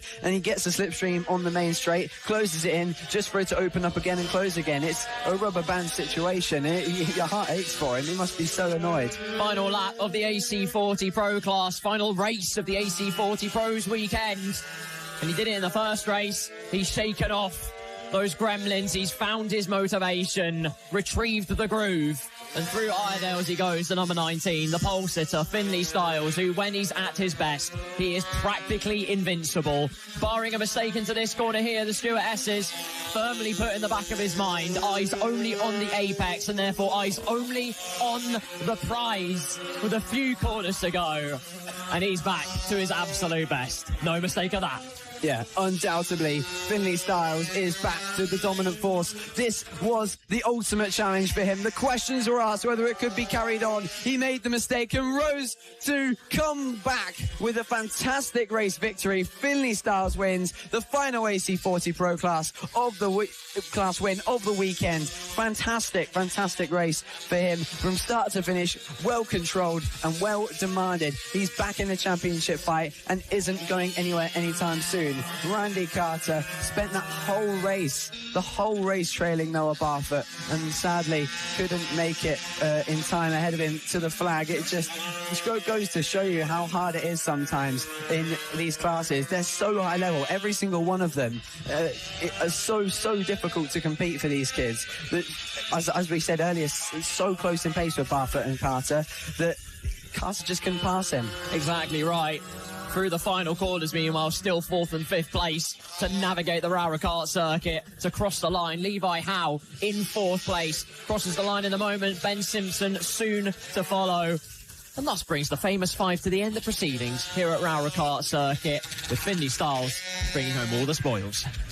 Yeah, Finley Styles, another victory to add to his tally, but will that tally add up to Noah Barfoot's or match it before we get to the end of the season? Will he catch Barfoot in the standings? Only time will tell. These guys will be out next time at Three Sisters. Time for some more rapid rookies, ladies and gentlemen. They're back. A grid chock full of entertainment, chock full of cutthroat overtakes. And if nothing else, it's going to be a brilliant watch for everyone. Whether you're in person, whether you're on an internet, it does not matter. Eros Garrett on pole position to round off what will be the final race as well now for the AC40 rookies. And Eros Garrett, we'll look back to that last race, had a slight stumble at the start maybe, but instantly switched it on. 2 overtakes in a matter of corners, and then he was gone. So impressive from him. Of course, this AC40 Rookies Grassroots to Grand Prix Championship is, it doesn't count to any standings. It's about finding the love for motorcycle racing in these kids and making sure they enjoy it and making sure the parents know whether the kid thinks it's worth spending all the money to get the kids around the country to get them out there developing a motorcycle racing career. And for a lot of them, they find that passion. And wow, the passion is there for Eros Garrett. He is loving being on the top step. Here he comes then, and the rest of the grid about to get onto the grid and then find themselves on the warm-up lap. But I think someone to look out for again is Vinny Glossop. He was so good off the line in the previous race, and if he can just stick with it for maybe half a lap, then I think could find himself fighting Eros Garrett. The pace, as I said earlier on in rookies, it can come out of nowhere. All out in unison, funnel out like a swarm of angry hornets. Vinny Glossop with an excellent endo to get some energy into his system. It was a scintillating start, as Riley quite rightly puts it, to get him the lead initially. But then there was this rider, Eros Garrett, who just walks the bike into position in first place on that near side as you see it. Next to him, though, well, what a story. Bobby Baker and Eros Garrett. Again, they're going to do battle, but it's hard to find anyone that can hold a candle to him. Off they go for the reconnaissance lap. Scorching sunlight here at Rowrah, and in contrast to the slightly colder conditions that they had to deal with, now Eros Garrett and Bobby Baker have a chance to just leather it. Now their tyres will be at peak temperature. The bikes will be operating at peak performance, and they can find the most out of this track today. Yeah, I think Bobby Baker might just have a better chance at this one this time round in race 3, because in that race 1, of course, if you were watching yesterday and Saturday, you'll know that he unfortunately crashed out of that race in one of the hairpins, lost the rear in an easy mistake to make for these little bikes, and of course these kids still learning their way around a motorcycle and a motorcycle track at that. And what a fantastic motorcycle track is Rowrah Kart Circuit. It's called Kart Circuit, but I think it should be called a Rowrah Minibike Circuit. It's so good for bike racing, isn't it? And as I was saying about Bobby Baker, now he's had one race in the race 2s to get back up to speed with things and get a feel for the track and the condition it's currently in, at least today. He might give Eros Garrett a better challenge for things this time. I think a rebrand is absolutely called for. I'm also pretty sure I made an absolute horlicks of it and said that Bobby Baker was in the previous race, which if I did, sorry, I do apologise. I'm not a precise person. I am a human. It's a good job I'm not a brain surgeon. Making our way to the grid then, Eros Garrett on the left-hand side, Bobby Baker, and it is Bobby Baker, on the right-hand side. But of course, the hard-charging Vinny Glossop off the starting blocks in P3. Keep a keen eye on him. The flag is held up high. Soon it will fall to the floor, and then it will be eyes to the sky and the lights, because the prize will be glistening in the sunshine. It'll be waiting for each of these rookies. No championship standings, but there's always pride at stake. There is always that end of the weekend pride to take. Who will be the last to win in the AC40 rookies? Rev up the engines and away we go. Great start for Bobby Baker, but again, look at Vinny Glossop round the outside of the pair of them. Glorious Glossop start brings him the race lead. Eros Garrett, though, holds P2. Went round the outside of the hairpin in the first race and actually caught in two minds. Glossop holds first place for the moment, but we'll see the 84 kickstart into second gear, and then we'll really see the pace put down. There's the confidence on the brakes. Holds the narrow line, and he's going to make child's play out of it. Makes mincemeat of Vinny Glossop. That's Eros Garrett surely back into the lead. A little bit of a drag race towards the Stuart S's. Signed, sealed and delivered. First class stamp. Eros Garrett leads. Fantastic move there by Eros Garrett to retake the race lead. But once again, I've called Vinny Glossop incredible off the start. So impressive from the number 61, and now looking to close back in on Eros Garrett. But Bobby Baker and Tyler J. Windard battling once again for that final spot on the podium. Maybe needing to work together to catch Glossop. I don't know if it's possible already, because the two at the front have already started to clear off. Right now they're focused on each other. A rivalry that is built over the weekend. These two, Tyler J. Windard ending up getting third. What we thought was sixth place, the penalty getting taken away, allowing the number 8 back onto that third place that he rightfully earned. Now we'll see who will come out on that third spot this time in AC40 rookies class. It's the final spoils of the weekend. Yeah, and elated Tyler J. Windard as well, looking to make it 2 third places from 2 in the same day on this very sunny and superb Saturday. A good overtake into the final corner. Bobby Baker, though, sees the target ahead of him, knows he can learn something just by following the lines that the number 8 takes, so it's still all to play for the boy that started in P2. Albie Miller rounds out the top 5, and then you've got Louis Lemilik, that's the one, I remember how to say that name in P6. Alfie Spedding in 7th, Grayson Mills in 8th, Harley Spiller in 9th, and Oscar Bond rounding out the top 10. It's all a chess game at this early stage, finding out where they're quick, finding out if they've lost any pace or maybe gained pace over the lunch break, and then they'll be able to get that energy in. But Eros Garrett has not lost a ounce. Not an iota. 101.596. Absolutely on it as they're side by side in towards turn number 1. Only for a brief moment though, and then normal order is resumed. But then we have a rider off. Looks to be potential mechanical failure. Yes, it looks to be. Trying to eye up who it is. We have one of the riders in deep mechanical trouble. Looks to be Charlie Skingle, based on the 2 at the end of the number. And the marshal wheeling it off, and that is devastating news. Yeah, what a shame. So many riders. They put their heart and soul into their weekends, especially in this AC40 Rookies Cup. They wait all month long for the next race. They absolutely love it. You can see the joy in so many of these kids, and that's the best thing about it. Not being a championship fight is that there's nowhere near as much pressure. It's enjoying your racing and just making sure that you have the best time possible. Of course, better results mean more enjoyable weekends, but nonetheless, great to see them all enjoying themselves out there. And problems, you're going to have them, and it teaches the kids to just deal with that. It's going to happen sometimes, especially at this grassroots level. You see all the space being left, see some interesting battles developing.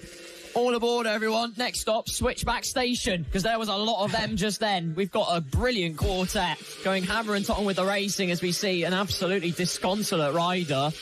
Not sure if there was an accident involved. It didn't look like it from the pictures that we saw. Hopefully she's okay. In any case, as a rider gets back to their feet, they've had an issue at the exit of McRae's as well, trying to spot who's plummeted down the order. And again, another rider falling foul here at this technical track.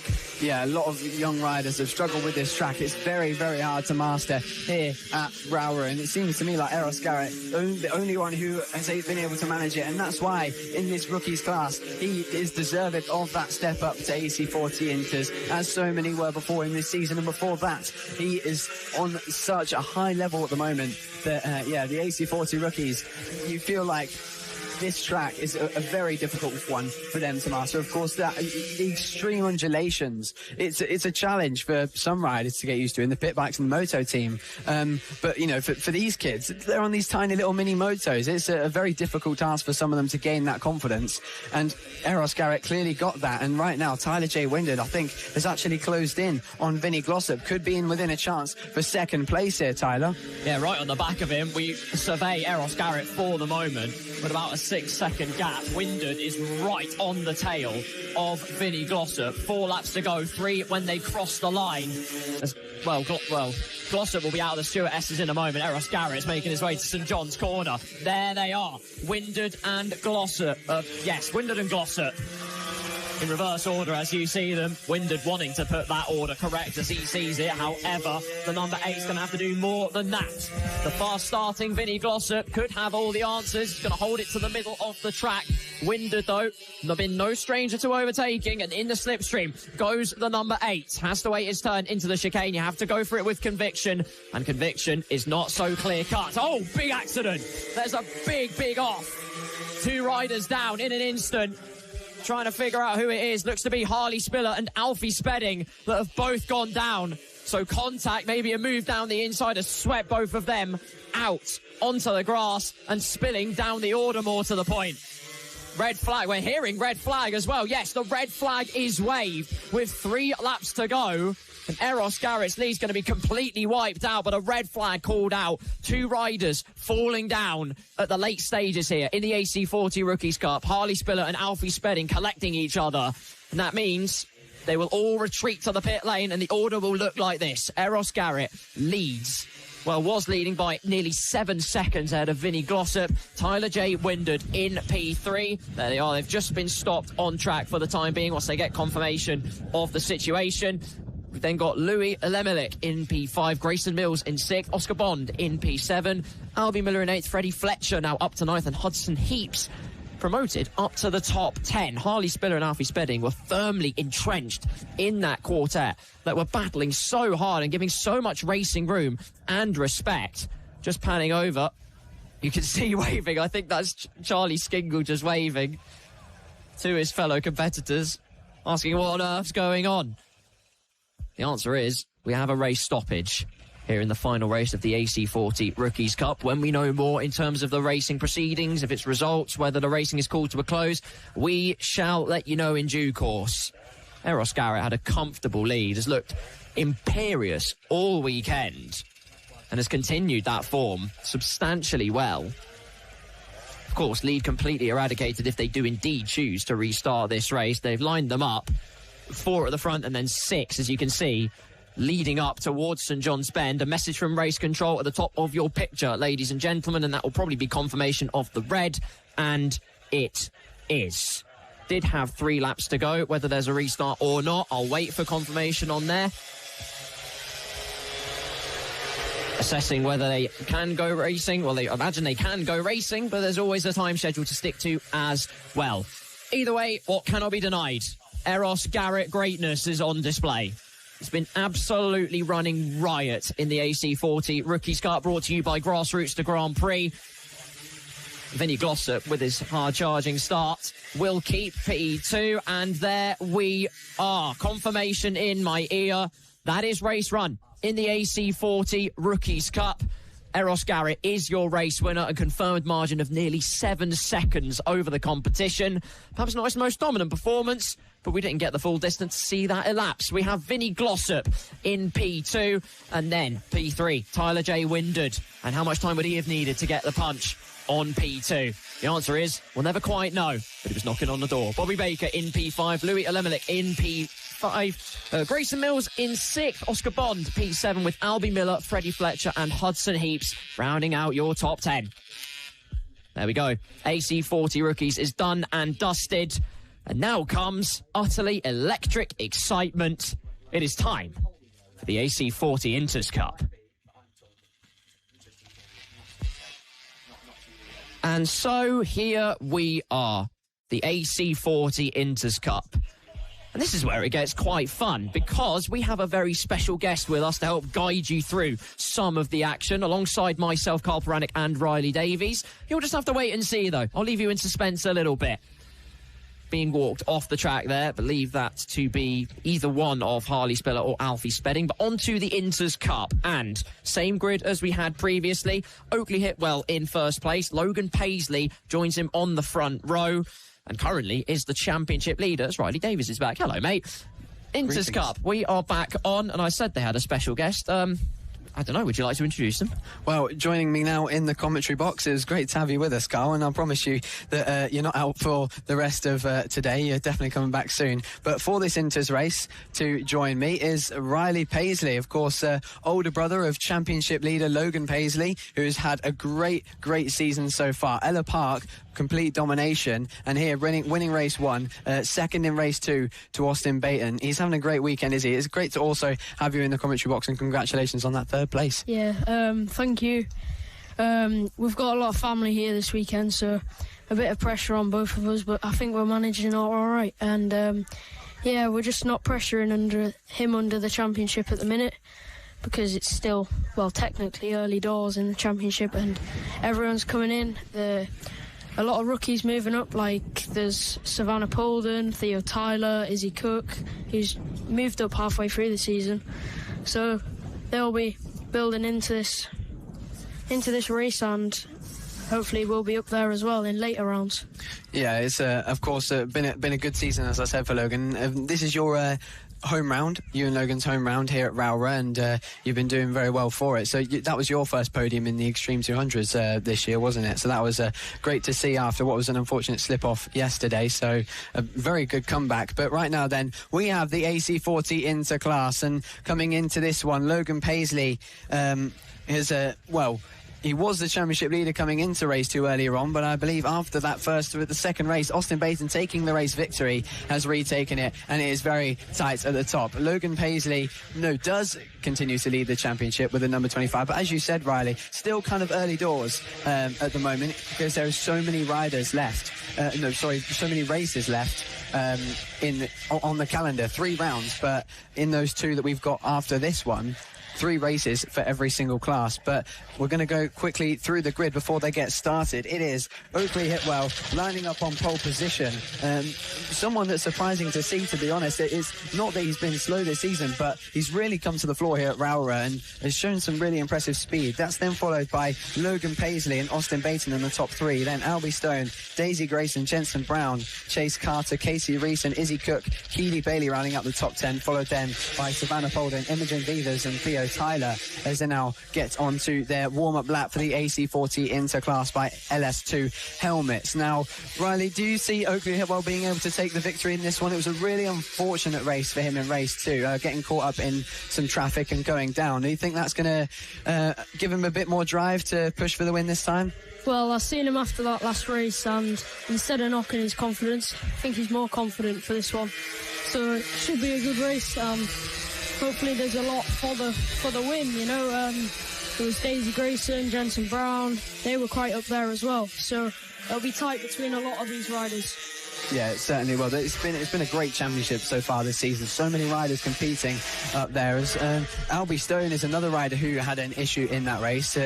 Still yet to find out what that actually was. Maybe you know, but we'll have to wait and see. If you didn't see earlier, if you weren't watching in that race 2 for the AC40 Interclass, Albie Stone, he unfortunately made a mistake at the last corner and turned into the pits, perhaps thinking it was a red flag after we previously mentioned incident with Oakley Hitwell. But if you're watching, thank you very much for your company. Make sure you subscribe and share around the broadcast to all your friends and family and show them the young talent of the future in FAB-Racing. Here we go then. The AC40 Interclass is about to get underway with Logan Paisley lining up in second behind Oakley Hitwell. What's going to happen? Their final race of the weekend about to commence here in the AC40 Inters at Rowrah. Austin Baton versus Logan Paisley.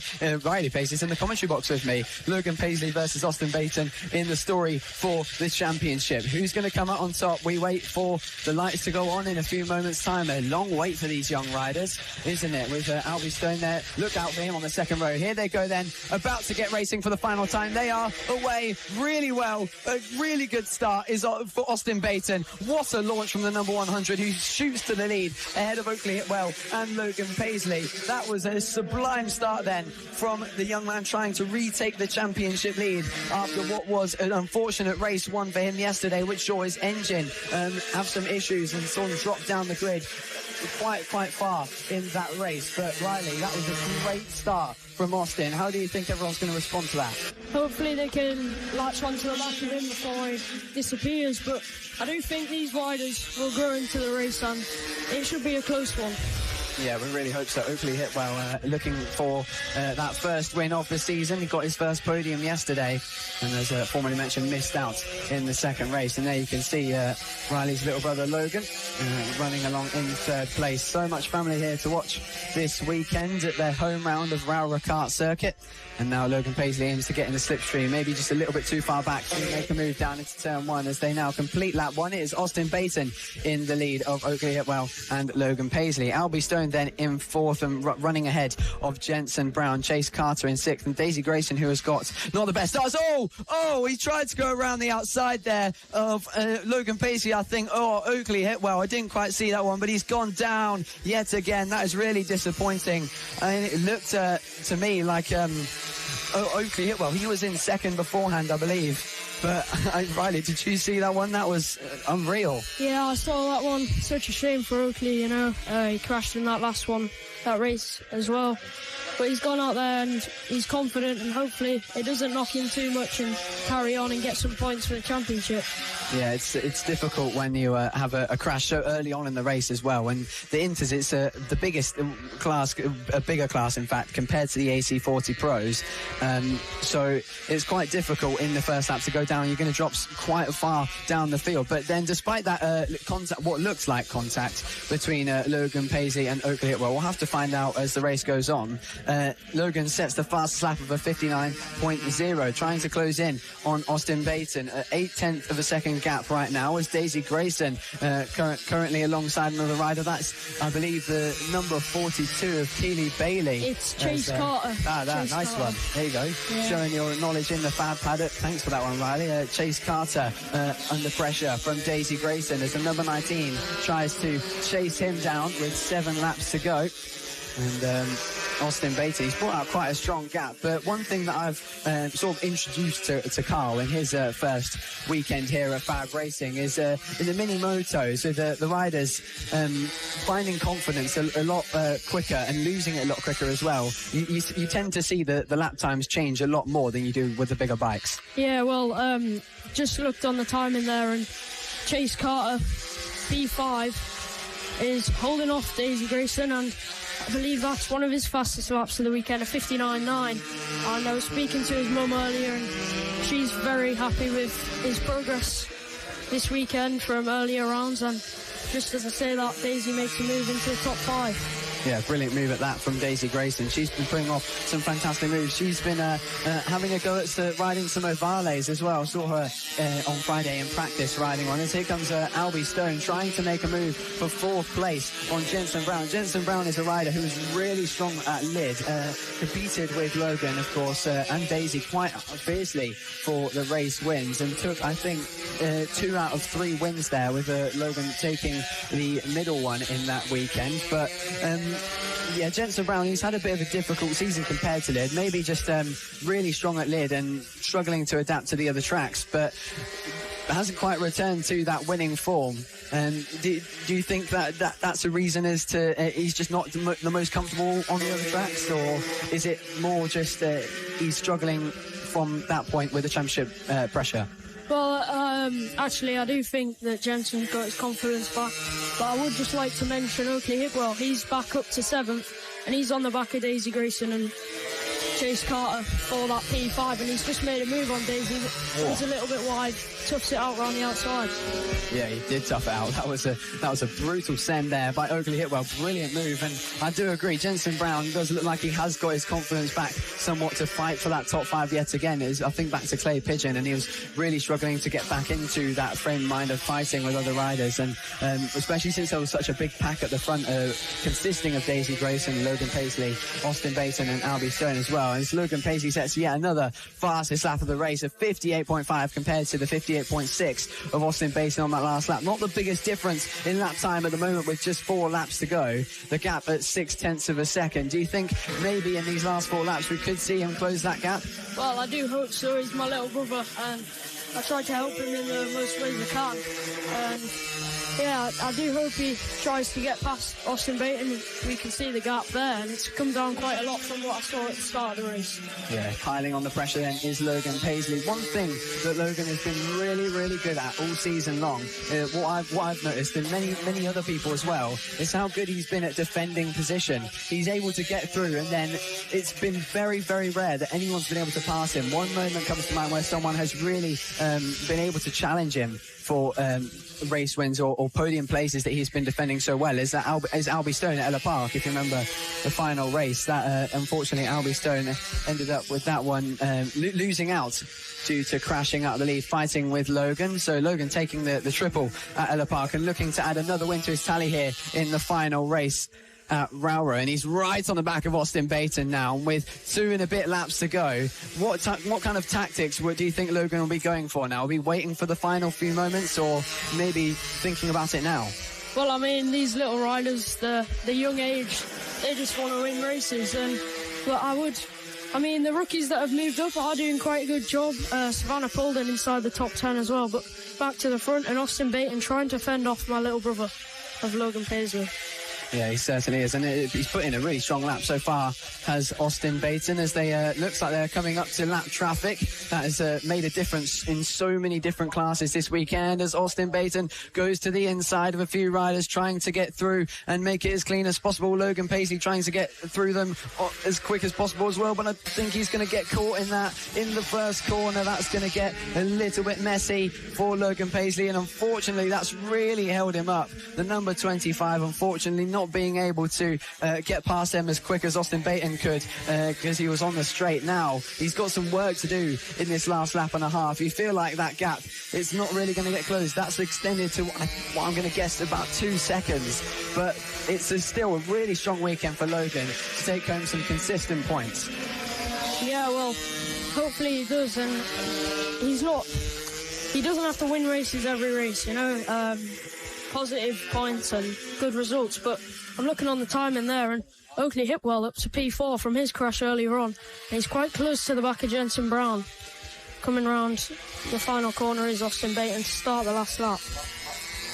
Yeah, good shout there for Oakley Hipwell, in fact, Riley. That was a great mention. I didn't even notice that because, yeah, you are right. Oakley Hipwell right on the back of Jensen Brown, both of them contending for a podium to end their weekend. That'll be great for Jensen Brown and Oakley Hipwell, but especially after that crash early on. That just shows there the pace Oakley Hipwell has had all weekend long. And now after that small mistake, getting back on to challenge for the final spot on the podium. We'll have to wait and see how that one plays out. But with 1 lap to go, then we have half a lap really to go. Austin Baton in the lead. He had that engine issue on Saturday. The first race, he was plagued with issues that held him back, dropped back to 5th place, and his closest rival, Logan Paisley, took the race victory. But here comes the number 100 then, with a few corners to go, and it's been a sublime race for him. He hasn't been disturbed once. He got to the lead straight from the off with a brilliant launch, and here he comes around the final corner. Austin Baton ends the weekend with another race win. He does the double on Sunday, and some really strong points there for Logan Paisley to come home in second. Who's going to get his final really spot on the podium here? I was waiting for that. Or Jensen Brown. They're coming around now, and it is Oakley Hipwell. He's going to take P3 from Jensen Brown in 4th. Daisy Grayson manages to round out the top 5, and Albie Stern and Chase Carter. Yeah, what a great finish between Hipwell and Brown. I was waiting to see that, but yeah, a great ride by Oakley Hipwell. Good shout there, Riley, for letting us know that one was getting so close at the end of the race there. But eventually Oakley Hipwell got through on Jensen Brown and beat him by 0.8 of a second at the end. But a great podium for him to end this weekend. But you feel like might be just a little bit disappointed with that, because his pace ultimately was possible to win. Yeah, well, Oakley Hipwell put it on pole. Race 1 he managed to get that 2nd place, and race 2 sadly crashed and he hurt himself, but confidence must be back after that. So taking the win is Austin Baton, followed by Logan Paisley, who is 2.5 seconds behind. Oakley Hipwell rounding out the podium, Jensen Brown 4th, Daisy Grayson rounding out the top 5. Albie Stone from Chase Carter, from Casey Reeson, and Keely Bailey and Savannah Polden rounding out your top 10. 11th, Theo Tyler, 12th, Izzy Cook, and rounding out the 13 riders is Imogen Beavers. Well, that was some really interesting racing, yes, again in the AC40 Interclass by LS2 Helmet. So it was great to have you join us for that one, Riley. It's probably the first time I can ever think of that 2 commentators have had the same first name. So that's quite interesting. But yeah, it's been great to have you here, and it's good weekend for Logan, isn't it? Yeah, he'll take the points. He should be happy with that. 2nd place, obviously not the race win, but these riders, they're happy for whatever they get. Under pressure, but they don't really mind. They just want to go out and have some fun at their age. So yeah, that's the Inters race for you.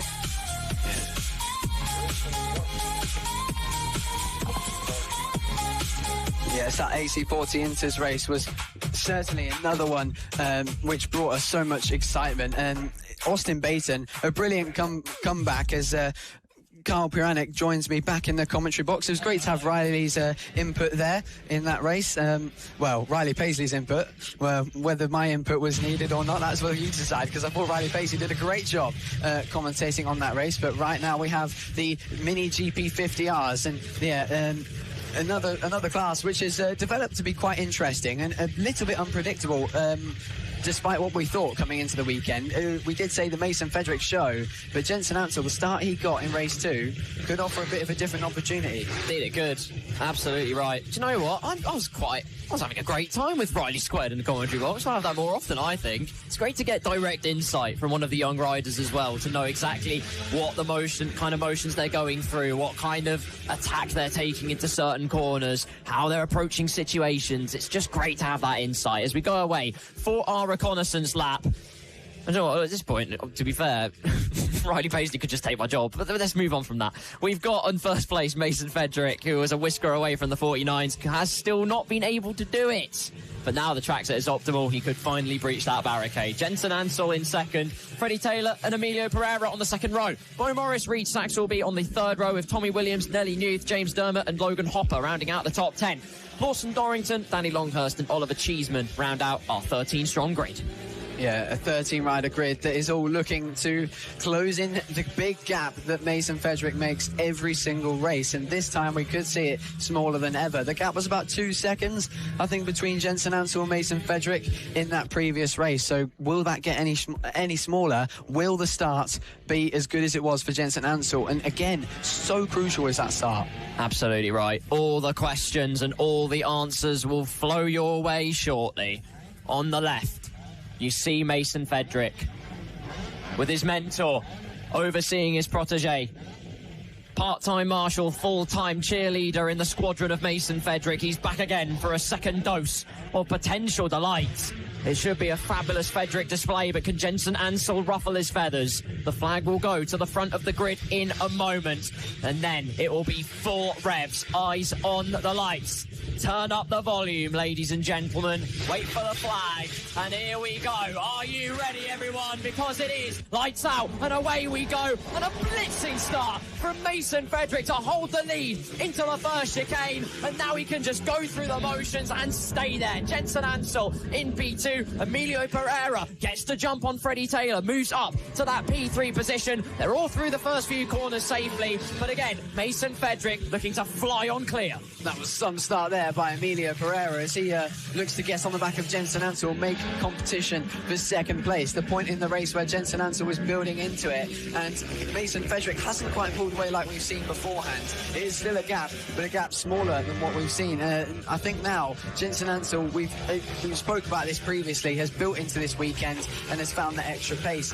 Might not be enough to challenge Mason Fedrick, but every single time he gains is more confidence for the next round. Absolutely correct. Lap number 2 as they cross the line. Mason Fedrick is your leader. Jensen Ansell in second place. Emilio Pereira in third. Freddie Taylor ahead of Bo Morris for the moment, but we know how strong Bo Morris is in race trim. Reed Saxelby, Tommy Williams, Nelly Newth, Lawson Dorrington, James Dermott round out the top 10. Oliver Cheeseman, interestingly, did not start, didn't actually make the starting grid. He's 13th on our timing sheets, but according to our telemetry, no dice. Snake eyes rolled for the number 35. Nelly Newth at the back of this queue, residing in 8th place at the moment, wants a key into P7, and that'll be much better real estate for her to take home with her. Yeah, 100%. Nelly Newth has really come a long way in this round. She's adapted to Rowrah quite quickly on that Metrokit Mini GP50, and was briefly in shout for the podium in the Mini GP50 race, which will have their final race later on. But right now, the clouds setting in, so perhaps the temperature getting a little bit lower here in the afternoon stages of Sunday's racing. As you can see there, Tommy Williams trailing Reed Saxelby for the final spot in the top 6. Here he comes then up the inside, thought about a move there, wasn't quite enough for the number 51 as Nelly Newth tries to join that little duo and make it a trio battle for the top 6. But the gap from Fedrick to Ansell, 1.2 after 2 laps. And let's not forget, Bo Morris will be right on the back of Freddie Taylor as well. As I saw a rider going slowly, might just be some traffic, but regardless, there's Bo Morris just ahead of Reed Saxelby, Tommy Williams, and then Nelly Newth. Suddenly it's become a quintet. That's rather interesting. They were decently clear of P6, but now their battling has brought them back into the fray. A very hungry Caterpillar lines its way around the final corner of Paddock Bend, and now it's 8 laps to go for them. Fedrick has a 1.7 second gap at the front, ahead of Ansell. That's the dynamic duo in that particular squabble. About half a second a lap quicker, though, is Mason Fedrick. Bo Morris shows the bike to the outside, looks for a sensational switchback. Can't cut the bike in narrow enough. Will have a superior exit, though, and can use that sumptuous slingshot to try something a little bit different. Now hugs the inside line for Iredale's. It's a drag race towards the Stuart S's. Can an opportunity open up? Inside, outside, left and right. No good night is the answer, because Freddie Taylor still remains on ahead. Bit of a train forming behind, but if he does his defensive work, P4 is not a bad result at all. You can see there Bo Morris putting in a great effort to use all those wide lines to get the most out of the Metrokit Mini GP50 and respond to that of the Ovale in front of him, doing everything he can to use his bike's best strengths to its best advantage. And now into the first corner. This is where the Metrokit Mini GP50 is slightly stronger than the Ovale, getting the run out of here, getting on the power band, but then down onto the brakes. This is where the Ovale is so strong. These tight, slow corners, it is so good at getting the power down in a stable and manageable way for these young riders, and Bo Morris has got some more work to do in order to get through. Quite right, 2.5 tenths just under was the gap at the end of the previous lap. This is where the big battle is. The other big battle is Lawson Dorrington down to Danny Longhurst, our 3 remaining riders in terms of the top 11. That is, we've lost Logan Hopper and Oliver Cheeseman from this race, so the battle for 9th place also hotting up. 50.348, new fastest lap from our race leader, the final race of the Mini GP 50R category. Mason Fedrick trying to get closer and closer. In theory, the track is at its best, but it's never that simple. No, definitely not. And soon, if Bo Morris continues to aim at going for the move and gets then prevented from doing that by the defensive lines, which he's now going to try and do it. Wow, what a move. Wow, Bo Morris, what a send from the number 57 to get through on Freddie Taylor. That was last minute, but he made it work. His Metrokit Mini GP50 now finding itself in 4th place. I was just about to say that he needs to be careful here, because the other riders behind them are starting to bunch up, and now with the amazing exit speed that Ovale is able to carry, Freddie Taylor gets back on through and unfortunately gives Bo Morris the work to do all over again. Yeah, use the mystical exit of the machine, and that's suddenly P4 back into the camp of Freddie Taylor. Bo Morris has got to do the work again. See, that's when we looked, I think, across at them a couple of laps ago. We saw Bo Morris dropping back a little bit on that straight towards the Stuart S's.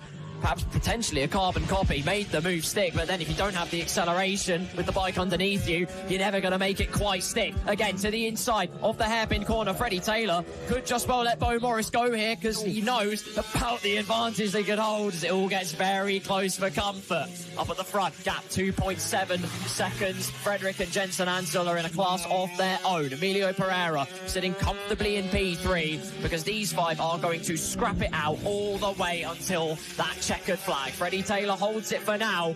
Clearly Bo Morris thinks and knows that he has the pace to get on down the road, but to do that, catching is one thing and passing very much another. Yeah, definitely. It's not easy to do when there's so much of the track where that Ovale just has a small advantage, and that's not me taking anything away from Freddie Taylor. He's putting in such a great effort to lead this small group as Mason Fedrick sets a 50.257 at the front of this race, and you can see now that I think either he's getting tired or the track conditions are slightly changing as Bo Morris sends one to the inside yet again, runs Freddie Taylor out wide, but this time Taylor gets the exit. He had to pull back onto the track last minute before he went onto the grass. Bo Morris, he played a game of chicken, forced him out wide, and he said, you're either going to concede or you're on the grass. That was a brave move from Bo Morris now to get that position. Nearly lost it again to Freddie Taylor on the straight, but has hung on well, and now has put him back into the clutches of Tommy Williams. Dangled the carrot of opportunity, the golden one down for good measure for Freddie Taylor, and said, if you want to take the inside line, you can. You can't use the exits to your advantage, though, if you really make the angle that acute. Excellent work from Bo Morris, who is promoted up to P4. Freddie Taylor now has to look behind at Tommy Williams, quite possibly, but for now we'll give chase on the 57. Mason Fedrick, yet another fastest lap of 50.253, just chipping away at it millisecond after millisecond now. It's not by much, but it is edging ever closer. Has only got 3 laps now to complete before that 49, at least in 2026, before that 49 time just slips through his fingers. But either way, 3 class wins cleaned out by the number 50. His mentor watching his protege on as well. That's got to be a special feeling. Yeah, also not only that, but Sullivan Mounsey jumping into the FAB classes as well this time. So the protege and the master doing their racing this weekend. And of course, if you want to see Sullivan Mounsey racing, you better stay with us until the very last race of Moto Team, where he'll be starting 4th. Oh, that's a daring move there from Mason Fedrick. Look how sharp he can turn that bike. That's exactly where he's making the time. He almost pivots exactly on a point of his knee. That's incredible from the number 50, showcasing his talent that he's learning out in Spain, racing the toughest of young talent in the world, and now taking that all the way back here to FAB-Racing, showing off what it means to be this talented. With a lap and a half to go, he's yet again cleared his way away from the field with a 5-second gap to Jensen Ansel. But one more lap then in the 50R class. One more lap for Mason Fedrick to take yet another amazing win. I think we're going to have to start adding up his victories compared to Gaslavsky, because they must be pretty close by now. Oh, goodness me. Statistical nightmare, genuinely. Through Iredales for the final time, and as a first-time commentator on FAB-Racing, what an honour it is to watch Mason Fedrick at work. To the Stuart S as he goes for the final time in the Mini GP 50R class. He won race 1 in convincing fashion. Race 2, Jensen Ansel tried to provide an answer. No one could hold a candle to the eternal flame that is Mason Fedrick. With his mental watching on, the student has done superlatively. It's 3 from 3 for Mason Fedrick, who wins in Mini GP 50R once again.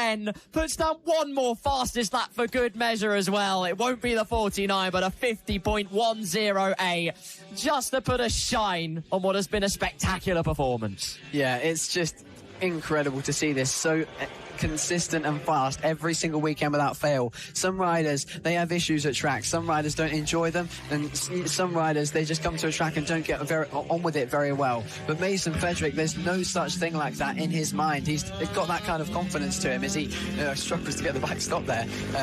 But there was no doubt that he would have, in the end, into the Stuart S's. But yeah, as I was saying, he doesn't have that. He doesn't have a non-favourite track. He doesn't have any negativity involved going into a round. He's just win. And that just crafts the ultimate diamond in the form of a motorcycle rider. Thinking of a rider who has come from FAB-Racing, 2-time British Superbike champion Carl Ryde. One of his issues, critiques that you have to feel was his weak point before he won his titles, was that he'd say going into a round whether, I don't really enjoy this track, I've never really gone very well here, I don't think I've been on the podium here before, and that would already set him up for a bad weekend, because he'd be in this negative mood of relating this new round to bad memories from previous ones. And then when he was able to get that out of his mind, he's now a 2-time reigning British Superbike champion, and he hasn't crashed in 2 seasons in a race. It's extremely well said. No, I couldn't agree with you more. You tee yourself up psychologically in such a big way. People don't really understand how much the mind does in terms of manufacturing positivity, but oh boy, it does. Just to cap off your quick results from Mini GP 50R before this, the entertainment capital of the weekend. Mason Fedrick won the previous race convincingly by 7 seconds ahead of Jensen Ansel, Emilio Pereira rounding off the podium. Bo Morris, Freddie Taylor, Reed Saxelby, Tommy Williams, Nelly Newth, Lawson Dorrington and James Dermott were your top 10. And now, it's time for some fun, isn't it, Riley? Oh yeah, the senior mini motos are on their way to the checkered flag, and it is going to be such a good race to end the weekend. And there's so much to be found in this race. Martin Glossop, he will be looking for the race win, but to be honest, he'll be also looking to finish the race, Will Martin, because he has been the star of the show in Senior Mini Moto. One of my favourite riders to watch this weekend. The amount of speed he's carrying through corners is just unreal, and it sort of almost makes you forget about Matt Birkin in some ways. But, we'd love to see Matt Birkin come back. That's obviously just a joke. We'd love to see him return. It would be great to see Martin Glossop versus Matt Birkin on equal machinery, wouldn't it? That would be a very, very interesting race between those two. But enough about Martin Glossop and more about the top 2 in the championship being 1-2 on the grid. Matt Birkin, of course, absolutely distraught as we speak. I'm just kidding, he's probably fine. Hello, Matt Birkin. Welcome to Senior Mini Moto to quickly round off the grid before Riley takes you away for the race start. Martin Glossop is on pole. Can he finally get a good start? Who knows? Harvey Jeremy in P2, Tom Burt in third with Keaton Payne in fourth. Nick Bennett, Mark Payne, Chris Bain, Nicky Lewis and Rob Gentry round out our marvellous 9 riders in Senior Mini Moto. And there's Glossop again, both feet flat on the deck. Has tried walking the bike off in the previous 2 starts, and every single time he's sunk to the deck. Could it finally change? We'll have to wait and see. It's been a very difficult start for him. I said 1-2 on the grid, well, 1 and 2 in the championship. That was a lie, but it's Martin Glossop who aims to be a championship leader eventually. If he can just get these starts right, we get racing for the final time in Senior Mini Motos. It's a much better start this time for Martin Glossop as he pulls alongside Tom Burt, trying to go around the outside as he did earlier on in race 2 before he had the issue. And there he goes, round the outside of your championship leader. Can't quite find the power on the exit to make it work. He sits there in third, and we watch Tom Burt chase down Harvey Jeremy, the 2 title rivals, 61 and 68, 1 and 2 in this race rather than on the grid. Martin Glossop, though, he's got some work to do to close the gap. He does all the work in the corners and loses it on the straights, so it's going to be a long race for him. Exactly what I was going to echo, the fact that he sends it in the corners, but then that overtakes Galore is brought to a crushing halt by the fact the bike coughs and splutters in a straight line, particularly on the corner exits as well. It's a potential opportunity. Look at the momentum gained towards the exit of the corner there from, I think that might have been Nick Bennett crossing the line, and it was. Didn't quite prize the position away from Keaton Payne, who holds on to P4. So it's Harvey Jeremy from Tom Burt, Martin Glossop in P3. Could he finally make that impression and win this weekend at Rowrah Circuit? It's everything he absolutely deserves. He's been on fire. Oh, yeah, definitely. And you think back to Ella Park and maybe wondering why we didn't see such issues on the straights from Martin Glossop. I mean, if you look at Ella Park, it's definitely not got as long straights as we see here at Rowrah. And it's a much flowier circuit. You see a lot, nearly over 2/3 of the track is just corners and corners and corners.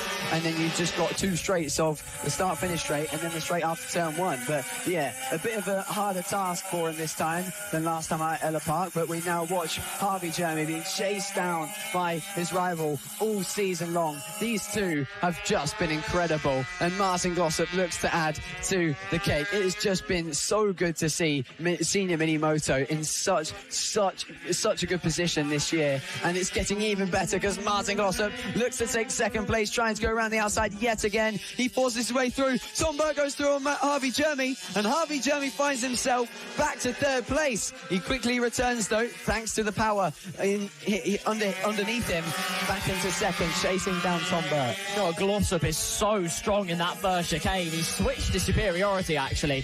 He went from that St John's and Sunny Bend complex, and now it's the chicane where he is extracting all of the pace. Tom Burt, though, his back has now got the race lead. It's Jeremy pushing it, and brief contact that will send the 45 wide, and Martin Glossop has inherited a gift from the gods into P2. Immediate inheritance, and now he's only got 1 bike between himself and a class win in Senior Mini Moto. Oh, goodness me, that was close, and Harvey Jeremy now looks to make his way up in 2nd, can't quite find the way through in turn 1. Can Martin Glossop get through on Tom Burt before they get onto the next straight? He needs to get all the space possible to Harvey Jeremy as he's going to try and make a move on Tom Burt. Here we go then, through the first of the 2 hairpins, and he's trying the best he can to get the exit, but look how much he loses. It's such a shame to see, and something that he wants to get sorted before the next round, but then he closes it all back up on the brakes, and in the corner, so much speed being carried there by Martin Glossop as Harvey Jeremy, he just can't get through on Martin Glossop, can he? That was so close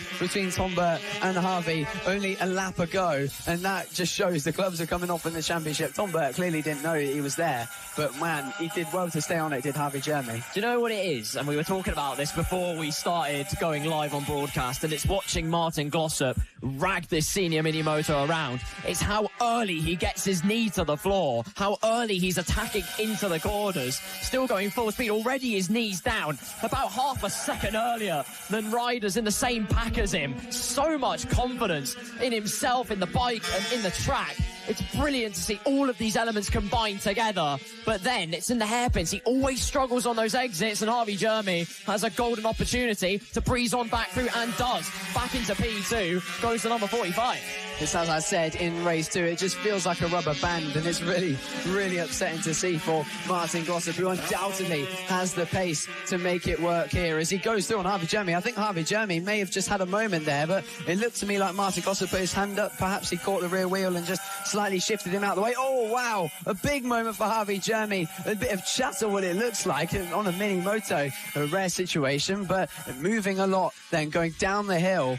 Something not quite right there as he tries to readjust himself and get back into this battle for the race. But all the meanwhile, this is allowing Tom Burton to get away. But not for long. Look at this. The run he's got through the first 2 corners. That's incredible. The jaw hit the floor. Pure exasperation and jubilation.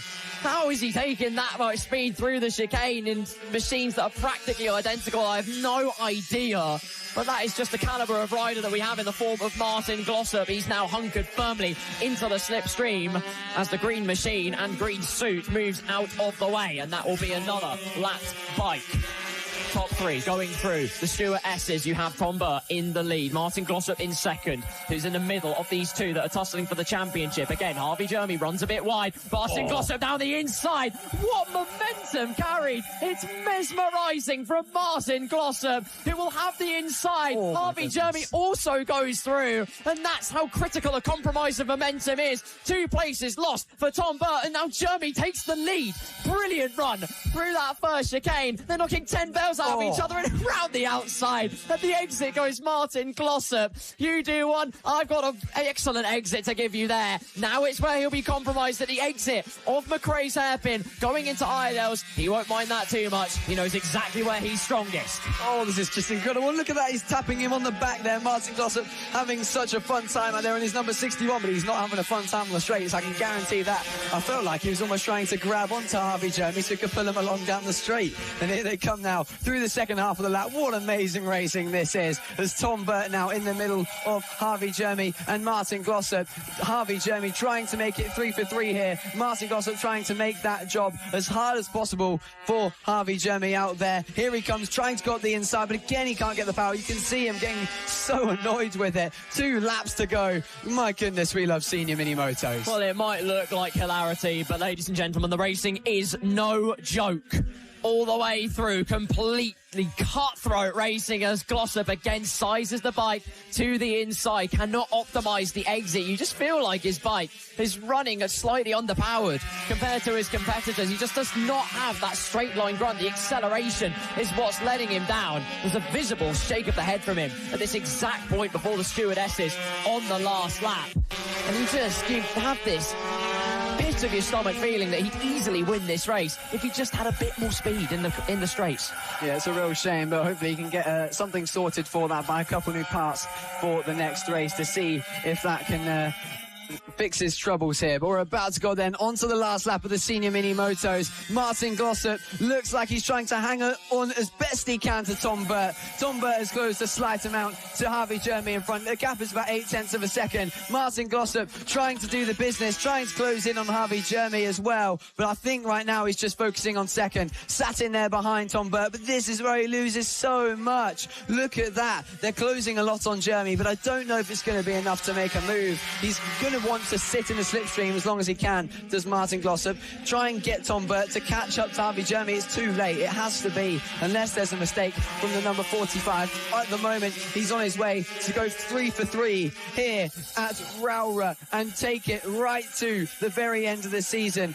with Tom Burt in the championship. Will there be a move from Martin Glossop? Surely into last corner, but will he get the run out of the final corner? Here he comes. He's using all the track, and he's going to send it to the inside. Surely he's not going to get the run, but it is Harvey Jeremy who gets 3 for 3, and on the run to the line, oh, it's Tom Burt. Martin Glossop, 10 out of 10 for effort, but unfortunately he ends it on the third step of the podium. Oh my goodness, what a race, Carl, my word. Senior mini motos treating us yet again, but Harvey Jeremy taking advantage of all that chaos.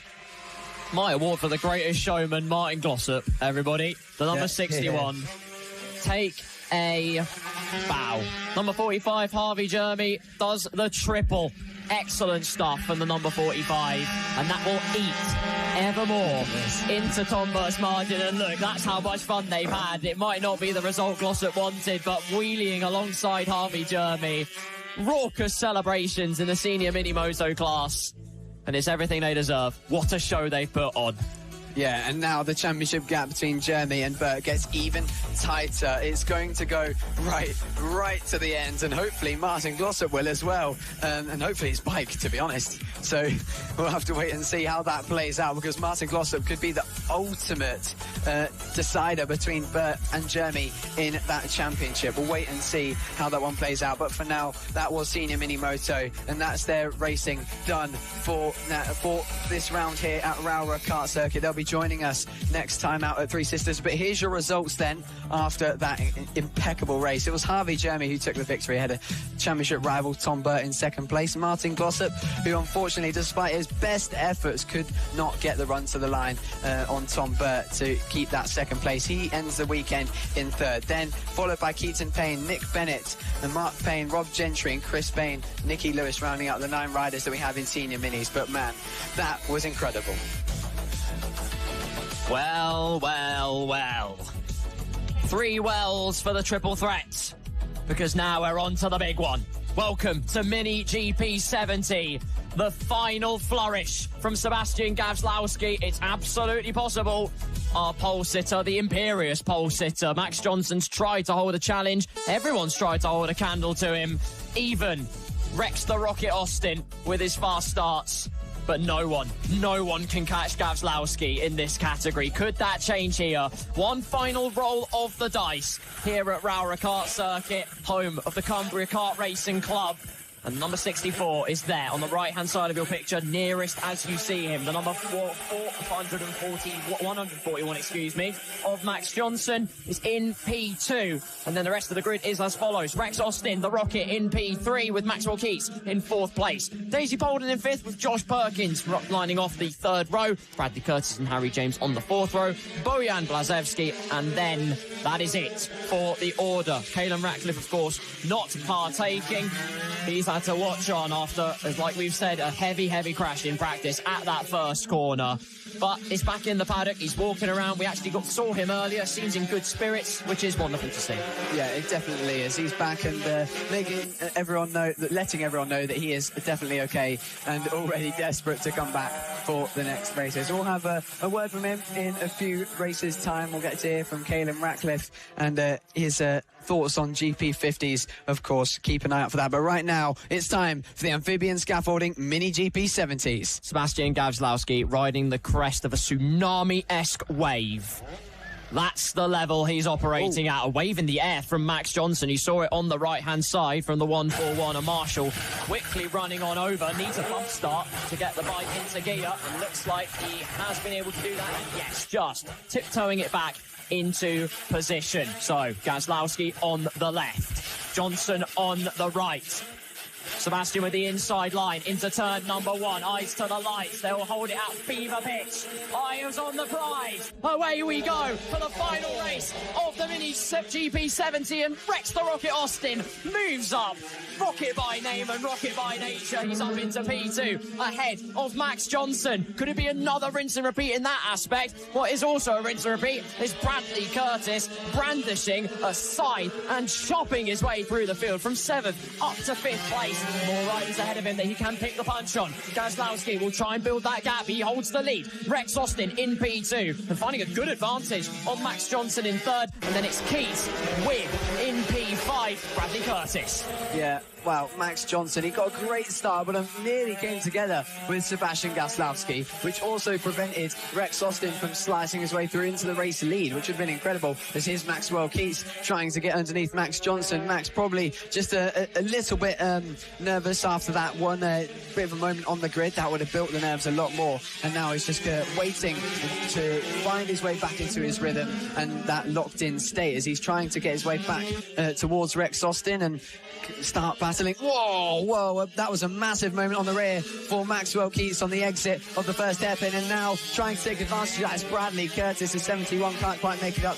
the inside of Maxwell Keats, and he's going to try and do it now, pulling up the slipstream and then into the Stuart S's. Here he comes up the inside, still no move available. Had to hold the bike upright just to make sure it stopped properly, not to low side it clumsily, which is good intuition there from Bradley Curtis. Knows that the pressure will pay off. Pressure makes diamonds, as they say. and there could be a gem of an overtake inherited by Curtis soon. 11 laps to go, will be 10 when the leader crosses the line, unless of course Gazlowski already has, which would be entirely possible. Is 10 laps to go, a 49.597, better than his pole time once again, and can he finally breach that lap record? There is an opportunity for Max Johnson though, who has to hold the bike up on the vertical to make sure that the braking power is still there. Rex Austin has all the answers on that one. The 991 versus the 141. It's game on. Oh, he really thought about it there, did Max Johnson, then just sort of went out of it a little bit just to make sure that he's got the right line through the corner. Doesn't want to send a dive, run wide, and then let Rex Austin get away. Smart then from Max Johnson to choose to bide his time and wait for a later stage, because there is still 10 laps to go. Is this going to be the race that we finally see an overtake between these two? Because these two were locked together so closely for that second place in race 2 and race 1. But unfortunately, there was actually no move. They were so close together all race long in both of them, and not one of them overtook each other from the point that we were saying they're in a battle. And here comes an overtake maybe again. Max Johnson can't quite find the way through. He's going to have to wait 9 more laps though if he wants to do it on the last lap. Well, the good news is, cast our minds back to Mini GP50 earlier in the day. Josh Perkins had a similar situation, stuck behind Emilio Pereira for ages and ages and ages. A big look over the shoulder from Max Johnson, making sure there is no threat from behind. But Perkins used his initiative and his intellect, bided his time, saw where the gaps were in the road that were being left by the championship leader of that category, and eventually did make that move. Oh, so important for him. He's now got his first race win in the category. This for P2 on the road. Max Johnson has 2 podiums from 2, but a P2 is all the more sweeter. It's just a better finishing position, for goodness sakes. It's always better for the mind. Good run through that first chicane. That seems to be where the number 141 is strongest. Shows the bike again to the inside, and a little bit more confidence on the brakes. You feel like it's just a matter of when, not if. I'll tell you what though, Maxwell Keats is rejoining this little duo. And he's doing a really good job at the moment. This could be his first podium in the GP70 class. That will be a sublime effort from the younger of the two Keats brothers. Of course, we'll see his older brother Tommy out later in the Extreme 200 class. But looks like Max Johnson, wow, really close to the back of Rex Austin there, trying his absolute best to make his way through, because I think he knows Maxwell Keats is not too far behind and knocking on the door of this little duo. Now, will he be able to get through on this lap, or will we have to wait yet another one and possibly be under threat of getting passed by Maxwell Keats? Gazlowski riding for fun, a 49.195 on the previous lap. A big chance here for Maxwell Johnson. Can he do it? No, not quite. I'm combining Maxwell and Max. Who cares? We run it back. Maxwell Keats, though, now I can say the name properly, he's closing in. You give him an inch, he's going to take a mile. Every opportunity that doesn't work out in his favour, he's going to use the momentum by just taking the racing line and pile on the pressure from behind. So Max Johnson is in a really uncomfortable situation here, hence why there's a tiny bit of desperation to get past Rex Rocket Austin, that is. But it's not that simple. It's not that simple, but round, huge off, massive crash at St John's Bend and into the wall goes Maxwell Keats. You saw it from the lean angle, a big low side moment for the number 24. We'll hope he's okay. We're surely going to see a red flag to bring a halt to proceedings, and yes, red flag immediately brought out with 6 laps to go, and that was a big one. Yeah, that really was. That's such a shame for Maxwell Keats. And he was doing a great job to fight with Max Johnson and Rex Austin. But those two, Rex Austin and Max Johnson, still locked together so tightly across the weekend. So I think when we get this race restarted, we might be able to see a different story here, because with 6 laps comes a different way to plan your race out, because we're literally at the halfway point of the race. So maybe that's going to pose a great opportunity for Rex Austin to get a launch and possibly get ahead of Gazlowski down into turn 1. And looks like they're just sorting out and making sure that Max Keats is all okay, and then just getting his bike sorted as well. But we'll have to wait and see whether this race gets restarted and how things will shape up for the rest of the Mini GP70s weekend. That we will indeed. Your race up to that point, your running order, upon red flag being called out, Maxwell Keats out of this race, but it was Gazlowski who was in complete control, constantly lapping in the 49s bracket, and had a decent margin, multiple seconds over Rex Austin and Max Johnson, who were battling furiously for P2 on the road.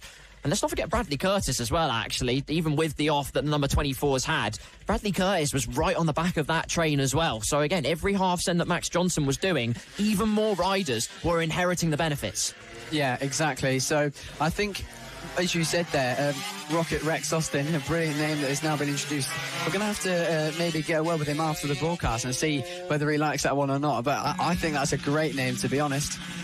Hopefully he can adopt that for the rest of the season and hopefully for the rest of his career. That would be great, you know, if when you hand a name to a rider and they carry it all the way through their career, if they achieve some great things, that would be a big flex point, wouldn't it? Couldn't agree more with you. Currently residing in P2. And let's remember as well, come this race restart, which we've got many laps to go still, we only just breached the fulcrum point of proceedings, we're going to see Gazlowski joined on the front row by Rex Austin. And because he is Rex the Rocket, he could blaze up into the lead. We could finally see a new leader this weekend in the Mini GP70 category. Yeah, exactly. I was just mentioning that earlier because he's been so good off the line, and now maybe it's a bit of a different story. We'll have to see what happens. But being in a different grid spot, it's, you know, a bit of a deep dive, to be honest, into it being just a grid spot. But the fact that he's in a different position now, being on, well, for their side, the right-hand side of the grid rather than the left, a bit of a different tactic that he's got to carry in order to get through into the lead. However, though, he has got the inside with this one. Exactly. Absolutely correct. If Rex Austin gets even half the start he usually has, he'd easily breeze past, though, is my thinking. So there is a chance. Knock on wood. Nothing against Sebastian Gazlowski, but it's just nice to see someone else at the front of the field. But that's, again, it's a credit to Gazlowski, who has been completely dominant this weekend, particularly in the Mini GP70s category, winning by 10+ seconds pretty much at every single opportunity. Gunning for that record, was in the 48s at the last chance. And there's still an opportunity for him to do it, but let's not forget, this rider, for those, to put this in perspective for you all listening in or watching, whatever you might be consuming this medium in, hi, by the way, Sebastian Gazlowski is 10. It's crazy, isn't it? Correct.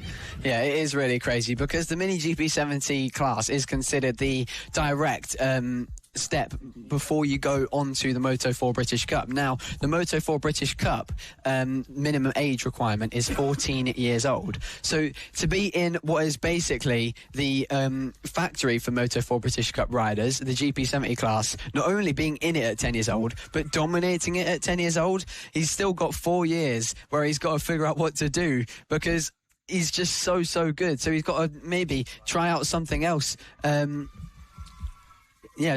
Try something else for the rest of his 4 years that he's got to wait. But we do have news in, though, that Maxwell Keats is up on his feet. Great news, and hopefully he's all right and maybe able. I don't think he'll be able to restart that race because the bike was pretty totaled, but maybe will be out there to support his brother Tommy Keats for Extreme 200. Would have had the wind knocked out of his sails firmly as well. Luckily, it was a soft barrier that he was ejected into, which is all the more good news. The best news of all, of course, he is back to his feet. Ryder is completely okay. Just waiting on confirmation of the status of this race. And confirmed also that Maxwell Keats is walking unaided. And actually, before the accident, let's just talk about, there he is, the number 24, back on his feet, ever resilient. We had a chorus of cheers come through right as the race control message came in. Some very lively spectators we can hear just via a commentary box, but that's exactly what you like to see. Brilliant sportsmanship all the way around. Yeah, of course, just laughing at that. Of course, the kids having a great time here at FAB-Racing, and a lot of them, to be honest, trying to milk every last second out of it because this is their last race weekend before they go back to school, of course.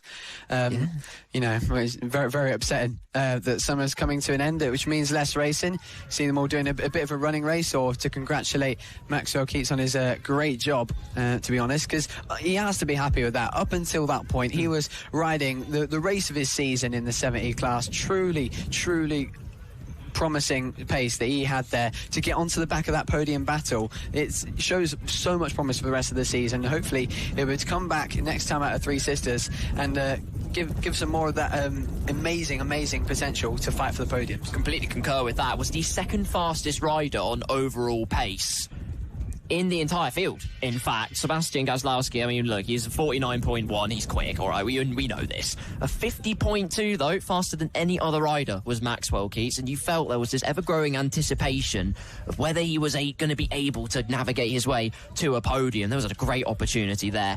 Unfortunately, didn't end in the best kind of ways, hence why, if you have just joined us, welcome to the MasterMac FAB-Racing Minibikes British Championship. We are in the Mini GP70 category, and we have a message from Race Control at the top, and the answer is we have a restart, and it will be to run those 6 laps at which the red flag was called out. Your order as we will head in. We're seeing it based on times, but we'll get full confirmation on that. If it's by position, Rex Austin would have been a very happy bunny indeed. Still, with their rapid starts, the Rocket by name and Rocket by nature, there's no doubt in my mind it could be possible. Yeah, I think it will be, because he's got to be so confident coming into this one. I mean, especially since we forget that in qualifying he had that enormous high side. Of course, you guys wouldn't have seen it. We were literally in the race direction booth just as it happened, watching him high side out the last corner. It was enormous, like proper feet to the air, head to the floor kind of thing, mid-air, and landed pretty hard on his front even, which is really unusual for a high side. So that would have knocked the wind out of him for sure. But instantly putting his thumb up after that crash to let everyone know he was all right, got some checks over, completely fine, and has come back to do some racing on Saturday and today, and has impressed super well. He's just been so good off the line. So we'll have to wait and see what Rocket Rex can do, as you can see all the riders making sure Max Keats is okay. Clearly a popular young lad in the paddock, plenty of riders, young riders from all the classes trailing along to congratulate him on that pace that was so strong in the first half. Could not agree more with you. Absolutely correct, of course. Well, we'll take the restart when confirmation is given. Maxwell Keats won't be part of those proceedings, would have started in the top 5, but it will all be reset. We will all go again. Gazlowski has to do all the hard work again and passed. It's been a really fun day of racing, to be honest with you, particularly enjoying that last senior mini moto race. That was an extreme highlight of mine.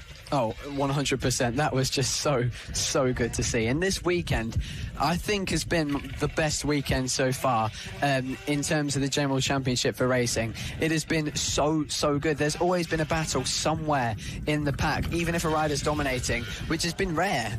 We usually see it all the time, but I think the only classes that come to mind where we've seen direct dominance is the Extreme 200s, where there has been a story within it that can stop that dominance can be stopped. But the 70s, the rookies, and you have to feel obviously the 50Rs are the only 3 races where we've had a clear dominant force. All the rest of them, they've been just amazing and so unpredictable. And now we have a different grid from what we start with before the red flag. It's unpredictable here in the amphibian scaffolding GP70 race. I can't wait for it. Neither can I. It's anyone's game in a lot of categories. Make sure you stay on board for it, because we'll have Moto Team right at the end of the day. And in race number 3, it's all about Sullivan Mounsey, up to P4 on a Moto Team standard class bike. Nearly got a podium on the track as well. And he'll start from P4 for the next race. That's got to be one to watch. Oh, 100%. He said to me when I went out to see him after that race, he was really struggling on the straights. They are extremely slow. But I told him, well, perhaps you have the advantage of being able to get tucked in nice and tightly onto the bike, thanks to his I suppose physique, his well-trained motorcycle professional physique that you have to work so hard to get. So hard. It's not as easy as some people think it is in motorcycle racing. You have to work so hard to get to the level that is required, and that level right there was shown. Sullivan Mounsey going from the back of the grid to P4. But then enough about Moto Team. We'll see that later. We're about to get underway for GP70 as they get going for the restart and the warm-up lap underway. I think we're going to see a different tale this time off the line. We could indeed. If I was Rex Austin at this moment, to be honest, as someone named Rex, if you're named after one of the most notorious big creatures in all of human history, of course you're going to be made of sterner stuff. He's absolutely fine. Kicking on all cylinders. And we'll start from P3. I'd feel quite aggrieved if I was him, to be honest, because he'd done all the hard work, made it up to P2. Won't be able to have that. It's based off the time they did in qualifying. So that's how the order's been reset, with Gazlowski and Johnson now sharing the front row once again. for what will be a 4th start in the Mini GP 70s. I'm no scientific professional, but I'd have to say the T-Rex is part of dinosaur history, I think, instead of human history, but it doesn't matter because Rex Austin is, well, as you said, really a spiritual replication of the T-Rex in the form of a human. The tenacity and willingness to never give up in the GP70 class is just incredible. And he now makes his way to the grid, and we'll see whether he can get as magical a start as he has before.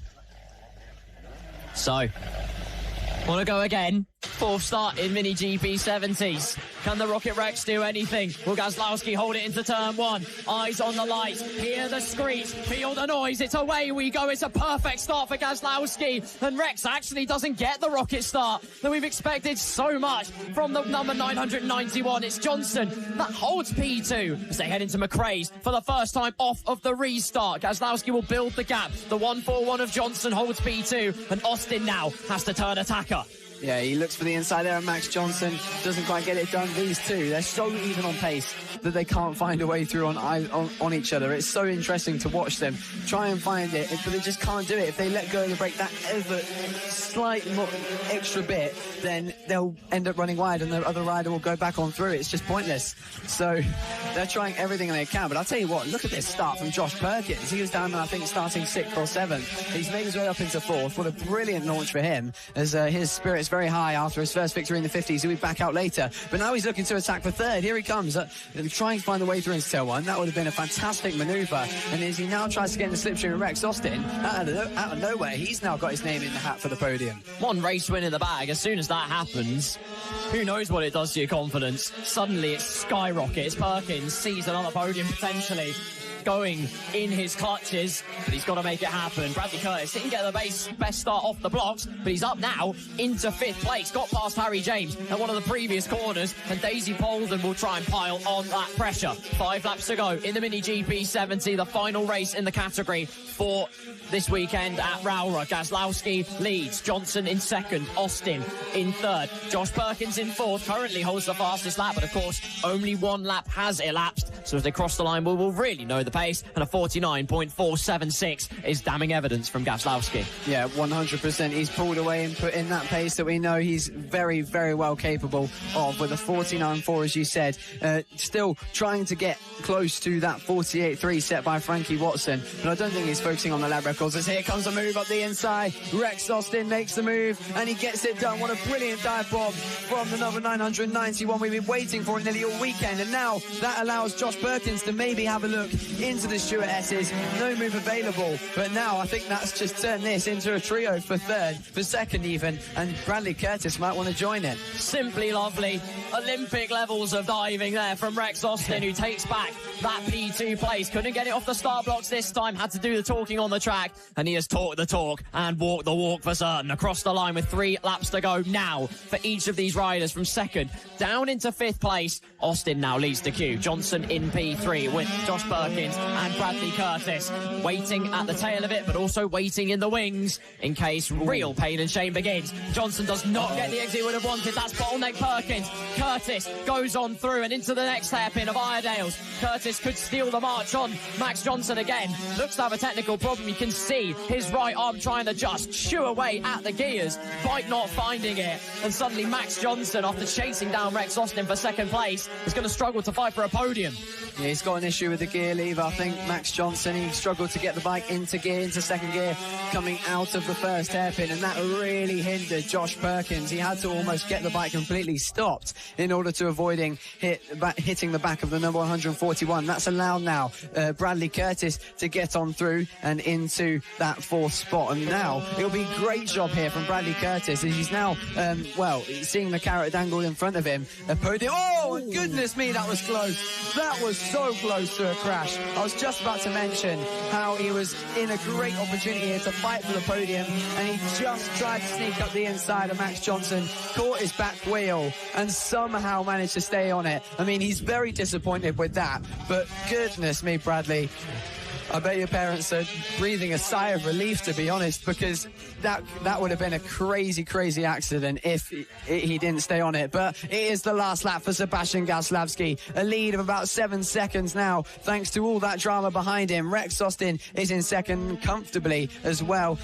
Max Johnson still trailing along, but you feel like that gap a little bit too big for Max Johnson to close. Josh Perkins, you do feel a bit bad for him. He has been stuck in fourth for a while now and wanted to challenge for the podium, but it's just how racing goes. He's still got the Mini GP 50s to go. Still plenty of places to pick the punch for Josh Perkins. Could be a second win in 2. If you wanted 3 for 3, though, the triple threat looked no further than this rider here.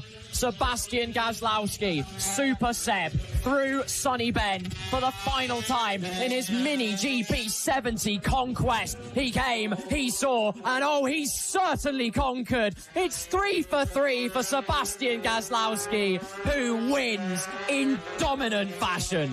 Rex Austin next across the line will hold down P2. Max Johnson, it's an identical top 3 across all 3 races and occasions.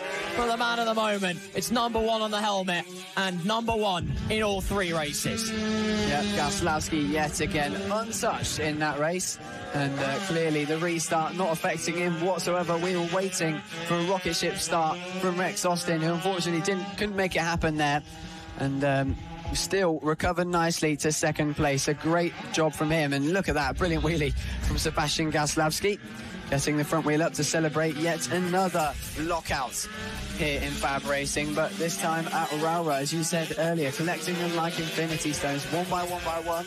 He adds to his tally, and Max Johnson, though, despite the issues, hangs on to third place. He'll be happy with that, I'm sure. You snap your fingers, he wins the race. Simple as that.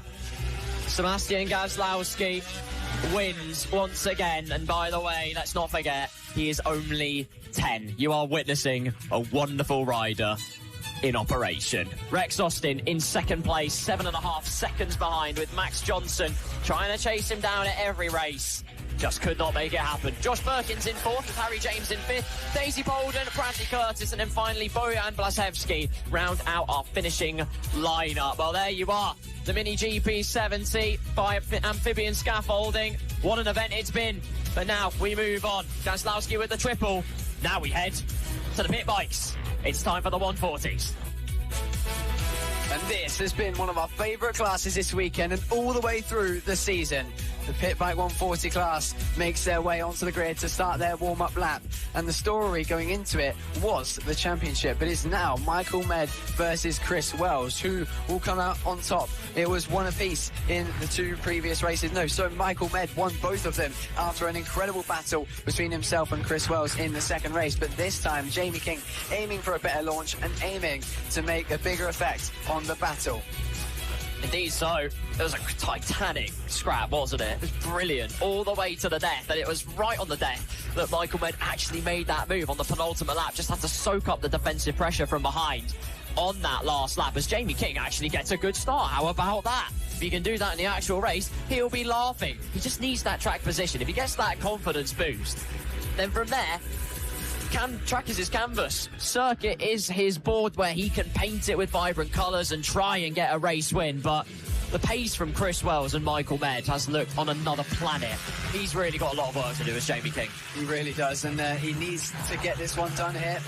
It was a pretty big gap already to Chris Wells coming into the round, and it's just extended every single race. Now let's see if he can limit the damage and claw some points back. That would certainly be a great way to end his weekend. Of course, he's gone 4th in race 1 and then 3rd in race 2. Can he make that one better with 2nd or maybe even 1st? And we're now waiting to see what Chris Wells can do about Michael Med, and if he can defeat the dominant force that Michael Med's been here at Rowrah. Of course, Pit Bike Sonic clearly focused completely on the championship and the task at hand he's got. He was challenged by Sullivan Mounsey to a Sully versus Sonic special epic feature in which he declined.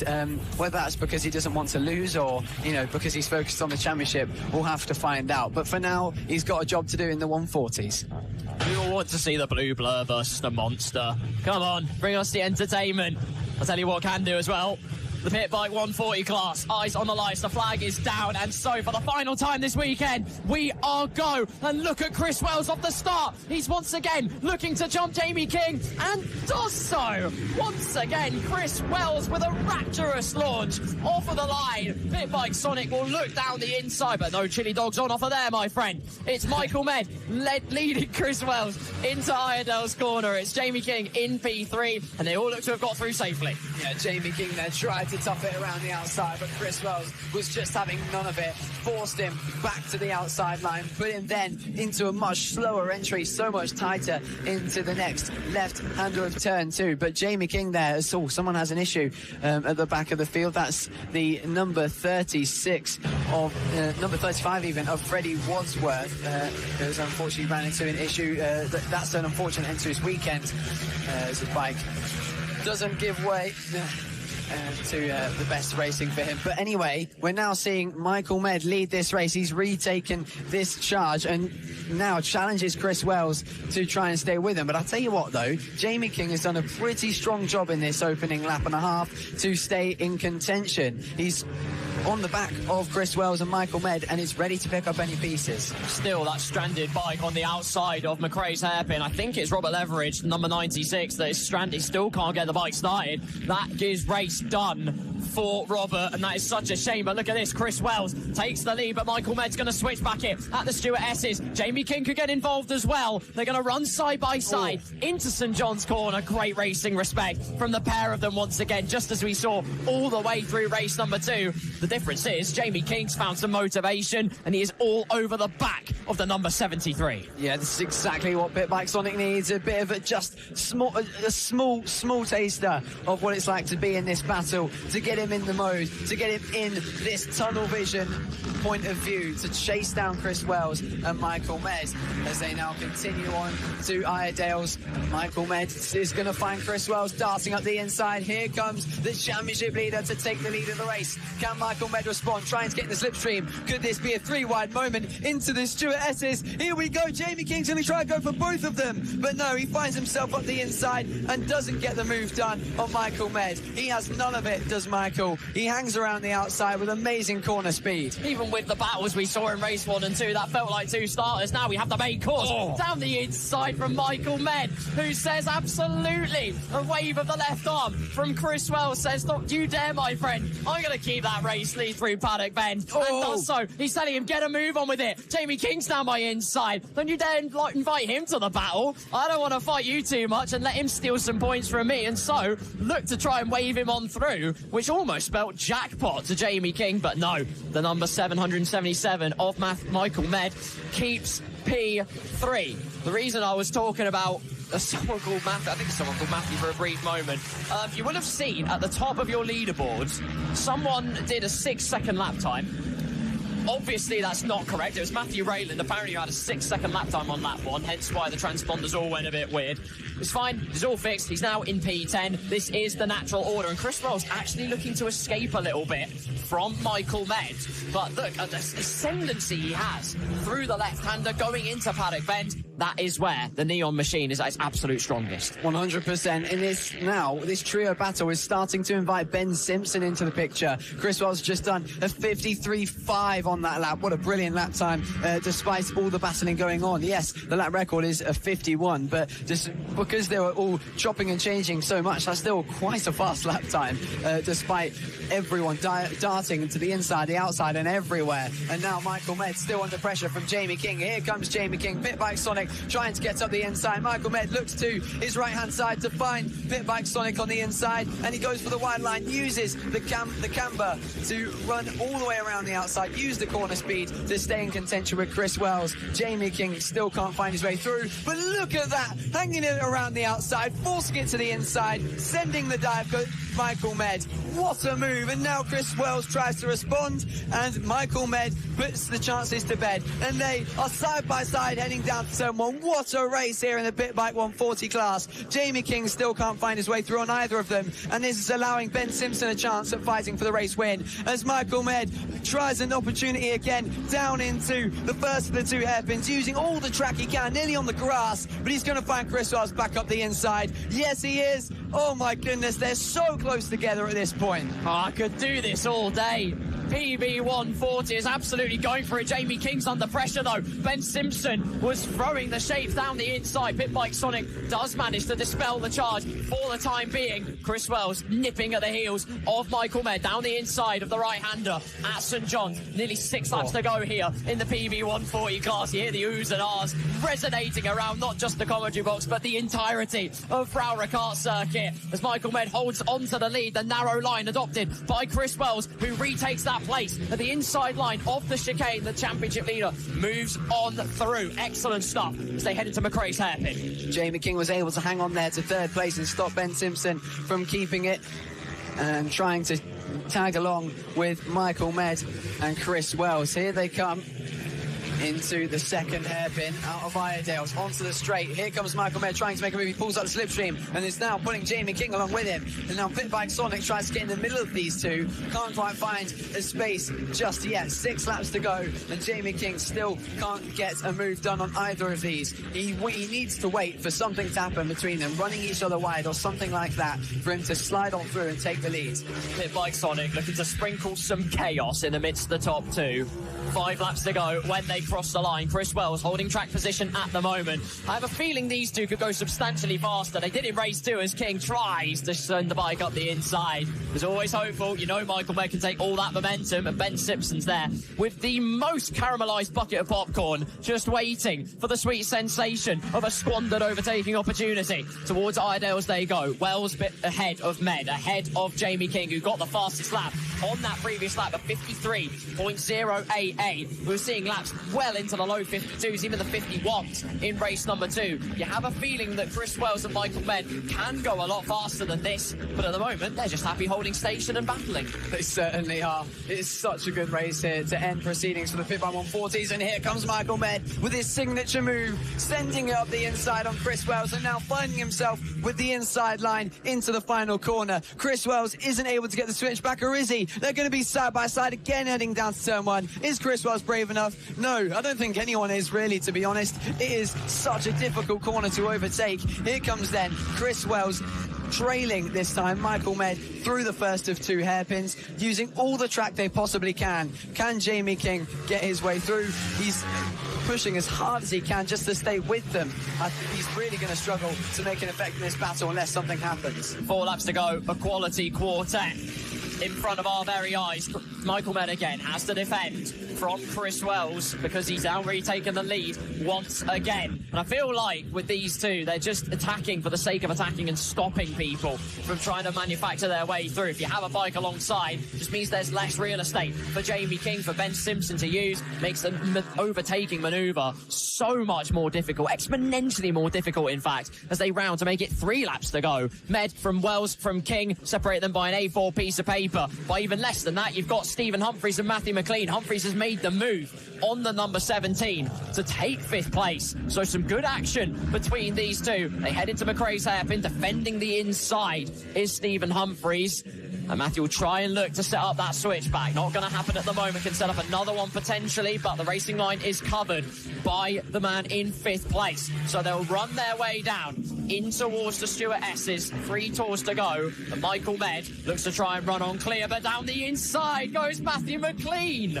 Excellent slingshot, and he's reaped the rewards handsomely. Yeah, that was a textbook move there into the Stuart S's. Couldn't have done it any better, and it doesn't look like, at least for now, that Stephen Humphries can respond. We wait to see how that gap changes for the rest of the race between Michael Med and Chris Wells. It stays at about 0.6 of a second. Jamie King, now that all the battles are finished, has dropped off the back of Chris Wells, and that gap is at 1.6 seconds. And that gap is staying consistent now, with it being 0.6 of a second. Chris Wells and Michael Med equal on pace. It's difficult for Chris to try and close it back down, but he sure hope he can, so we can have a cinematic finish to this race. So 2 laps to go. It will be the final lap when they cross the line, and thus concluding what has been a phenomenal pit bike race here to just round off and complete the cycle. 3 races of Pit Bikes, not one of them has been a disappointment. Every single one, you have felt the electricity, the entertainment, as Michael Med weaves his way through the traffic. Chris Wells in close company, but he will cross the line and begin his final lap of the race, donning the 777, the treble 7 on the front of his bike. You have to say, there's many metaphors you could throw in there as a result of that number, but he has well and truly deserved that number on the front of his machine. There's Chris Wells and Pit Bike Sonic of Jamie King making their way through McRae's for the final time. Iredale's will soon follow. Fastest lap of a 52.192 from Michael Med. Like I said yesterday, you do not need to call the doctor. The race never needed resuscitation. He's had all the answers to his competitors, to maybe critics. It does not matter. The final set of corners awaits for Michael Med. Sunny Bend and then the paddock bend. Treble 7 on the front. Oh, what's that? Race 1, 2, 3. It's the jackpot that is hit by Michael Med, who wins in PB 140 for the 3rd time in succession. The clean sweep at Rowrah is complete. What an amazing race. I think that's going to take race of the weekend. While it wasn't exactly the battle on the last lap, that midpoint was just sensational. You can see a big smile there on Jamie King's face. I mean, he'll be disappointed with 3rd, but he's going to be very happy that he was even able to watch that sensational duel between Chris Wells and Michael Med. My goodness, Pit Bike 140 is going to go all the way to the final round, and I can't wait to get back at Three Sisters for more action in this class. Neither can I. It's just absolutely, there's no other word of putting it, perfection in motion in that race. Thoroughly enjoyed every moment. Michael Med, your winner by just under a second, ahead of championship leader Chris Wells. Jamie King rounds off the podium. Ben Simpson in 4th with Matthew McLean in 5th. Stephen Humphreys, Bradley Ferreira, Jamie Hughes, Zach Tyreen and Luke Kirstein round out your top 10. And thus brings an end to the PB 140s. But now we move on, because Perkins prized away his first win last time we did this. And now in the afternoon, could he make it the delightful double? We're off to Mini GP 50. We certainly are. The Racing Mini GP 50 category is on its way for their final race. This has been a fantastic class all the way through this weekend, all the way through the season, and there's been so many battles in it. Mainly the equal machinery has just been incredible to see. And joining me in the commentary box is someone who's taken many wins this season in this class, Caelan Ratcliffe. Caelan, it's great to have you here. It was unfortunate that he had that crash in qualifying in 70s, but I'm sure it would be nice to watch this race unfold. Yeah, it's going to be an amazing race with Josh Perkins taking the win last time. Hopefully some brilliant battles with the top 5. Yeah, definitely. It's been an amazing weekend for the 50s. Josh Perkins took his first race win in race 2. Emilio Pereira, your rival throughout the season, took victory in race 1. And this time, just before the race begins, we're about to get on the warm-up lap. We'll talk a bit about the Junior British Grand Prix, of course, at Silverstone. You in the Mini GP 50 class dominated. How was that? It's amazing, really, yeah. Sadly couldn't race this week, but yeah, it's just amazing to dominate at the British GP. Yeah, it was really good, and it was great to see you do that as well. And one of your closest rivals was Josh Perkins in that race, and he will be looking to get his second win. But how about your season so far then? From Clay Pigeon onwards, you look like an amazing rider to take the championship to Emilio Pereira. What do you think of the season that you've put together? Yeah, so far it's been pretty good. Had a lot of race wins, but Emilio taken more than me, and now it's down to the last couple of rounds to see who wins after the incident yesterday.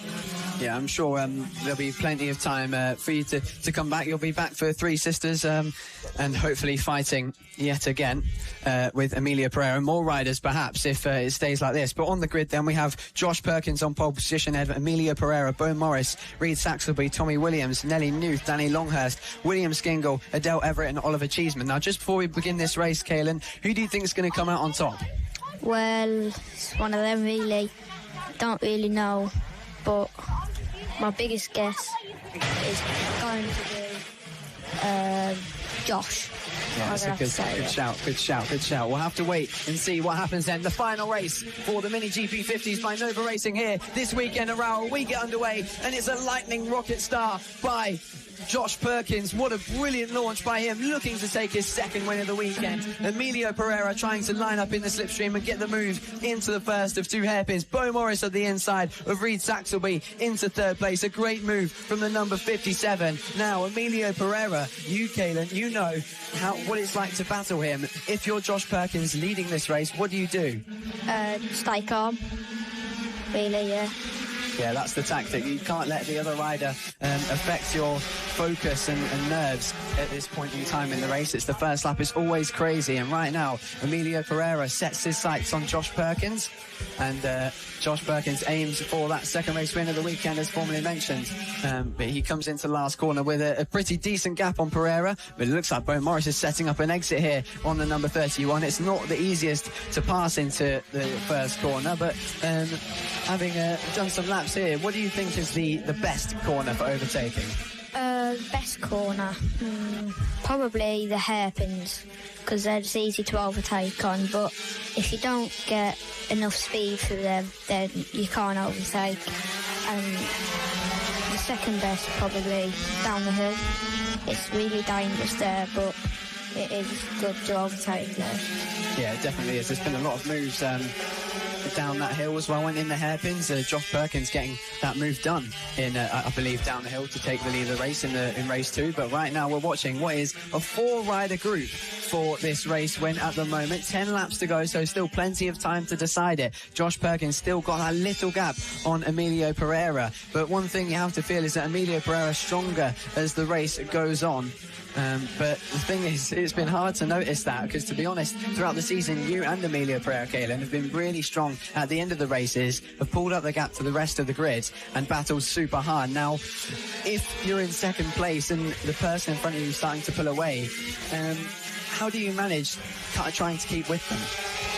Just try and match their pace and try not to get a bit of a gap, because really what you want to do is you want to let them keep pushing, and then maybe they could crash or have a moment, and just try not to let them go away.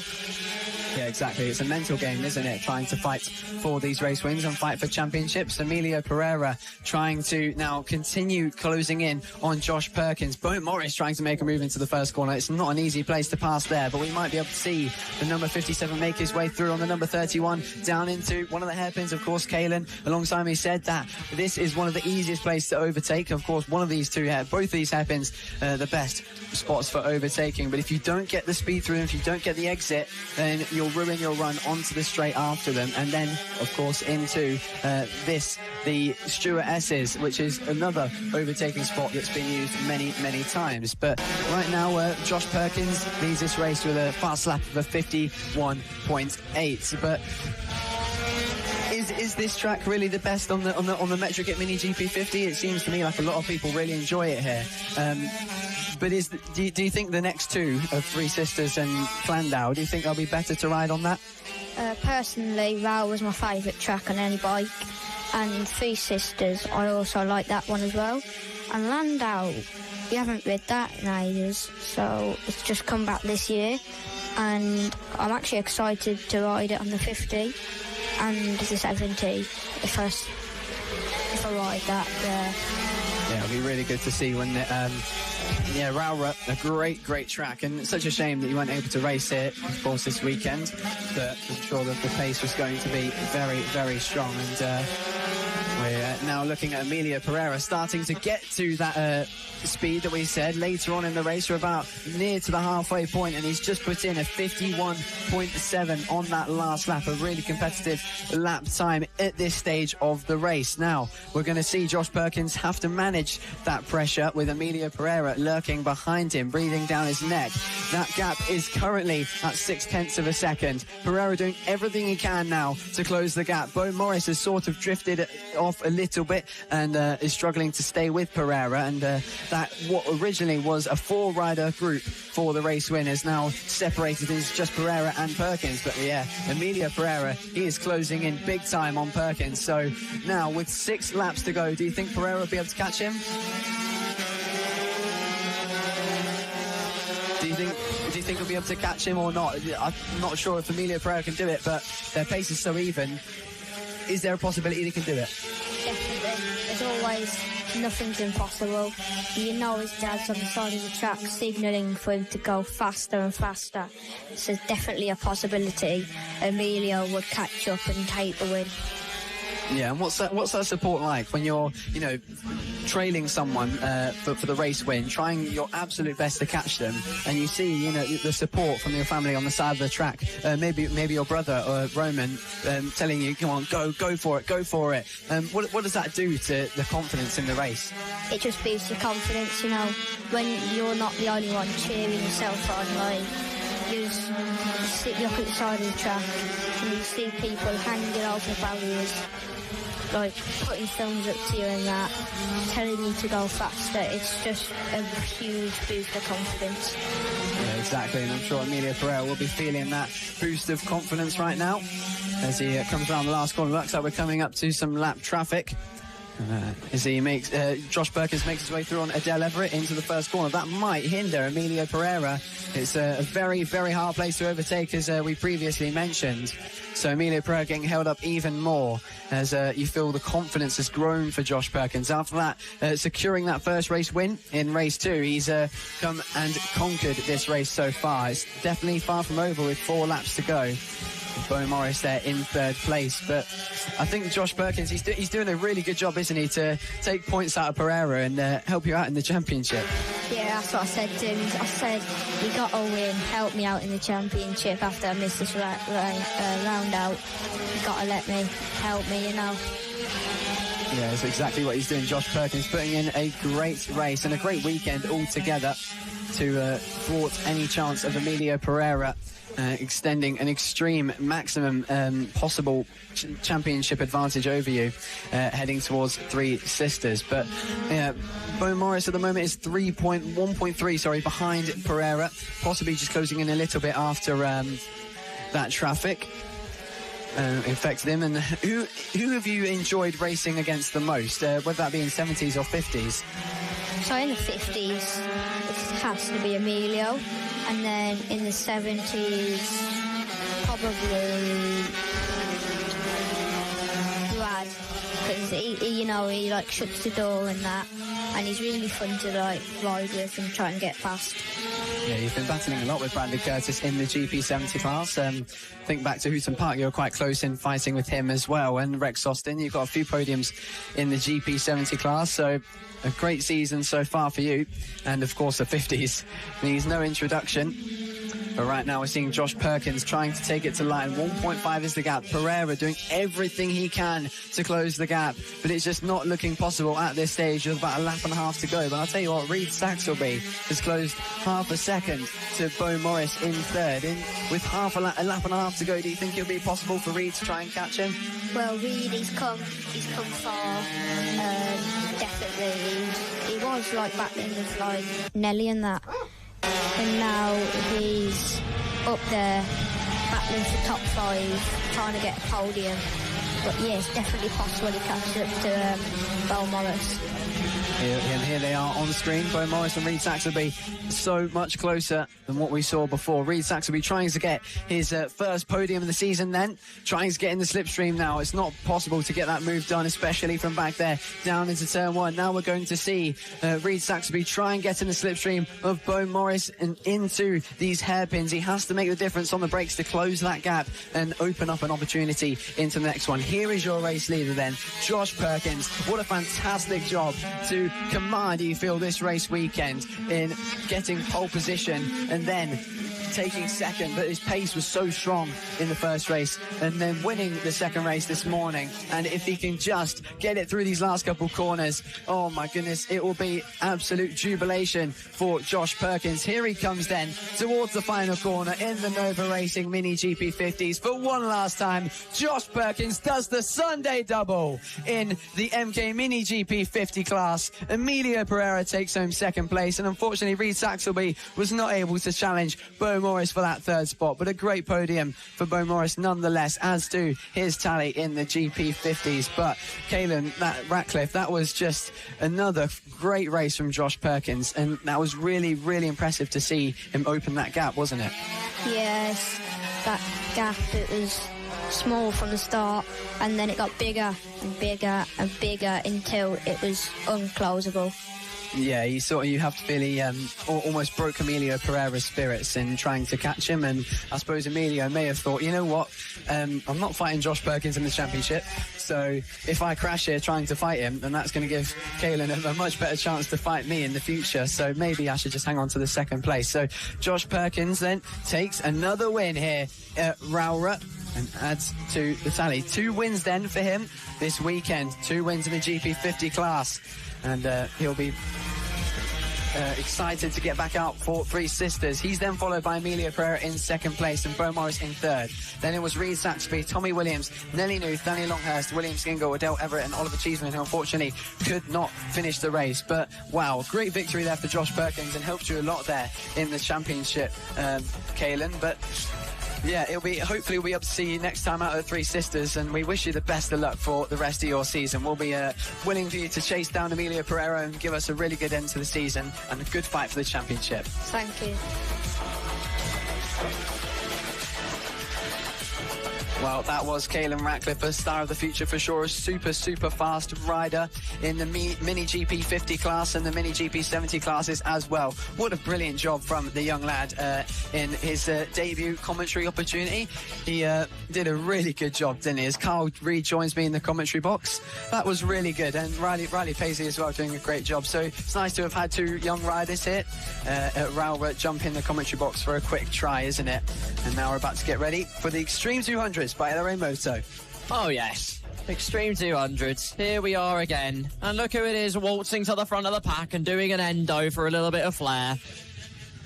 It's big old Sebastian Gazlowski. Sully has entered the fray briefly, a little brief handshake with his protege Mason Fedrick, and he'll run off the track in a moment's time, or at least head off to the side of it. He's got his high visibility jacket, and that means he's safe. Gazlowski on pole with Tommy Keats in P2. Can anyone dethrone Sebastian Gazlowski, even with Tommy Keats at his absolute best? Still couldn't hold a candle to him. They'll go on their reconnaissance lap in a moment's time. High visibility jackets on. Sullivan is completely safe now, and we're underway for that formation lap. Mason Fedrick and Rex Austin on the second row with Riley Paisley in P5. Commentated earlier, I thought he did a great job, and I thought Caelan also did a fantastic job as well. Max Johnson in 6th place. Dylan Toereen and Zach Toereen, the Toereen boys, in 7th and 8th, with Maxwell Keats and Bradley Curtis 9th and 10th. Whether that Maxwell Keats actually is able to has actually made it onto the grid, though, remains to be seen. I can't see his bike. It was a heavy, heavy shunt, though, so I wouldn't be surprised if he doesn't make the start for this one. Yeah, we'll have to wait and see what happens. And, of course, the bike, that's going to be a bit of a task to rebuild. It was a little bit beaten up. I say a little bit. It was very beaten up after that one. But, nonetheless, this Extreme 200 race promises to be a good way to end the weekend. Now, Tommy Keats the first race of the weekend for the Extreme 200s on Saturday saw him with a difficult start and wasn't able to challenge Sebastian Gazlowski. Then in the second race this morning, looked like he had a little bit more of something to challenge, and this time he's done all the homework, done all the practice, and has now figured out all the things he needs to, and could have a decent chance here. Could do indeed. Rocket Rex in 4th place. Keep an eye on him. Mason Fedrick in the black helmet near side. But then you've got at the front Sebastian Gazlowski. 6 from 6. Entirely possible for the number 64. What a talent on our hands in FAB-Racing. It's chock full of talent, for goodness sake. But it will be laser focus on the light. Hear that symphonic screech erupt into life. You better be ready.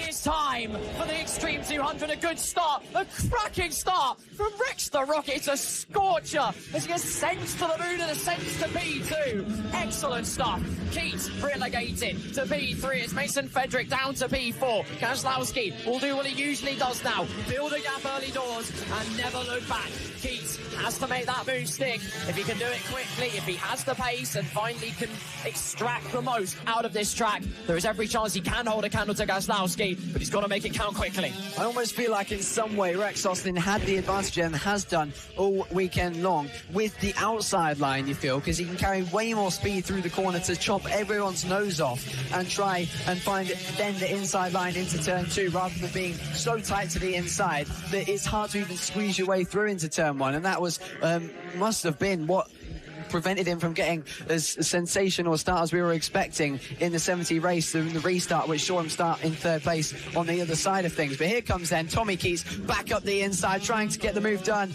and that's also sat up Mason Fedrick. He had to think a while about that one, whether it was worth it or not, and ultimately decided to keep it on 2 wheels. But already Gazlowski's brought up the gap to 1.1 seconds, and it's looking like it's going to battle for second. Here comes Tommy Keats then, looking for the inside yet again. Rex Austin leaving him no opportunity. Yeah, using the capabilities of that bike, using the brilliance of the braking to keep himself in the fight. Through St John's and into Sunny Bend they go for the 2nd time in this race, and then it will be turn 13 that they go round. If my calculations are correct, 13 corners that adorn the Rowrah karting circuit, home of the Cumbria Kart Racing Club. But look at the slingshot on the exit again, sends the bike to the inside. You need complete conviction, again also warding off any charge that Mason Fedrick tries to put on. Again, hopeful send into the hairpin. Partial attack, but partial defence all the same. A bit of a 50-50, and it comes out balanced. So, Keats, eyes on the prize in front of him.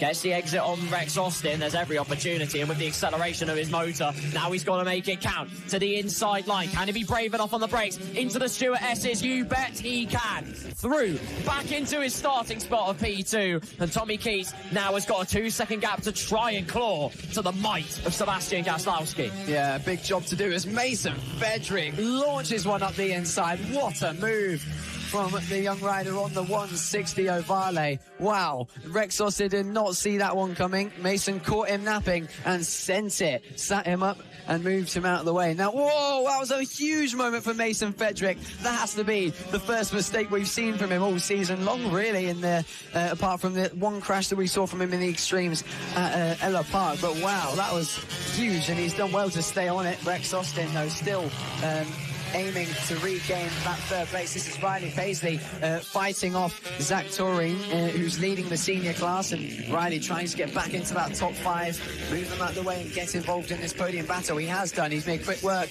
of both of the Toreens and now aims to catch ahead of him Rex Austin and Mason Fedrick. Yeah, good stuff from Mason Fedrick. Jaw hit the floor for one reason and then completely another reason as he then nearly lost it in the chicane. Goodness me, how the pendulum swings oh so viciously, but across the line they go. Riley Paisley up into P5 now, ahead of Dylan Toreen, who's down to P6. Zach Toreen now in P7. He's been shuffled down royally, but still leads the Extreme 200 senior class. Sebastian Gazlowski, 49.074, 6 tenths pretty much quicker than Tommy Keats. And if there was any question in terms of whether Keats could catch Gazlowski this race, you might have to reconsider, but off the bike goes Mason Fedrick. No way. At the exit of Iredale's. And it's not the first time we've seen a high-profile rider properly lose it. He's laid on the turf. He's crawling off the track. It looks like he's hurt himself quite badly. We hope Mason Fedrick is okay. Every possibility that a flag will be flown, and a red one at that, as they head through Sunny Bend. We await confirmation. Eyes on the marshal's post as well. The order now will mean that Rex Austin takes P3, and will be Riley Paisley up into P4. Eyes on another podium prize. Scratch that, in fact. I think Riley Paisley is actually ahead. Mason Fedrick walks it off, so great news that he's up on his feet and walks off the track. But a rare mistake creeping in, extremely rare mistake there for Fedrick. Yeah, I think perhaps he just lost the rear coming out of the hairpin, and that's held up Rex Austin trying to take avoiding action. That's what's put him so far back behind now Zach Toreen and Dylan Toreen as well. Look at the gap that the amount of time that Rex Austin has lost as he's now sat down in 6th place. So I'm not sure what happened there for Mason Fedrick, but Enough speculating. We'll have to find out later on and bring you that news next time out at Three Sisters. But right now, Rex Austin trying to put on a charge here, getting back into the top 5 and getting through on Zach Tureen, who's doing a great job, you have to feel, for being in the senior class, leading that senior class. But to be in the top 5 overall is no mean feat. That is a really strong effort from him as he tries to chase down his son. I'm not going to cast speculation on how Mason Fedrick might have retired out of this race, but I'm going to anyway. I'm wondering whether there was contact, perhaps, between Rex Austin and Brian Paisley. Tommy Keats is gone as well on the exit. No contact in that particular exchange. That is mechanical, entirely mechanically focused. And suddenly he's back. He's back on the bike and he's back on his way, very gingerly indeed. But a lot of the heavy hitters in the Extreme 200 finding faults in this race. I think he lost the rear, though, coming out of the hairpin. That's really unfortunate for Tommy Keys, pushing on, trying to use that pace that we were saying he was capable of, and trying to catch Sebastian Gaslavsky. But look at the exit there from Dylan Torreen as Riley Paisley rejects any chance of a move into turn 1 for the Ovale 190. Here comes the number 17 leading number 88, Riley Paisley with the inside line. Another podium for him would be a great way to end the weekend. Dylan Torreen looking for one as well as they now come into the second hairpin down the straight. This is where you feel Dylan Torreen, being a lighter rider on a lighter bike as well, is going to take advantage on the straight. Here he comes pulling alongside, but can't quite get there on the brakes. Riley Paisley's so brave on that brake lever and that brake handle. He's got so much confidence in that machine and in the brakes. They head through St John's and the Sunny Bend. 4 laps to go now. Gaslowski's just crossed the line to set a 49.5. He can coast to the end. He's got pretty much an 11, maybe 12-second gap. Completely untouchable. The big battle is this. Dylan Torreen looking to the inside again at the first chicane. His best time of 49.616. He's got great pace out there. Yeah, of course, with Tommy Keats crashing out of the second place, this now becomes a battle for P2. So that'll be an even greater honour for Riley Paisley or Dylan Torreen. Either way, they're both on the podium at this stage. Do they want to sacrifice that? At the moment, they've got a big gap behind them to Thomas Med, currently in 4th place. It seems to me like we've lost Rex Austin. May have dropped the bike just slightly and has remounted. He's dropped down to 10th position. So we'll have to wait and see what happened there for Rocket Rex. That's a really unfortunate way to end his weekend. A weekend that has been really, really impressive from the number 991. But here they come now. Riley Paisley. Oh, there he is. Rex Austin pulling into the pits. Clearly having an issue. Someone's gone down there. That's Dylan Torreen, who's had an issue. I don't know what on earth has happened there. Something happened while we weren't looking. The number 88 coming off in a really, really strange way. The bike going to the inside of the circuit. We've now got a red flag with 3 laps to go. I'm not sure if that one will get restarted, and if so, that will mean it's Gaslavsky on top ahead of Paisley and Ned, but I'm not going to call that one just yet. That was a really odd incident, and we'll have to wait and see what's happened. Of course, Zach Torreen trying to figure out what's going on and get turned around. Believe that is going to be a result as they all stop off there. Daisy Polden being one of them. But that was a really, really odd situation there. As you can see, Tommy Keats and Sebastian Gaslavsky having a little chat. Riley Paisley pulling up as well. If the race is over, that'll be his second place at Tommy Keats. You have to feel for him. Another mistake that's seen him crash out of second place, just trying to ask a little bit more of his Ovale to catch the race leader, but it just shows the determination. It's all been big old pendulum swing in this race, goodness me. I know it's called the Extreme 200, but that was quite something. We've lost a grand total now of 6 drivers, or 6 riders rather. I'll get the terminology eventually, but 6 riders have fallen foul, now 7 with the addition of Dylan Torreen.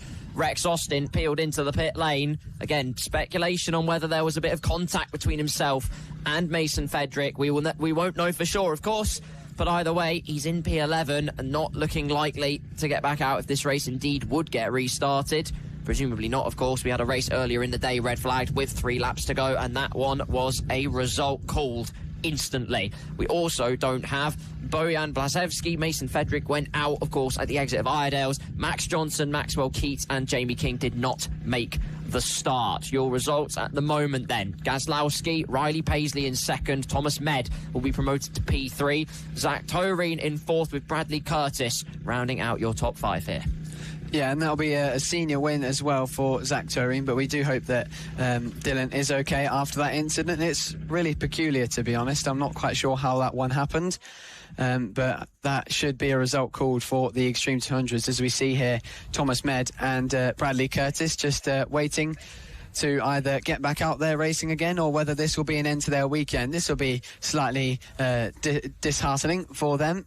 Of course, you want to race every single lap till the very end, but if it does get called, then I'm sure some of them will be glad. But it is indeed a race result. Confirmation coming through now that Sebastian Gaslawski is yet again the race winner in Extreme 200s, with Riley Paisley taking home second place. What a great ride there from him to take home another podium this weekend and upgrading that from third to second. And that's Thomas Med getting his first podium of the season as well. A great effort from him to take advantage of all the chaos that ensued throughout that race. Zach Turin takes home fourth overall with a win in the senior class. Then it was followed by Bradley Curtis, who rounded out the top five. Then Daisy Polden, Harry James, Scott Dermer, Dylan Turin, who unfortunately went down that last corner, and then Ben Simpson rounding out the top 10. Rex Austin came home in 11th, well, because he pulled into the pits just a lap before. That is a really interesting situation there, with so many questions to be asked about what happened to so many riders. It is, isn't it? We're still waiting to hear whether Dylan Turin is actually okay.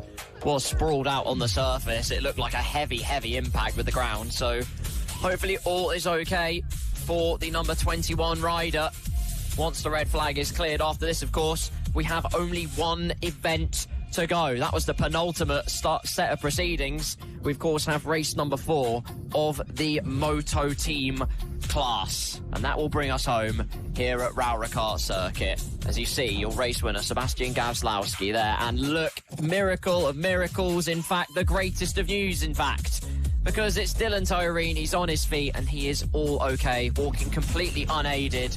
Zach Turin alongside him, and great to see the family camaraderie. He cut through. We saw the barrier being moved, and he cut through to get to the scene where Dylan was, just to make sure all was okay. And great news, he is. Yeah, he'll be quite disheartened about that, though, Dylan. He was riding a really good race there, fighting for the podium with Riley Paisley. But then that was the Extreme 200 by LRA Moto class. They had a rather eventful weekend, especially with that last race, but they say goodbye for now, as we've got one more race to come to Rowrah. Time to get energised, ladies and gentlemen. Electric Entertainment said it all the way through the weekend. It encapsulates the occasion all the more. Moto Team with one last rodeo, race number 4 of this class, the final race of the weekend here at the MasterMac FAB-Racing Minibikes British Championship. All the way through, we have been treated to the sweetest of spectacles, haven't we? Oh, yeah, undoubtedly. Well, coming into this weekend, at least I was, having seen the previous race of Moto Team, being a little bit unsure of how things were going to be. If SFC did return, then we might be able to see a battle. But Acme Racing still feeling like that dominant force. But right now, we've had 3 races of Moto Team, and it's gone 3 for 3, one rider for each race. Acme Racing taking victory in the second race, of course, after Darren Anderson on his debut with SFC took the victory in race 1, and then race 3 this morning won by Matt Lindley amidst all the chaos that we hardly even saw because we were too busy watching Sullivan Mounsey chop his way through the grid. Of course, if you are looking at the timing, Sullivan Mounsey will be on the bike named as Paul Kelly, and he'll be starting from 4th position. Look out for him into turn 1. Track is clear. You hear the revs rising, and soon they'll be out of the pit lane and onto the track proper. As there, to the left-hand side of your picture, is the Extreme 200s lining up behind their respective boards. Riley Paisley just there. You've got Tommy Med on P3, and then Sebastian Gaslawski will take his spot in P1, although apparently not, because Tommy Keats has decided, no, I want P1. What are you doing? Thomas Dodd waiting at the white line for confirmation. First one to the pit line, at least, so that's a psychological boost. The rest of the riders will make their way in due course. Riley, here's a question I've got for you whilst we wait for the Moto Team, the camaraderie, to make their way onto the track, and that is, if you can pick one race or one class that has really stood out to you this weekend here at Rowrah, what have you got to pick? That is just impossible question. I could tell you so many classes that have impressed me this weekend. I mean, the 50s have been incredible. While that third race wasn't the greatest spectacle, I think the second race was just incredible to see Josh Perkins rise to the top finally and, you know, show that pace that he's been so incredibly showing all the way through the season and showing his potential and finally getting that win on the board. But it's still so hard to choose. Moto Team has been really, really interesting as well. I think I'm going to have to go for Moto Team, but I think after this race, we might be able to make it a sure decision on Moto Team. It looks like we probably could, to be honest. It's been nothing but brilliance from Moto Team. Race control, just reviewing the previous race we're hearing alleged overtakes under yellow flags, so there's some results to come falling down. Sebastian Gazlowski might be exempt of that, but of course he had to all chop through the traffic. You never know. You never know what could happen. We won't cast judgment until we hear the absolute concrete result. Moto Team are out onto the track. To answer that question as well, I'd probably echo your sentiments. I like the pit bikes. That last race of the pit bikes was just awesome. Absolutely awesome. Swapping hands between Michael Med and Chris Wells. Jamie King was there. Ben Simpson was there with a bucket of popcorn. And they fought each other tooth and nail. Knocked 10 bells out of each other. Went the 12 rounds. Michael Med making it 3 from 3. But yeah, then you've got the 50s. You even have the AC40s. Austin Baton making his way back up after his mechanical troubles on Saturday to come back, do the double on Sunday. Exactly what he needs as he goes on to the next round at Three Sisters. Make sure you are there if you've tuned in for this one, if you've enjoyed all of the entertainment and excitement. Make sure you are there for it. Here we go. We're waiting on a few riders. P1, 2, 3 and 4. Currently on a coffee break at the moment, but they're just taking their time, making their way out. We can tell you who is in your picture currently, and that is Jax Van Eden and Thomas Doodson. Thomas Doodson, like I said, at the end of race number 3, will claim a moral victory because, let's be honest, Sully was in another planet. Yeah, definitely. And, well, it's a perfect advantage for his championship standing. Savannah Di Francesco making a rare mistake and crashing out of that race. And here come the top 4. Better late than never, fashionably late, I guess you could say. Quite odd that it's all the top 4, possibly just getting a few words of advice from race direction. Maybe don't go taking each other out. We want to end this weekend on a good note. But am I seeing this right? Is that Chris Wells out there on the number 27 machine, maybe just getting enticed into joining the Moto Team grid? It might just be the same helmet design and suit, but that's a heavy coincidence. We'll have to wait and see, of course. It won't say Chris Wells on the timing, just the team, but we'll have to investigate that at a later date. We're about to get racing then.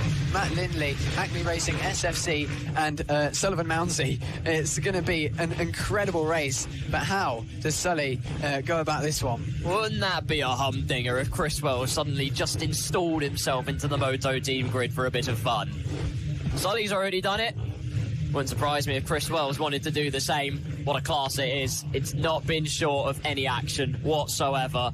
We've seen how close it's been for the lead every single time. 3 different race winners in the Moto Team races so far. In race number 1, we had Team SFC and Darren Anderson. In race number 2, we had Team Acme and Marco Pandolfo. We then had race number 3, Matt Lindley's on pole because he won that race. But could we see a 4th figure to add to that list? Onto the reconnaissance lap we go. Just to encapsulate the grid for you, it is as follows. Your final grid here at Rowrah Kart Circuit. In FAB-Racing for 2026, we have Matt Lindley on pole with Team Acme alongside them on the front row. Team SFC and Paul Kelly on the second row. Jax Van Eden, Thomas Doodson, Mario Gelli, Fraser Kinnaird, Harrison O'Keefe and Ian Jackson rounding out our top 10. We've then got, to round off the order, Lucas Reed, Malcolm Stain, George Knight, Madison Martlew, Phil Joyce, Peter Appleton, Gary O'Keefe, Spencer Collingwood, gold member, who is Andrew Giles from Brack Bikes in P19, Alistair Kinnaird in P20, finally Ivano Di Francesco, P21, after crashing out in race 3.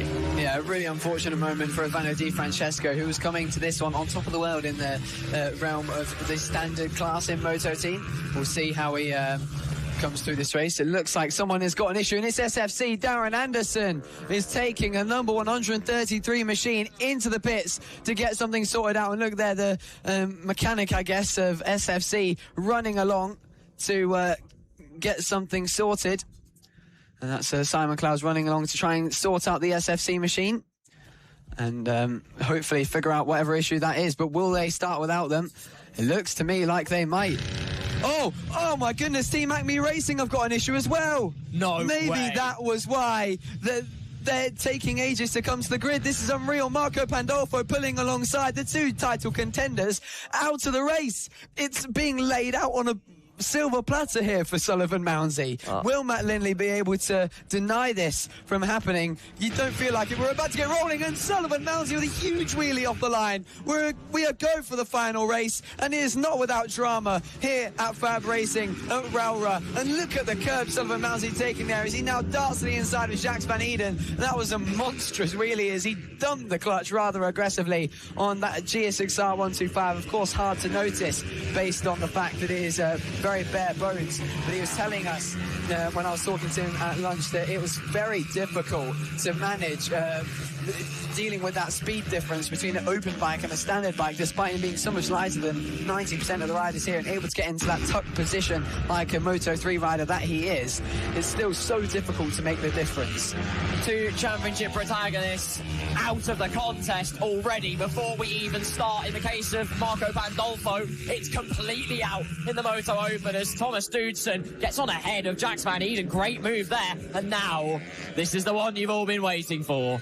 Matt Lindley in the open class versus Paul Kelly, quote unquote, or as we know him, Solly, in P2. Standard versus open. Can he do it? That's the critical question.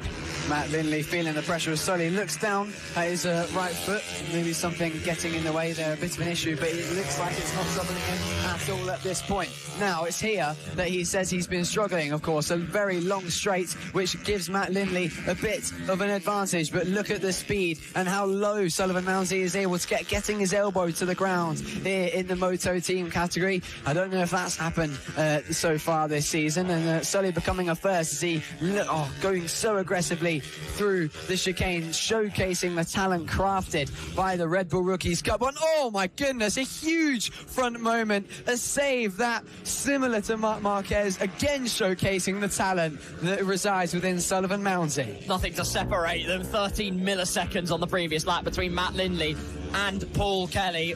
Solly in P2. 54.7 for the pair of them. Interestingly, Team SFC, Darren Anderson is out on track. He's up to P16, but he's got a hell of a lot of overtaking to do. 1 second behind Peter Appleton in P15, who is the number 7 motorbike, but this is the big one. Solly closing in towards the Stuart S. This can take so much speed. He's at one with the inertia of the bike. He's manipulating the weight of it so supremely well, and he's ever closer as he heads into St John's Corner. Solly Mounsey versus Matt Lindley has the inside line into Sonny Bend. It's oh so close. Millimetric precision. Just about enough racing room left. And that was just the first chop on the block. Wow, that was close. Oh, hang on, they're sitting up. It might be a red flag. Looks like something has happened there. I don't know what happened. Right. Something's going on. They were both looking up and, hang on. I think Sullivan Mounsey has got an issue and has been told to come off track. Devastation as he cuts on through. I don't know what is going on right now, but I'm pretty sure I saw someone waving a black flag, possibly to disqualify Sully for having an issue and tell him to come along into the pits to get that sorted. And here he comes. Oh, Carl, I'm heartbroken. Oh, no, that is unbelievable. We were coming into today just so excited to see Sully out there and hopefully seeing him get on the podium. But it's not even going to happen. It's not going to happen. And the drama continues. How can it get any more dramatic with 8 laps to go? At this point, we're going to get to a point where we might even see, I don't know, something crazy happen. Can it get any crazier? Matt Lindley then, who has no effect on the championship whatsoever. Team Acme Racing and SFC both having issues. That was an ultimate chance for Acme Racing, aka Marco Pandolfo, to earn some points and deny any chance of SFC returning in the championship fight and then ultimately finding their own issue. This is arguably the most dramatic moto team race ever. Now seeing the wild card of Matt Lindley making his way along nice and calmly in the race lead. Thomas Dudson is second overall and about to take, if it stays like this, his first overall podium and another standard class win. Was enjoying the sweet taste of the moto team. It's gone quite sour now. Sonny Mounsey completely out of this. Not that there isn't racing going on, of course. The Pink Rim Brigade, you've got Thomas Dudson versus Jax Van Eden. Thomas Dudson, second on the track proper, now leads, of course, the moto team standard class. Matt Lindley with an open goal to winning. But Team SFC news, they're already back up to P9. Their progress is going very rapidly indeed, setting a 54.8 on the previous lap. We wait for them to cross the line. They've moved up another place now, P8 for the 133, and that's going to gain them valuable points in this championship clash. I said that there might not have been a comeback on, but it certainly is. SFC making their way through the field, chopping through every single name in front of them. Now, Darren Anderson making his way through on Harrison O'Keefe into 8th place. He couldn't possibly catch the podium, could he? That would be a sensational performance. 6 laps to go then, and he now sits in 8th with a pretty small gap to Ivano Di Francesco in front. It's 7th place, and I'm sure it will be once they cross the line next, and he's got a few more riders to overtake, but I think the podium might be on the cards here. It'll have to be the ride of his life. It is extremely possible. He's only got a few seconds off the podium as Team SFC. That is quite incredible, and probably has made a move on Ivano Di Francesco as well, who, by the way, in his own right has had a great race, starting from the very back and up to P8. SFC move up to 7th place. The cumulative advantage between them and a podium lies at around, I believe my maths is correct, just over 7 seconds. And that is easily doable. They are setting in some rapid lap times. Their last lap of 55.0, over a second quicker than anyone else in front of them, barring Matt Lindley, who has got this race wrapped up and proper, unless there's a mistake involved, of which we have seen many round here. So don't count them out. Yeah, I'm trying to figure out what bike that is that Chris Wells is on, whether that's Chris Wells or someone that he's lent his helmet to, but that race here, riding style, certainly replicating that of Chris Wells, so I believe it is. And this is the rider, the bike in 5th, I believe, that he's riding, that under the name of Fraser Kinnaird, number 16. So a good ride here from Chris to jump out on the bike and get a go at this. He could be on for a podium. Bad news, though. Team SFC are in the background of shot. Look at this. Why do I suddenly hear boss music? Because look who's joined it and made it a quartet with the fastest lap of the race. 4 laps to go, a 54.165 to the inside. Near contact for Team SFC. Weaving and bobbing this way and that way. He's pointed through. He's gained 2 places in the space of a single exit and straight, and is now staring down the barrel of a P4, loaded with plenty of box shot at his disposal, and is ready. He's going to aim and is going to fire it in a matter of moments through the sunny bend, and Paddock Bend will soon follow. A great exit once again. He'll set up the inside line, late on the brakes, bish bash bosh, P4, 1 more place, and it's a podium after not even being on the track at the start. And then he comes along into turn 1, riding past Marco Pandolfo, who watches along as the championship lead starts to crumble. This is huge for the championship. It might be a small chink in the big gap it is to Acme Racing ahead, but nonetheless crucial to the opportunity for the rest of the season, heading to Three Sisters and of course Clandau at the end of the year. Team SFC with an ultimate comeback to try and return to the podium. It is a big gap to Jacques Van Eden. That's of 4.1 seconds that he's got to close, and I think he might be able to do it. We'll have to wait and see with 2 laps to go. But yeah, the drama is still building, and it's continuing on. Goodness, yeah, we're loving this here at Rowrah. Evidence dictates I think he could do it. It's down the inside. That's the number 27 bike. I believe that's Ian Jackson's bike moving up to 5th. And yes, it is Ian Jackson's bike. Great little move in the inside of Paddock Bend. Fraser Kinnaird demoted to P6. That was quality there in the context of the Moto Team Open class. As well, Team SFC in their conquest of it, they're 3rd place. They have a podium position in the Open class. We get a lovely little wide shot of proceedings. perfect. Through the final corner go a couple of our riders, and we have full attention on Matt Lindley, the race leader. 54.9, the only rider that can really hold a candle to the pace of Team SFC, who have had the red mist descend on them ever since they went into pit row, had to fix the issues that they had, were P4. They literally halved the gap pretty much going into that last lap. We'll see what the gap is when they cross the line. But Matt Lindley is going to make it finally a repeat winner in Moto Team. We had SFC in race 1. We had Marco Pandolfo and Team Acme in race 2. We had Matt Lindley in race 3. And now it is going to be a delightful double as Team SFC will watch it all the way to the line. But I'll let Riley bring us home. They've set the fastest lap and they are a quarter of a second behind the podium.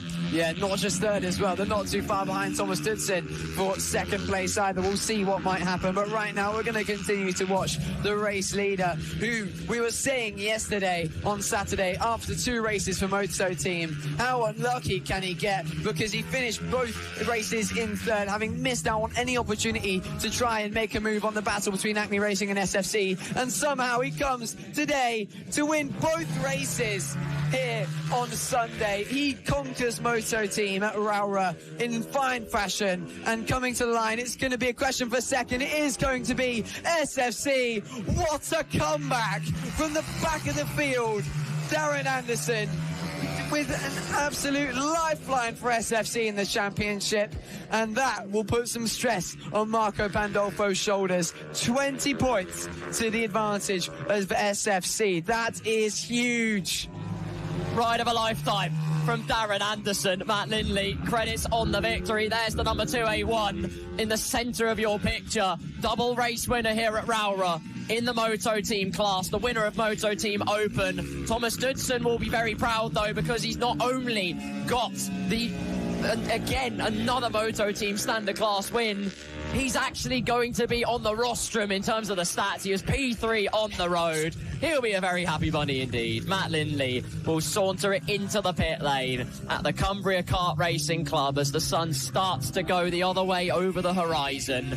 Twilight will descend on the MasterMac FAB-Racing Minibikes British Championships. But the action, well, it has never been a bigger boiling point. Matt Lindley wins by 11.4 seconds, but SFC 16 seconds down by the start of the race now end up 5 seconds closer and in second.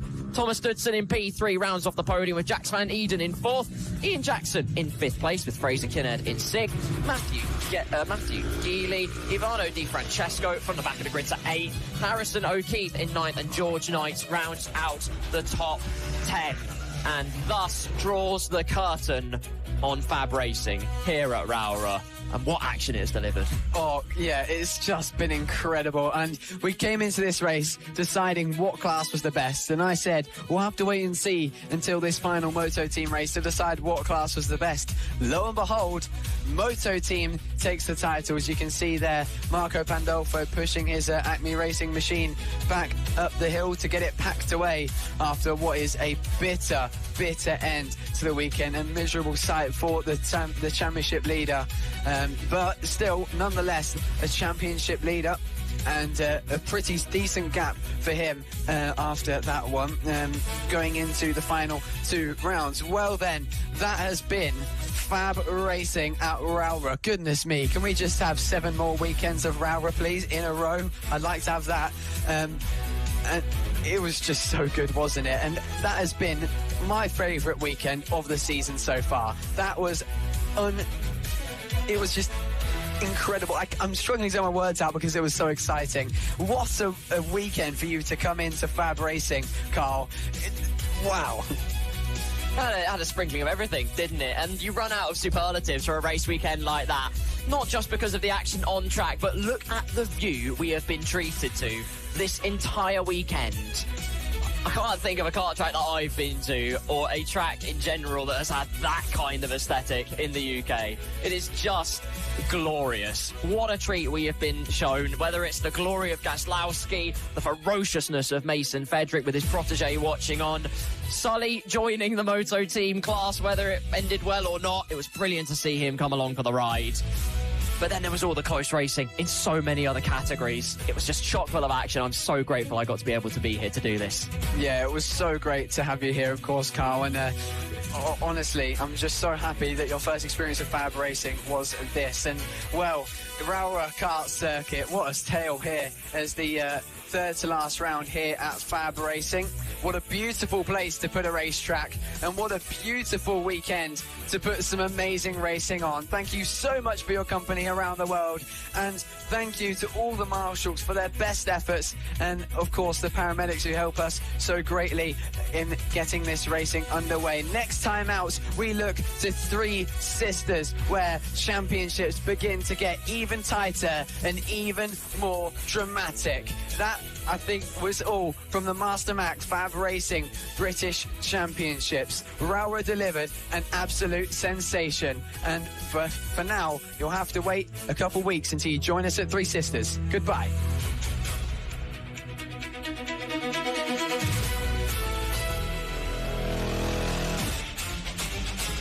Sully versus Sonic, a one-lap showdown.